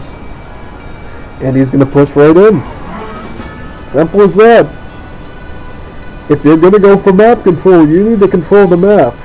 You can't just build all over the place and get end up losing the heart of your town center and losing your economy. And it doesn't matter that you have towers and barracks ready to attack them if you don't have the resources to attack them with, or even the population to attack them with. So what is he going to do? Yeah, go for a push. There's really not much you can do. You basically screwed your chances of winning. Do it for entertainment purposes. Go for the barracks. Siege this one. Maybe take a couple houses out. These Nyam-Nyams are really good siege, you know. They're really good with siege. They're like pugmen on steroids in terms of siege. They're really good at. Good. Then go for the houses. Oh, now he's going for grenadiers. I would shoot the Minutemen first before the grenadiers get there. Right? Yeah. Ooh, cool. Yeah, he's doing something, I guess. Yeah. I guess. Right now he's getting clopped though, so. Well, I mean, yeah, like always, you always assume that it's a 2-to-1 or something, but yeah. I mean, I just wish we got more matches like the Sweden versus Spain one we just saw, where it's actually substantially interesting, like back and forth warfare, not this totally outclassed in combat civ matchups. Here's the thing, Belgium could probably destroy Australia if they played smartly, you know what I mean? Like, instead of, you know, unit choice management. If you get enough grenadiers, a good number of grenadiers, you could blow up these boomerangs, and then you'd have the numbers advantage, and the people just don't manage their armies well, you know? They don't pick the right units and they don't micro them properly. When they do have to push with them,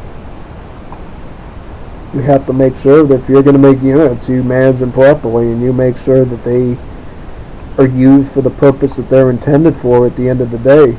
You know what I mean? Exactly. So, see how the second one goes. I mean, I don't know how the second one's going to go, but I'm looking more at Jobst and Kaiser and the Sabtalak and Jetsers as being sort of, you know, some pretty good ones. Yep, we'll go for number 2. Yep, and then we got about 5 more matches after this, 2 encounters. Right. See if Darkus can redeem himself. If not winning, at least holding out longer. So we got Canadians versus the Maori. Okay, that's a good matchup. Should be a longer match. I mean, yeah. That I'm at least looking forward to. It's not going to be like a shoe-in win for either side, you know what I mean? Well, this could go either way. I mean, they both benefit from FF and stuff, so we'll see a bit of interesting combat between the two. This could go. Well, I always, when you start a match, you always look at the bottom timer. If you see it start filling in super duper early, like before a minute or something, you know, yeah, this is going to be a quick combat, but if it takes a while, yeah, see, it's starting to fill in just about a minute, so yeah, this could totally be about a medium-sized match, like a half-hour match, which would be cool. A bit of back and forth. So, what advantages do these civs have?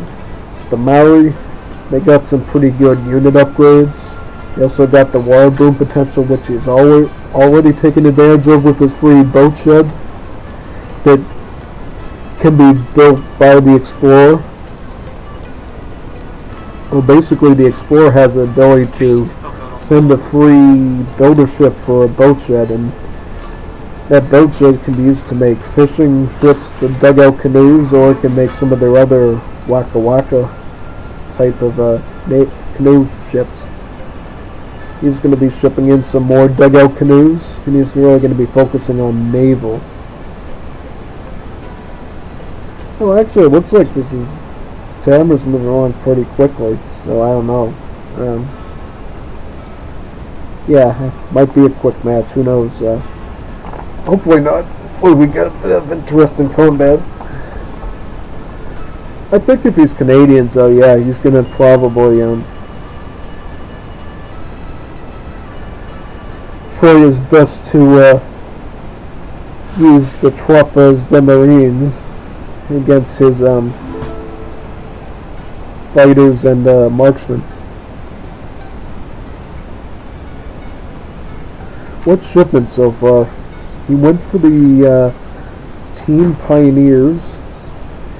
He also has maple syrup. He has fur trappers. I would went for the fur trappers first because, well, they're better at hunting, so you can take more of your pioneers off and put them onto the needed wood chopping you need to age up, since Canadians have all their food costs replaced with wood effectively.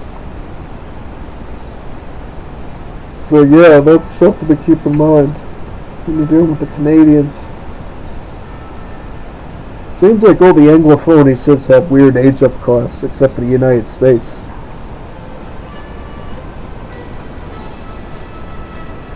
And for Fufi, let's see what Fufi's got. Fufi has, yeah. So, I mean, he's going for like sort of like a rush stick. He also has some mid units. He has Karabati, Shark-Tooth, Spearman. So I don't know. It could go either way with sort of strategy he's going to be looking at here. What voyage is he going for? That's the question. He's going to be going to Fiji, right? Voyage of Fiji. Yep. Yeah, imagine if that canceled the age up here.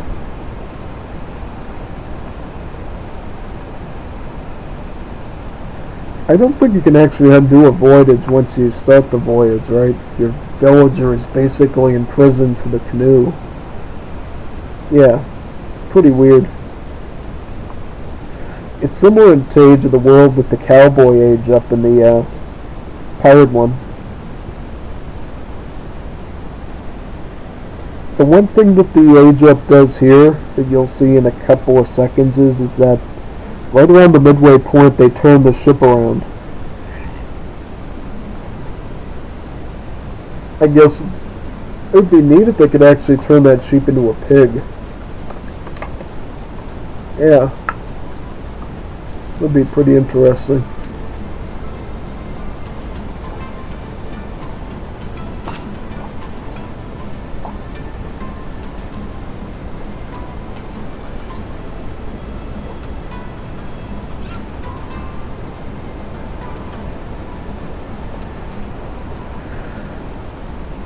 Yep,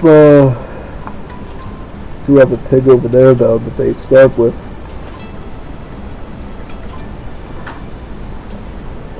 Well, you can tell generally from the flag what he doesn't have a huge shipments now, so we don't quite know yet what he's gonna see until he has the key. Double racks, alright. The aggression. Definitely think that's a good idea when you're going against the Maori. Go for some aggression. Yep, so if he goes double X, I can only imagine he's going to go either foot guard or he's going to go with Tropas de Marine. Now the foot guard are actually cost efficiency wise basically garbage. You know, I can't even justify using the foot guard. They need some serious improvements as a unit to justify making them. Like, I would give them like 2 or 4 extra range on their like regular musket attack before they would even think of calling that a worthy unit. So what unit is he going for? Tropus the Marine, good choice. It's a good unit, very good unit. How about Fufi? The Fufi fighters. So they're going for a bit of a fishing upgrade actually. Gonna be shipping in some fighters. He has a couple of the Wakas. A couple of the Wakas here, yep. Alright, so expect Marines versus fighters. I think that actually Darkus could probably win if he's smart here. In which case I'd be a little bothered if we didn't get to see like another match for him. But we'll see though. Let's see what they can pull off.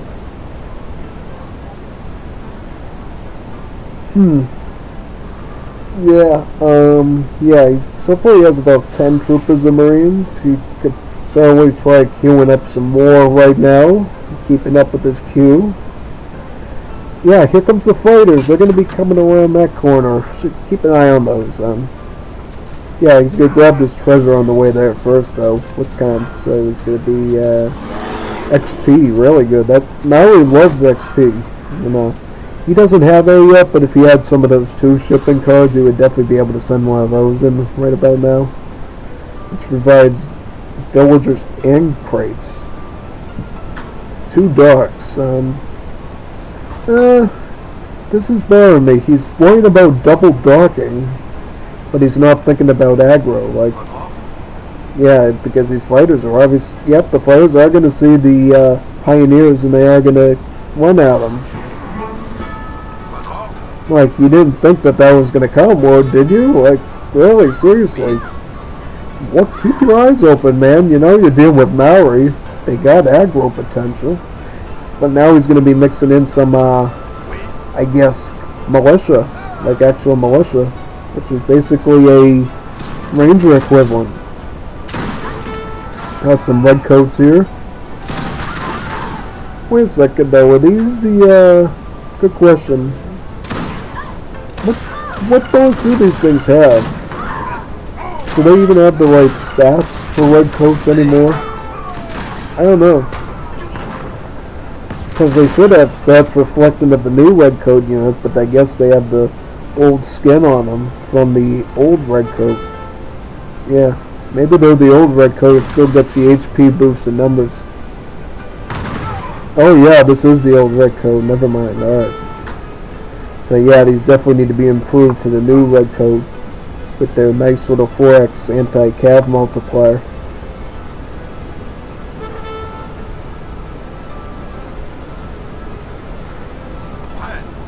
Yep, Canadian's going to be trying to defend. Maori is going for a voyage to the South Island. That's actually the fastest but also the weakest age up because it gives you no benefit. It's basically like the exiled prince of but you can get it at any age though. It actually doesn't improve in age either, it just sort of just stays as a fast age up. Whereas the other voyages will get more benefits as the game goes on and the longer you leave them alone. He's going for Huarca fighters. He's not going to be going for Mary fighters. Interesting.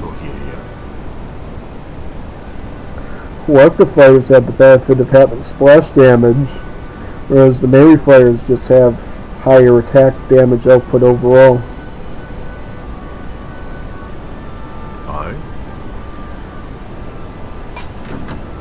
Yeah.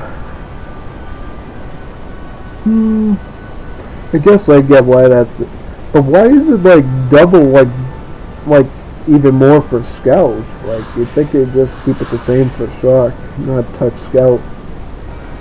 Why does it have to be especially weaker against scout units than other shock units?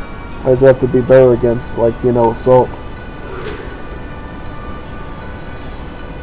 Let's see here.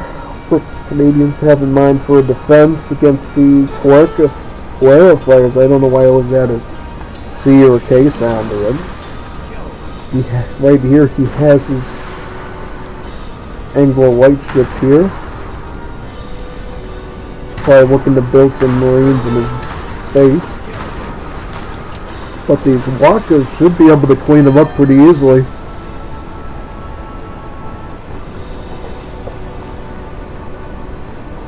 Yeah, I don't have a doubt that the walkers will clean those up quite easily.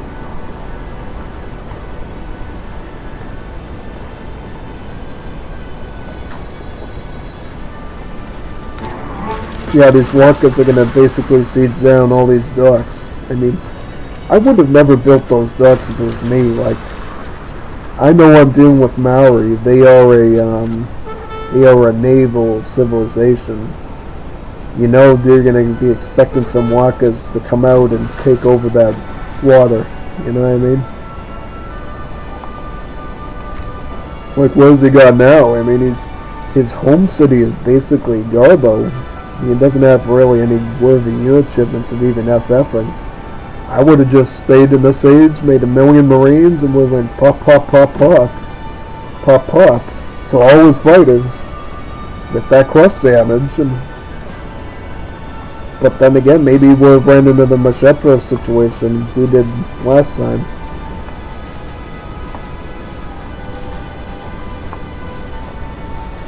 Oh, we built one of the heavier Maori ships. Interesting.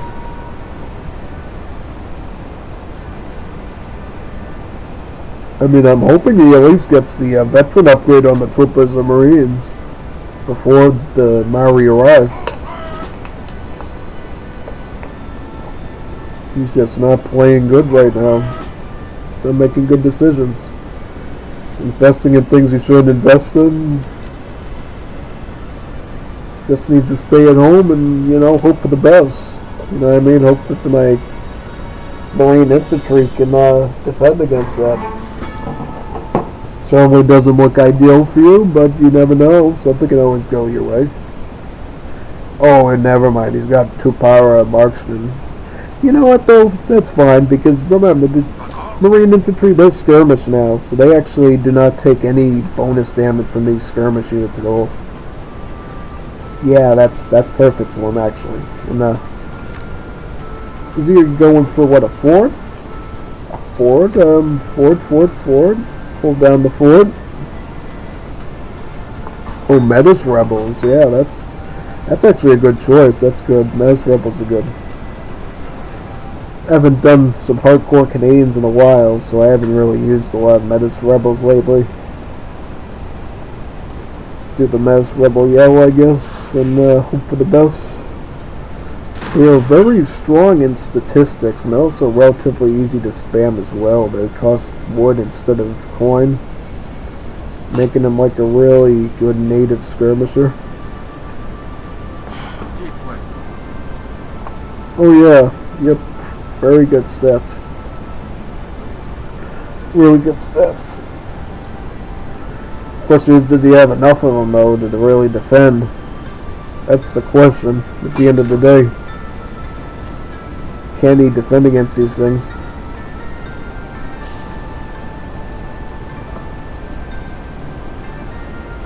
Yeah, I don't know if he can defend. I mean, it's looking pretty grim for him right now.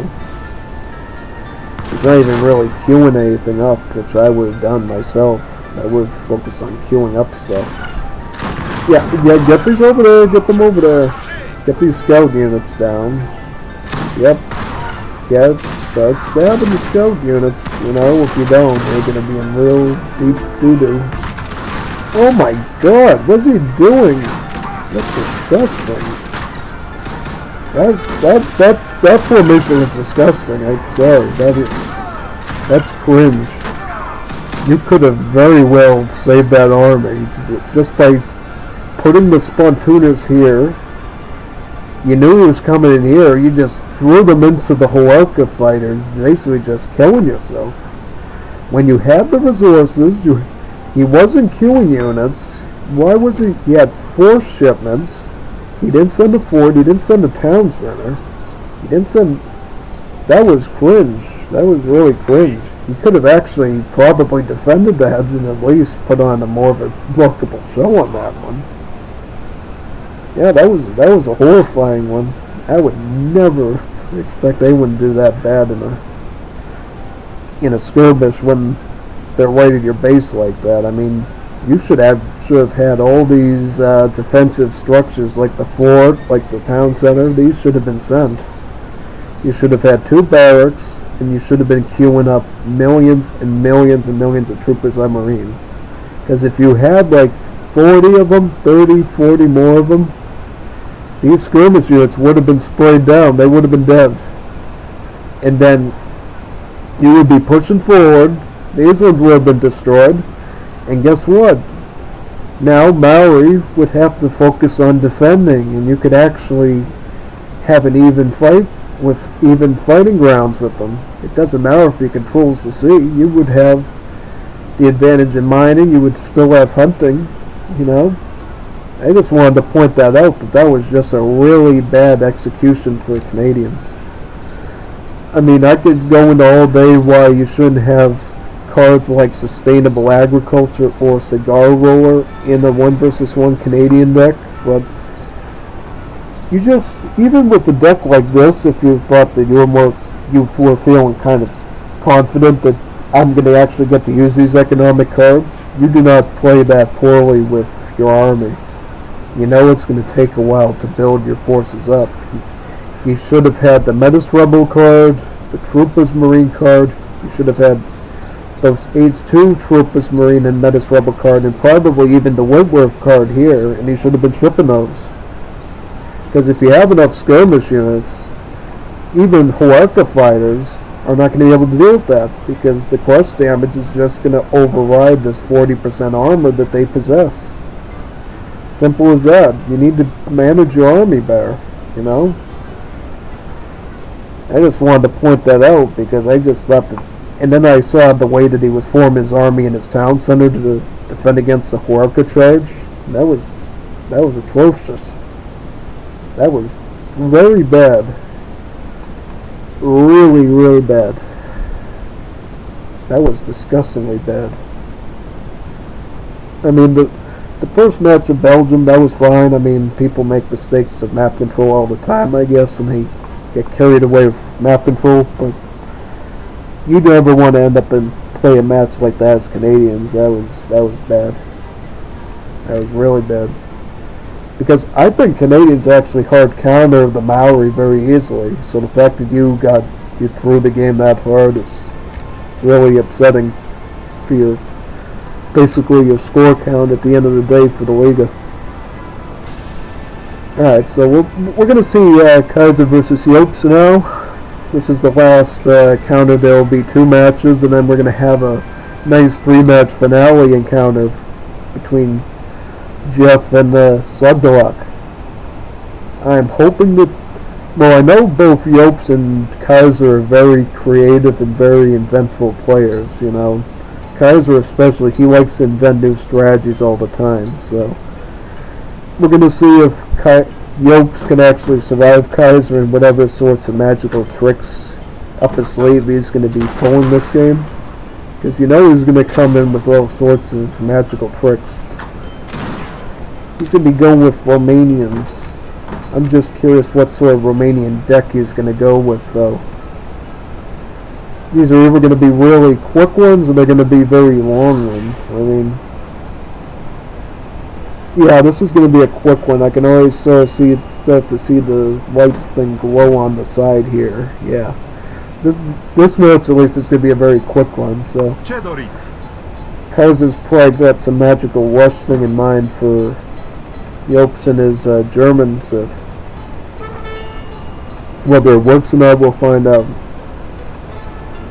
Yeah, so it looks like probably only the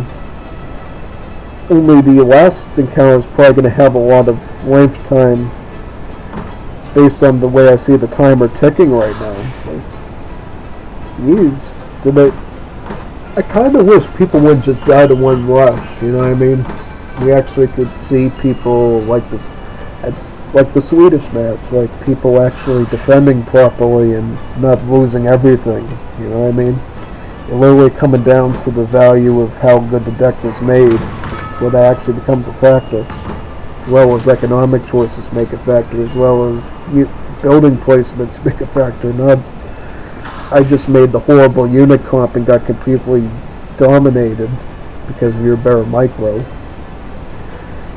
But, you know, yeah, I'm sure we'll get some of those. I'm sure that maybe the next one will be like this, but well, I could explain why this one was probably quick, because basically Kaiser has all sorts of wacky strategies that he always invents, so it's either going to work really good for him or work really bad. I just don't know, because he's going for religion. Why would you get religion anymore? You know that these religions don't actually improve your gather rate anymore. Maybe that's where he screwed himself. Maybe he ends up screwing himself trying to go for religions. Going for these religious books instead of something more useful. Yeah, let me look at the deck. So he has the religious books. He has upgrades, crates, good, Dorbans, Opprishooks, Mule Artillery. So yeah, his age 5 looks pretty normal. His age 3 looks really solid as well. He has Monstrous Coalition, so if he wants to go Hajusi or Scytheman in the late game, he can do that as well. But telling from that timer, we're definitely not going to see any sort of Monstrous Coalition build. Okay, so he's going to be aging up with the military barracks one. So with Mihail Soto. Mihail Soto, I think, provides a group of Hajusi or Scytheman. One or the other. Can't remember which one. Maybe Dorabanti. I don't know. Yeah, I'm curious what trick he has up his sleeve with those religious books. Yeah, I mean, last thing you would think about is, oh, I'm going to go with religious books is, yeah, it's pretty strange. I mean, Romania does get that card. Oh yeah, so he's going for a Juni Balsovolulia build where he's going to try to offset a lot of his resource costs in the faith. Is that right? Interesting. So yeah, he thought this out. He's going to do some super economic rush build probably, where he's going to make these Dorbans like super duper cheap in like food and other resources, and then he's just going to push in having all his Roma slaves on the praying at the houses. I should try a build with that. That actually has the gears of my brain going right now. Like maybe I should try what's this card called? Cruci Las Cruci faith build, where you just try to kill them with super duper cheap Durabanti and super duper cheap Caloras. That's totally a possible godly build. Yeah, and then you just go for the Roma Gypsy Wagon in age 2, which comes with more gypsies anyways that you can put onto the houses. So he's good. Oh, so yeah, so he got some free Scytheman with his age up, so that's what he's going to be rating him a bit with. I'm going to be curious to see what the cost of these Dorabanti are after those come out. See how effective this faith strategy really is. Because if this prayer strategy is actually pretty good, I might actually want to pick that up and maybe showcase it on my channel and do a match with it for you. So let's see. Dorban. Oh, 30 faith and 35 coin. That's a good cost. That is a good cause. Kind of feel like a clown, you know, going with sort of the older build I did with Romania. This is actually quite good. Feel bad for Yopes at this point, like Kaiser figured out a gold mine and he's going to really exploit it. That's a real gold mine of a strategy he has. You know, he can one-shot them just because the Dorabins deal the ideal proportion of damage to get one-shots on, you know, Settlers. He's got the Scytheman distracting them up here. He is going to keep queuing up the Dorabins because how cheap they are. Does he even have a church yet? No, he doesn't even have a church yet, which is insane. Because he hasn't even had to tech into religion yet. And he's already capitalizing off of a faith-based card. He doesn't even have to actually commit any peasants to the player yet of the church. Doesn't even need any real faith playing touch yet. Really sustain his queue right now with just this. And I'm sure after he sends that Cords of Wood, he's going to get his church and go right to Orthodoxy, or he's going to go right to the other religion, I think Calvinism. Maybe Judaism, I forget what religions that Romanians get now. Is it Judaism and Orthodoxy? Is it Orthodoxy and another one? Can't quite recall. Yep, he's gonna basically surround him with these super duper cheap Dorabins. He could also even ship in some Oplushkis and get some really good siege going. Oh, I would have shipped the natives and just kept training the Dorabins yourself for the faith. Not that it matters, I mean, you have basically taken over the map in such a way that it doesn't really matter what you do from here. It's going to be really hard for him to handle you with line infantry just because of the damage output. You're just going to be able to keep one-shotting him, and you already have better numbers. Yeah, get one shot out of that one. Good. Nice, one shot. Oh yeah, be careful of the Grenadiers though. Yeah, the Grenadiers could pose a bit of a problem for you if you're not careful. Yeah, these Grenadiers could really creep up on you, so just go home. Take advantage of your advantage. Don't lose your advantage. Yeah, he's got the advantage right now. I mean, let's see. Is Yopes queuing in the Grenadiers? Only 5 Grenadiers, so you still have the advantage. He did really well with that build. And I don't know why Yopes is going into line infantry. I would be going Grenadier right now because, in particular, these Grenadiers, this splash attack, they would be really detrimental to his Dorabins because Dorabins are low HP. In theory, it would only take about 4 dedicated grenade throws, maybe even about 4 to actually one-shot kill a Dorabin. And if they're packed in a certain way, you could really take out this army just with good grenade management of your charged grenade attacks.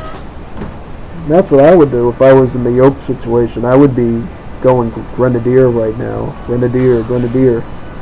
And this is a good decision. Again, the short range attack, that would certainly boost his Grenadiers. Maybe get those ideal grenade throws in. First thing would be to make sure I actually training him. Right, yeah, so he's going to try to go right for his base while he's busy up here. It might work, it might not work, you don't know. Good, so he's going to start making Grenadiers now. Good, very good for him. He knows that. He's going to need those. So unfortunately, it seems like Romania just has the win condition right now because, you know, you can raid him off of his hunts and stop his economic growth, but how are you gonna raid his houses right next to his town center? That's like untouchable economy for him. That economic resource acquisition cannot be taken away. He would really need like 20 pikemen, 20 flashliers, like 10 hussars to go right at his base to even stop that praying rate. Yeah, it's not looking too good for him. I'll tell you that right now. Yeah, it's looking very grim for you right now. I don't think he can defend. I mean, I could look at the resource count, like, oh yeah, and he just wasted his grenade throws on the explorer here, so, you know, hats off to you for distracting him. The one thing that could have stalled him a bit of time is gone. Yeah, see, if he could have gotten some good grenade throws in, yeah, you could actually wipe this. That's the way you counter this. It's not unbeatable, you just need the grenade throw really well. You micro them in such a way that when they get packed up, you take out like 20, 30 of them. And then you take the superior numbers and go right for the barracks.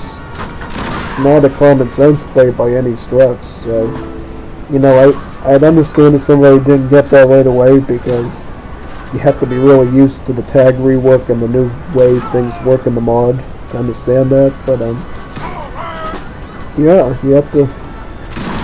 Ouch! Yeah, back then I didn't even get to throw his shot on. Yeah, see if that helps. Yep, just keep shooting, I guess. You guys always just. I really do with like some of my villagers just to get that town center fire working at the same time. Now you do it like that, it's kind of a waste because you're ruining the rate of fire. Wait a minute, does it back with the rate of fire of the town center?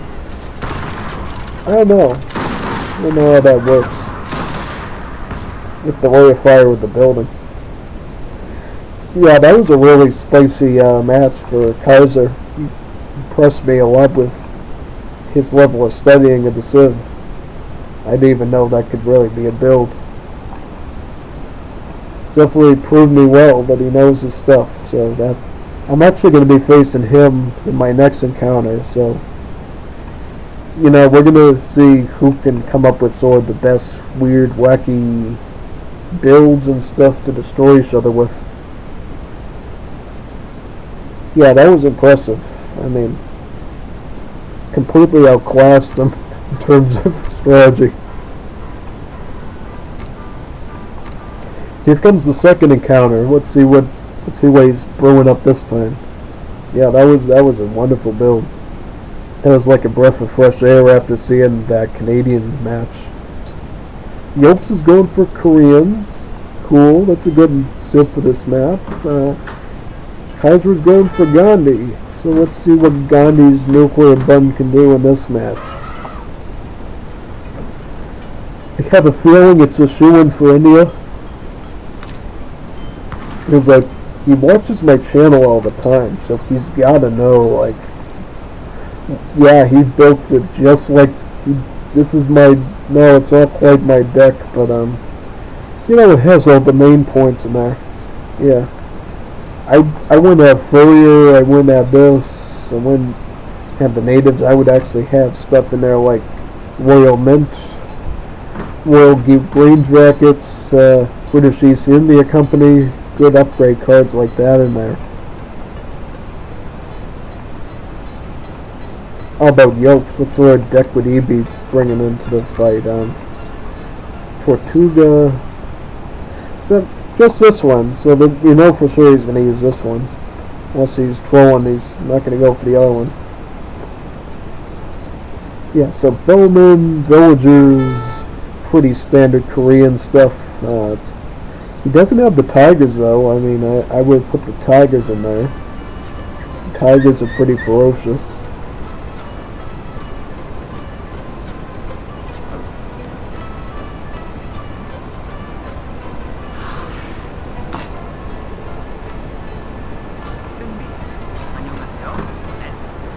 Yeah.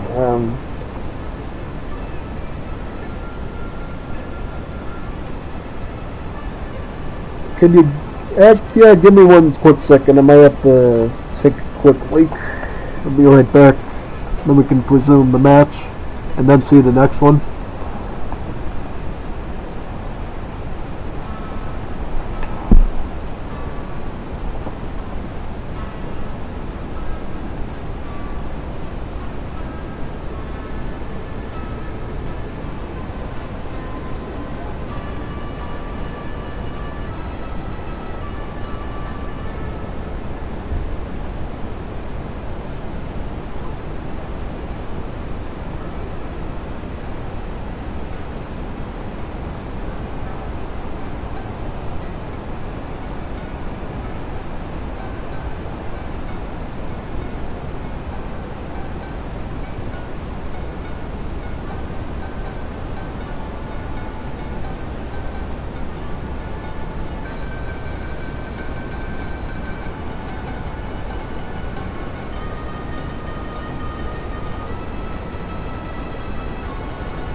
Okay, so I'm back. Had to take care of both, if you know what I mean. But, you know, you're an animal, you have to take care of certain stuff. So let's get back into business here. Okay. So, looking at this, he's going to send his villager card first. On Yope's side, on Kaiser's side.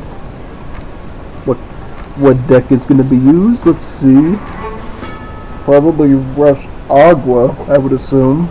We do have the naval option. Let me see.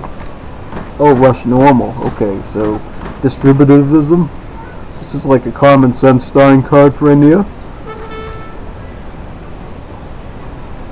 Really, you really shouldn't be using any other sort of card with India, to be honest.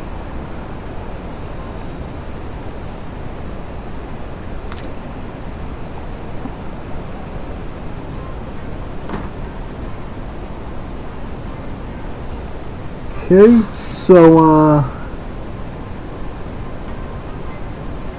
after that, let me see. I'm just curious to see what sort of wonders they go with. I can imagine Kaiser would go with the Agua Fort. That's the standard for India, unless they're going for Eco. I could see Koreans either going for their Fort, they could be going for their Pyongyang Gate, or this could be going for their Market Wonder. Yeah, Korea, you're going to go in all sorts of different directions. India's a bit more straightforward. You ever had the Karnamata build, or you had the Agrafort build?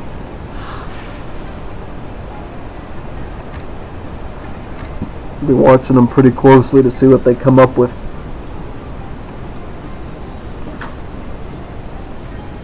Ooh, so he's going to be going for the Hwaseong Fortress. The Hwaseong Fortress is kind of similar to a regular fort, but they don't, instead of training the units that are normally available to the fort, it basically trains the units you normally don't have at forts. So, like, you know, artillery, siege units, you know what I mean? Stuff that forts usually don't have. Kind of the inverse of a regular fort. Whereas regular forts have hussars, musketeers, you know, your halberdiers. These things really just have the huachas, the chungtongs, and the fire cattle. Still a fort though, so it's good for defense. Oh yeah, another thing you should keep in mind too for the Hwasong Fort, it takes the same upgrades as your mountain castles. So, if you're upgrading your mountain castles, it will also benefit the fort as well. Giving it a bit of extra value and utility to upgrade your defensive structures as the civ. Barracks coming out on the Korean side. How about the Indians? The Indians are going to be going with the defensive Agrafort, it looks like. Not a forward one, because they could have put one right about here. Somewhere around here, you know, right where the hunts are, where the mines are. That they're playing it safe, which I respect. I do that while the time myself is. I might be thinking, I want to attack using sepoys, but I want to keep the fort at home in case I end up getting flanked by them, and I just need another structure to keep my base safe. Any reason why he's garrisoning in the... Oh yeah, he did that to redistribute his hunts. Good. Yep. Good herding technique. Good. Shipping in some coin. I can imagine he's going to go for the Shamnadar Gate rather early so he can start making some of those disciplined mahouts. On the other hand, Koreans are going to go for Myeonggyongs. Myeonggungs. These very nice longbowmen. They have a very good range. Almost comparable to a skirmisher, right? And then when they send the team card here in age 4, then they become on par with skirmishers in terms of range. So, very good unit overall.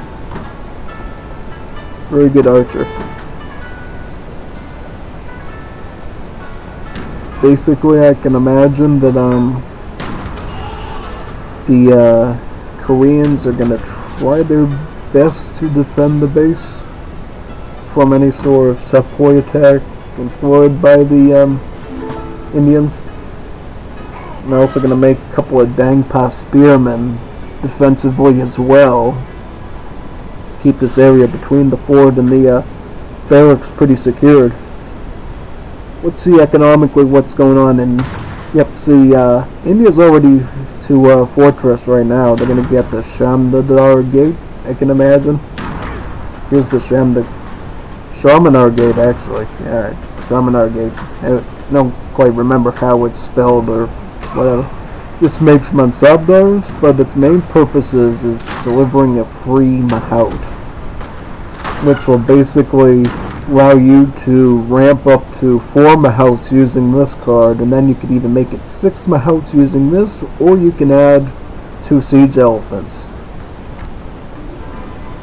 But the Myeonggungs are going to come in, and hopefully take out as many of these villagers as possible, disrupting his age of time. Yeah, the more he can. But the thing is he's gonna have to pull out like super duper quick though, because once the Mahout comes out, he'll lose every single one to the Mahouts. Don't siege, shoot the villagers. You know, don't be stupid, shoot the villagers. So yeah, just leave, you know. Just leave, man. You're not gonna stop that wonder. You may as well leave. Trust me, you better leave. Get out of there. Get out of there. Get out of there for the sake of your survival, son. Get out of there. You know what's going to happen to you. Get out of there. I'm warning you. Look at this. You're going to regret it. Humma, humma, humma. It's going to... Yep. I've seen so many people do that on the both Wars of Liberty games and on the Definitive Edition 3 ladder. They're so stupid. They just take these crossbowmen or Yumi bowmen or whatever they got, leave them right at the base for the Mahout to literally just sweep them under the rug. It's such a waste of resources, you know. It's like they don't know how wonders work, basically. They don't know that the wonder will keep building even without any villagers building there.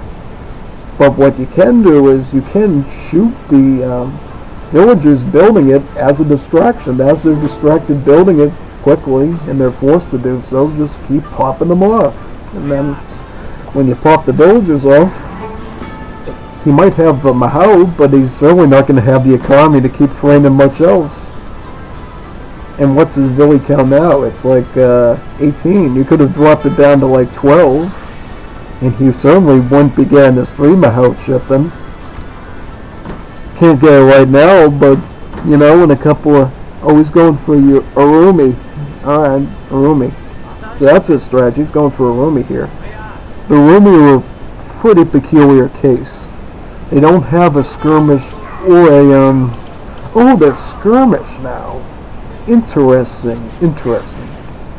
See, in the Definitive Edition, as well as past versions of Wars of Liberty, Arumi did not have an official infantry tag. You know what I mean? They had, I don't even think they had really a tag at all. They only had hand infantry, which made them basically immune to any particular multipliers. Now they got the infantry tag and the skirmish tag, so now they get countered by Lanceros, and they'd actually get countered by the Iron Flail of the Koreans. Not that they are...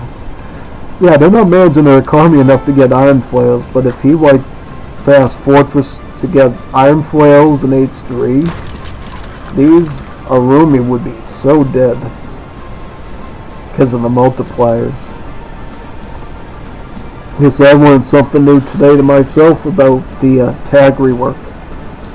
Even the Arumi isn't immune to following the rules of tags, I guess. So with these Myeonggungs, he's gonna try his best to sort of defend this flank of his map. Then he's gonna train in some Dangpa spearmen. And then, you know, he's gonna do his best to defend. I mean, I would say he's pretty much screwed right now because between the pierce armor and the anti-line and maneuver component of these units and the help of the Mahoud, he's not in really good shape. He's getting spammed by like splash units. Not just strong units, but like splash units. This has 2 splash, this has 1 splash.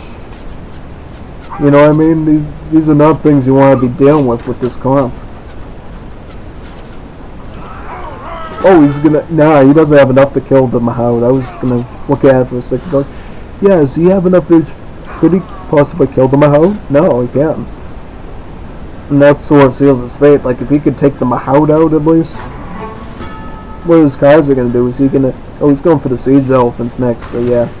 He's gonna be going for the kill real soon. I just wish, you know, are you gonna manage these guys? Chayo? Shishi. Move him somewhere. Yeah, put him somewhere, you know. It's a little bit too long for an idol. I have a problem idle myself, but that's a little long. I would do that on occasion, but I don't usually do that all the time. Now you're fish booming?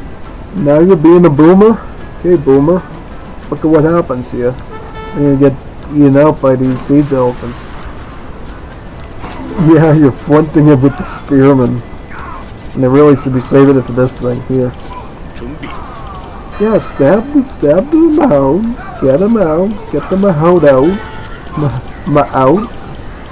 And are you gonna even get them out, or are you either gonna get that?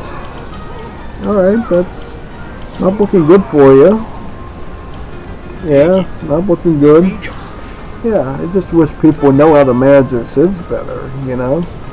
No, okay.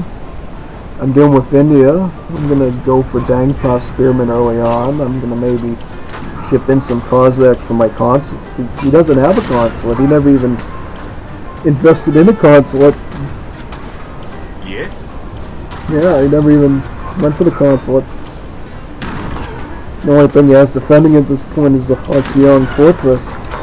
Run for that. And that's not going to last too long. These siege elephants, 400 damage to a building per shot. 400 damage per shot. See, these are only going to... I think these are all going to be...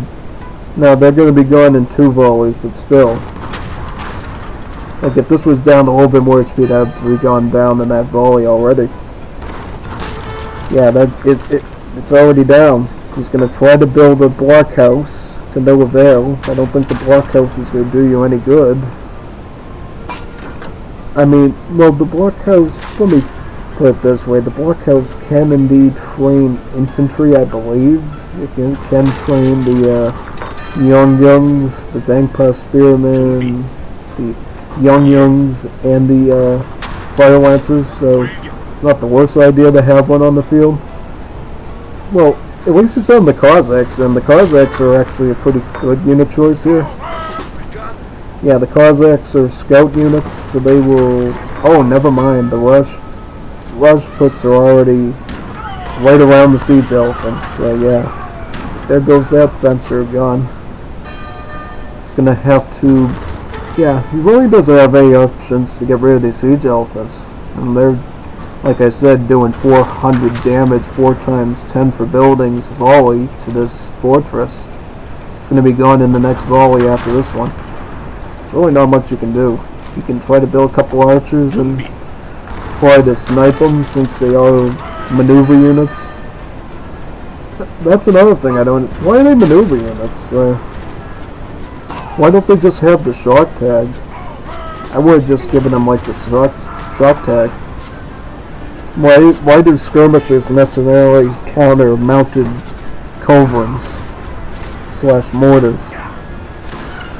That to me doesn't make a whole lot of sense. It should really just have like a shock tag, because you really want to deny like line units like the Partisan or the Halberdier from actually doing any sort of multiplier against these. That would make more sense to me, because especially since they have only Pierce armor, you would think that you want to give, line infantry a chance of really utilizing their bayonets on these. Yeah, Kaiser's been doing pretty good in this series. He did pretty well. I mean, pretty consistent with the strategies. His unit choice was very good. Just played it out really nicely. Executed really well. And basically Yoke's couldn't keep up with it because of how well he was using the mod and different cards to his advantage. He really studied them well. Very good GG. So we have just one more encounter to go to now. We have the Jeff versus Sogtalak one. It's the final encounter, right? Yep, it's the last one. Last but not least. It's probably going to be an epic one, I would think, because it went to 3 matches. It goes to Yepelmusa, however you say that. It goes to the 3rd map in the pool. So there was a tiebreaker match to determine it. Here's the moment you've all been waiting for. See 2 legendary Wars of Liberty players finish off this great week 6 of Liga matches. It's been a very good streaming and recording this. I hope anyone here that's viewing it currently would agree that this has been a really good series so far. Oh, Jeff is going with Maori. Have I ever seen Jeff go with Maori before? I can't recall him ever using Maori before. Maybe he's just trying a different civ. How about Sogdalek? What's Sog gonna do? He's gonna go with the Haitians. Ooh. This could be a real match. Yeah, the time is already going, so this could be a pretty quick and swift aggro war between the two. They're gonna really butt heads and go right to business. And his explorer's creating a trading post traveler right now. He's gonna go right for a trading post. Go for that one ideally. Alright. What is Sogdalek gonna do? What's his game plan? This could go really any way, honestly. These are really good aggro civs, you know what I mean? These are really good aggro civs, so I think it's going to come down to the wire of who wins a certain fight. You know what I mean? They're going to be going all out rushing on each other. And the one that kills the army first is probably going to take home the medal on this one. Also depends on what voidage that the Maori use. Yeah, because they could go for the fast one and go right into attack. They could use the delayed one like Fiji or Van Diemen's Island, I believe it's the other one. No, it's New South Wales, yeah, so they can go New South Wales or they can go with the Fiji. Fiji's the greedy option. So what is he going with for a card? For the rest of the game, Flax Weaving, you get Trickle of Wood, so it's basically distributivism. Which is a good card. I mean, distributivism is a good card. It does give you a good trickle that you can rely on to make your spearmen. Also just getting your pies up in time. As for the Haitians, he's going for an infinite Sevite shipment option. So does he plan on getting any shipments anytime soon? See, the thing is unless you got like a trading post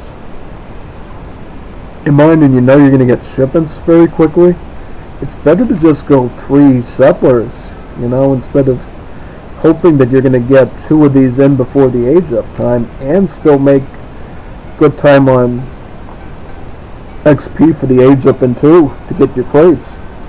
That's a real greedy card choice there.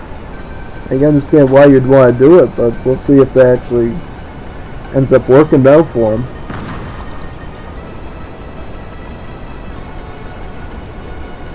Is Jeff started his voyage yet? Nope. You can start it really whenever he wants to. Like if he wants to go for the fast one, he could go like right now. Wait a minute, can he go right now? Let me think. Yeah, he's going for New South Wales. This is the middle option. It's the South Island one, which is faster but also super cheap at like 600 food. So he'll be starting that voyage. I think he'll give him like a food crate, and I think maybe a dingo or two, and maybe some bush tomatoes or something, if I recall. Should be pretty useful for him.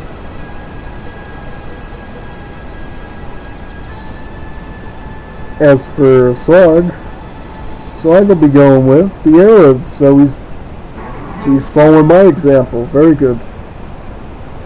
Probably sees how I use the Legos and decide, you know, I'm going to need that big queue of Janissary themed infantry backing me up. So yeah, so I guess he did learn something from all my YouTube videos. Very good. It's good to see people picking up some of my strategies and trying to build them in new ways. I always try new things on the mod, and if we're going to find out all the sorts of different ways to play this mod, people are just going to have to explore different cards, the different texts, different combinations, and use their general AoE3 knowledge from DE and the Asian Diocese and put it to good use.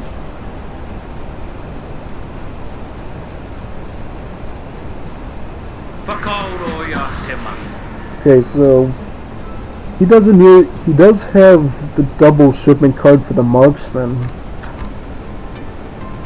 And when I look at it mathematically, it looks like you do get 2 extra marksmen from using that. Does he get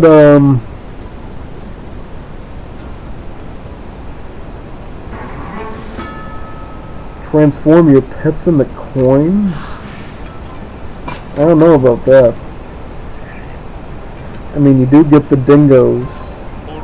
Yeah, you do get 2 Samrib the pet dingoes from the New South Wales age up, but who's to say you would even get any real value from that? Like, isn't it better just to send the coin crate? I mean, you barely have to have like a native settlement to even justify that trade. Depends on how good the treasure is. Well, if you did on the Pokemon map, the Equatique map, then I could definitely see that card being like a one-time shot, because you'd have so many pet units, you'd probably get like 1k coin, like an H3 coin shipping in the return of it, so it'd be really good for you. So we got 16 marksmen here, Slagtalak, Conscripto, and then he's going into Picket. Dude, why are you going for crates? Ew. Just get 2 shipments of Galegos and go at it with them. You're building too slow. You're missing the point. You're missing the mark. You're missing the mark by doing that. You need to, you have to get those Galegos out first. Then you can start thinking about getting some crates in there and bulking up your base. You need to get right to fight and get your dukes up. You need to, get 10 heavy infantry. Yep, so here comes the Spearman Marksman combination. It's going to be making some machete throws. See, I would have sent the wood first so I could get the assault units out that I need. Because now he's on the back burner. Is he going to at least try to ship something in time? Is that going to go out the window? Let's see.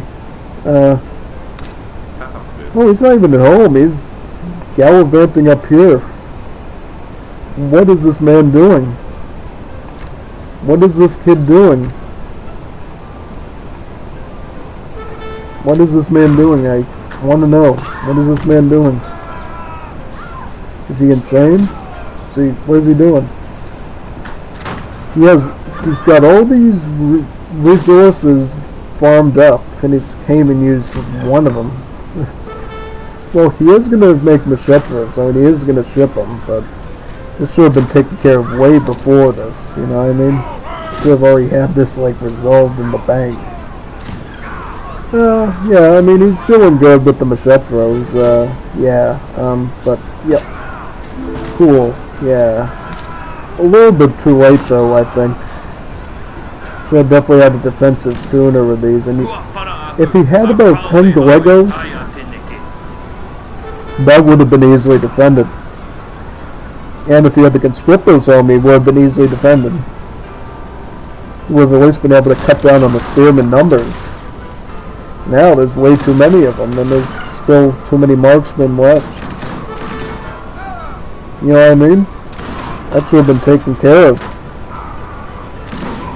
Now what you got is, now Maui has the total advantage in that skirmish.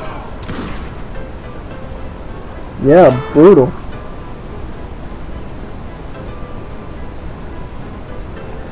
Totally brutal.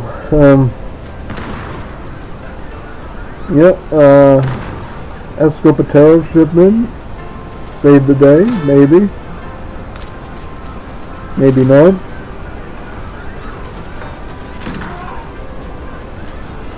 Escopetero shipment saved the day. Alright, so back up and shoot, back up and shoot, back up and shoot, back up and shoot.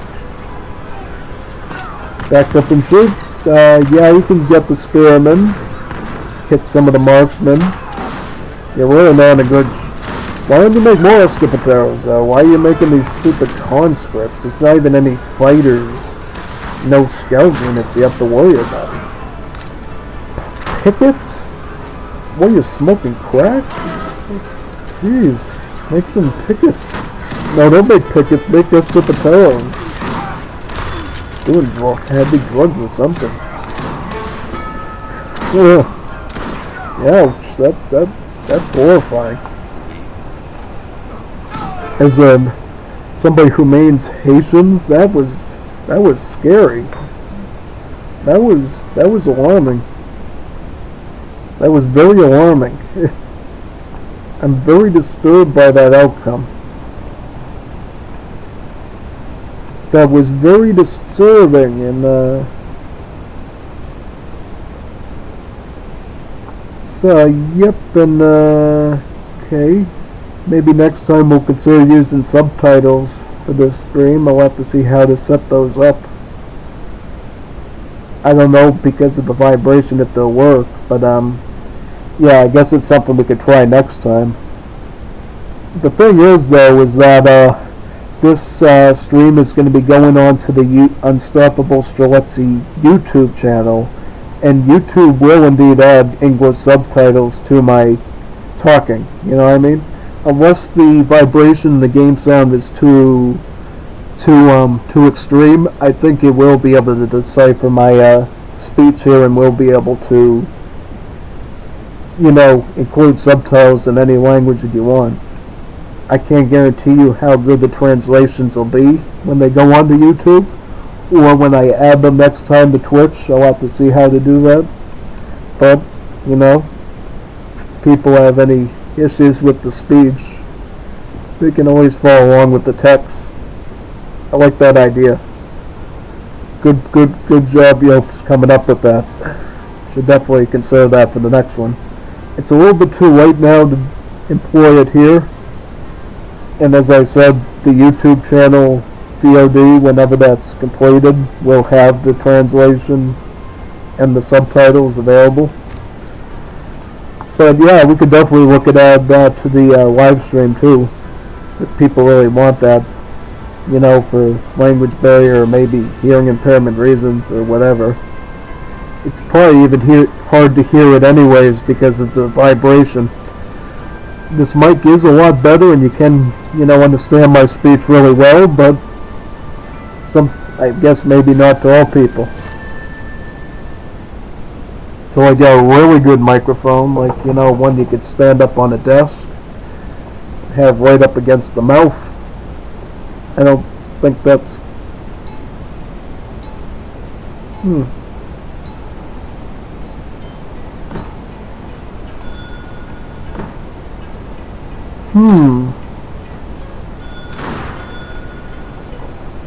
What's this? Did they do a double did they do like a double this is interesting. Did they do a rematch of the first round? Or did something go wrong? I'll watch it anyways. Unless it crashes. Yeah, I thought this was going to be like on Hudson Bay. Why are they doing it on the wrong map? That's so weird. Now it's yeah, this is weird. I don't know what happened. Did they do like the third one in Jebel Musa? I don't know. That's pretty weird. So it's, I guess it's Grand Colombia versus Romania. So yep. Be sure to look at their decks, see what sort of thing they do. I don't know why they're repeating the map. It's kind of weird. I'm curious, what's Jeff gonna do? Is he gonna do a Kaiser again, or has he got his own thing brewing? I don't know. I mean, I think probably what's gonna... Well, yeah, you could go for the Faith Ups. You could also go for the Hunting Lodge Market Age up like I did yesterday. I didn't put the upload up since there was a lot of pauses and stuff, so yeah, decided to try again with another upload for it. So let's see what Grand Colombia has for a deck. So he has Juanas, he has the really good Machetro upgrade card. This is a really good card. I recommend it to anyone looking to use Machetros.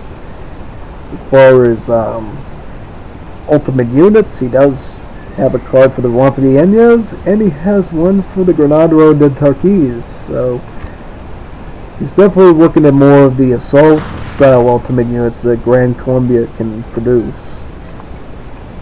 As for Romania, Romania is going for more something close to what I do, sending the Verdun with 2 Roma villagers. It's best to move this Verdun wagon as far out as you can, like maybe to this coin mine, or maybe to somewhere where you need hunt somewhere else. Because the further it is from the town center, it actually starts to gather normally. When it's right under the town center, the gather rate is actually slower than a peasant. On top of that, they trickle experience points, just like Mapuche villages do. I'm just surprised that they repeated the same map again. I wonder how that's going to go school-wise, like if it was agreed upon rematch, or if they just forgot what map they were going on. Yeah, I would have thought midway through they go like, oh crap, I'm on the wrong map. Let's fix it. I guess not. So he's going for the Panamanian contrabandist. So this will give him access to the canal poise should he so want to make those. I mean, against Romania, I would say canal poise are probably... Oh, wait a second. Yeah, canal poise are actually perfect against Romania. See, it's a maneuver infantry that has multipliers against scout, which is one of the meat and potato units of the Romanians, the Caloras. So yeah, if he could get some canal poise going, he could definitely punish any sort of Caloras aggro thing that Jeff has planned. Yep, Caloras coming out as expected. Just so you know, they are 1-pot cavalry, so similar to the Cossack, the Asabatai, Paraguay. They are 1-pot, but also weaker. But unlike those other ones, what makes them stand out is they got like a charged attack that they get with the big button at the town center. They become the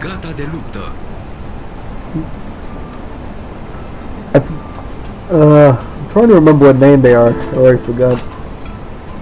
It used to be a mercenary. The Rosiori, right? They turn into Rosiori. And when they become the Rosiori, they get a charge attack and also more damage. So that's something you should look forward to. And actually, because of the modernization bonus of the Civ, you can actually turn them into the Royal Guardian right from age 2. Yeah, like if he had a bunch of coin banked up, he could literally just turn these into Roshiori right now and get that charge attack right on him. I don't know how effective that is, but it's definitely a possibility. As for Grand Columbia, what does Grand Columbia have planned? He is going to be going for a forward 10th barracks base right on this corner of the map. Keeping his Juanas Muy Guapas close to the town center.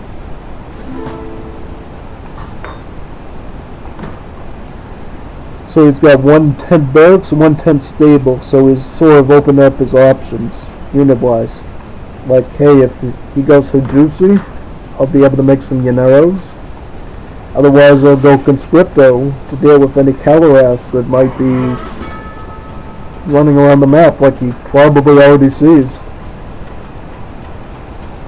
Yeah, look at how he's encircling them like a bird of prey, you know what I mean? Yep, like a bird of prey, he's just encircling the base. No, I would start attacking now, like, get him to run home. Yeah, Garrison that one. No, I would just Garrison, man. You know, save the wood. But he's gonna be aggroing now, so. Oh, never mind. He's got Hajusi.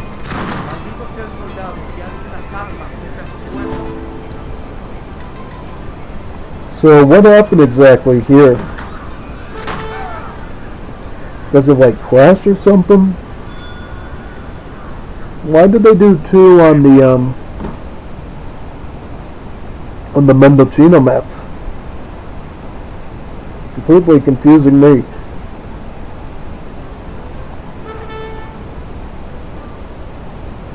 Yeah, he's gonna have to retreat from those Hajusi though. Oh, he's got Machetros though, so the Machetros could definitely wreck those Hajusi real quick. Oh, yep, he's got him snared in. Good. Very good. Yeah, Grand Columbia might be able to come back from this. I mean, he can keep those Caloras at home, trying to defend himself.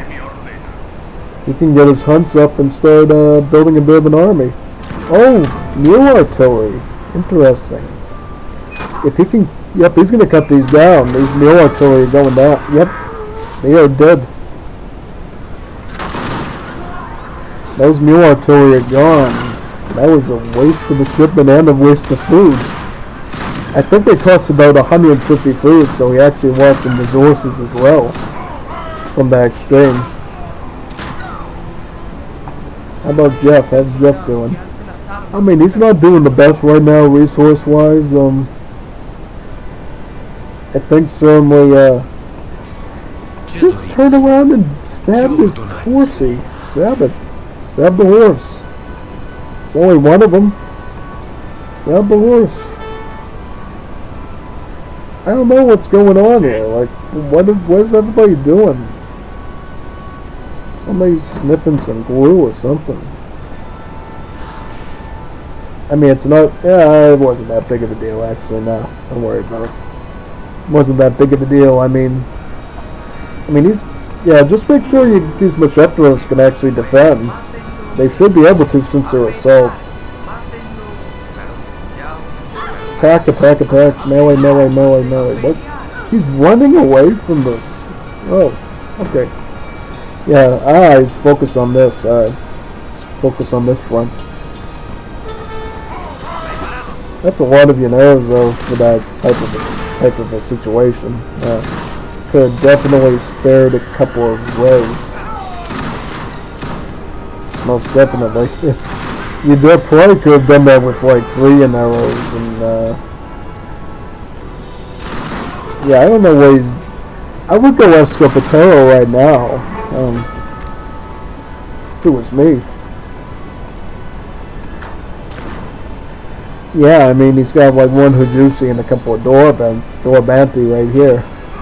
And the Kalaras are coming this way. It's going to be hanging out right up around here, protecting these Huns from ever being used. I don't get it, like, it seems like he's, what, did he get like a rematch on them? What sort of special series are they doing here? Always got Machetro's working on him over here. I just don't get what's going on here because I thought they would have been, maybe it crashes or something. I mean, that's a possibility. Maybe it crashed and they redid the match or something with different civs. Yeah, I just don't know. Or maybe they did this one for fun. I don't know.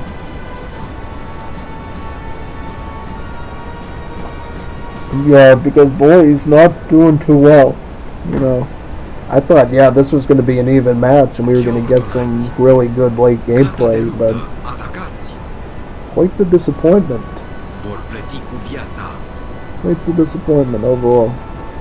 Jeff is doing really, really good and completely destroying the competition as always. Jeff is really seasoned as an Elite 3 player. Been around for a long time and he'll still be dominating in the community.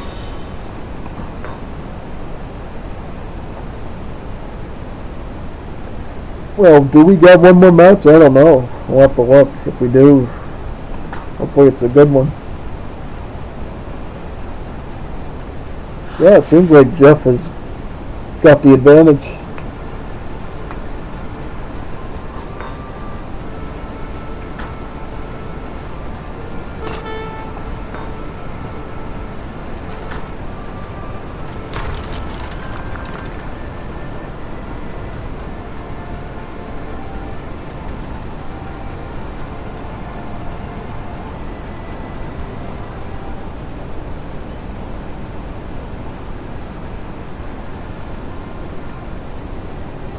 Ooh, well that's GG for that one. Let's see how the last one does. What's even on the last one? Yep, I'm going to be pulling up that one and seeing what that's all about. If it's on Jebel Musa, it wasn't agreed upon special rules or something. I don't know. Maybe there was something broken in that civ that had to redo it or something, I don't know. We're going to see whatever this third match is, if it's anything substantial. If not, I guess that's the end of it. We'll see though.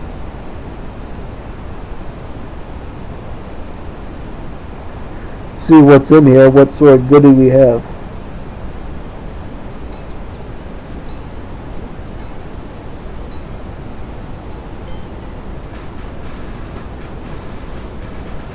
What's this?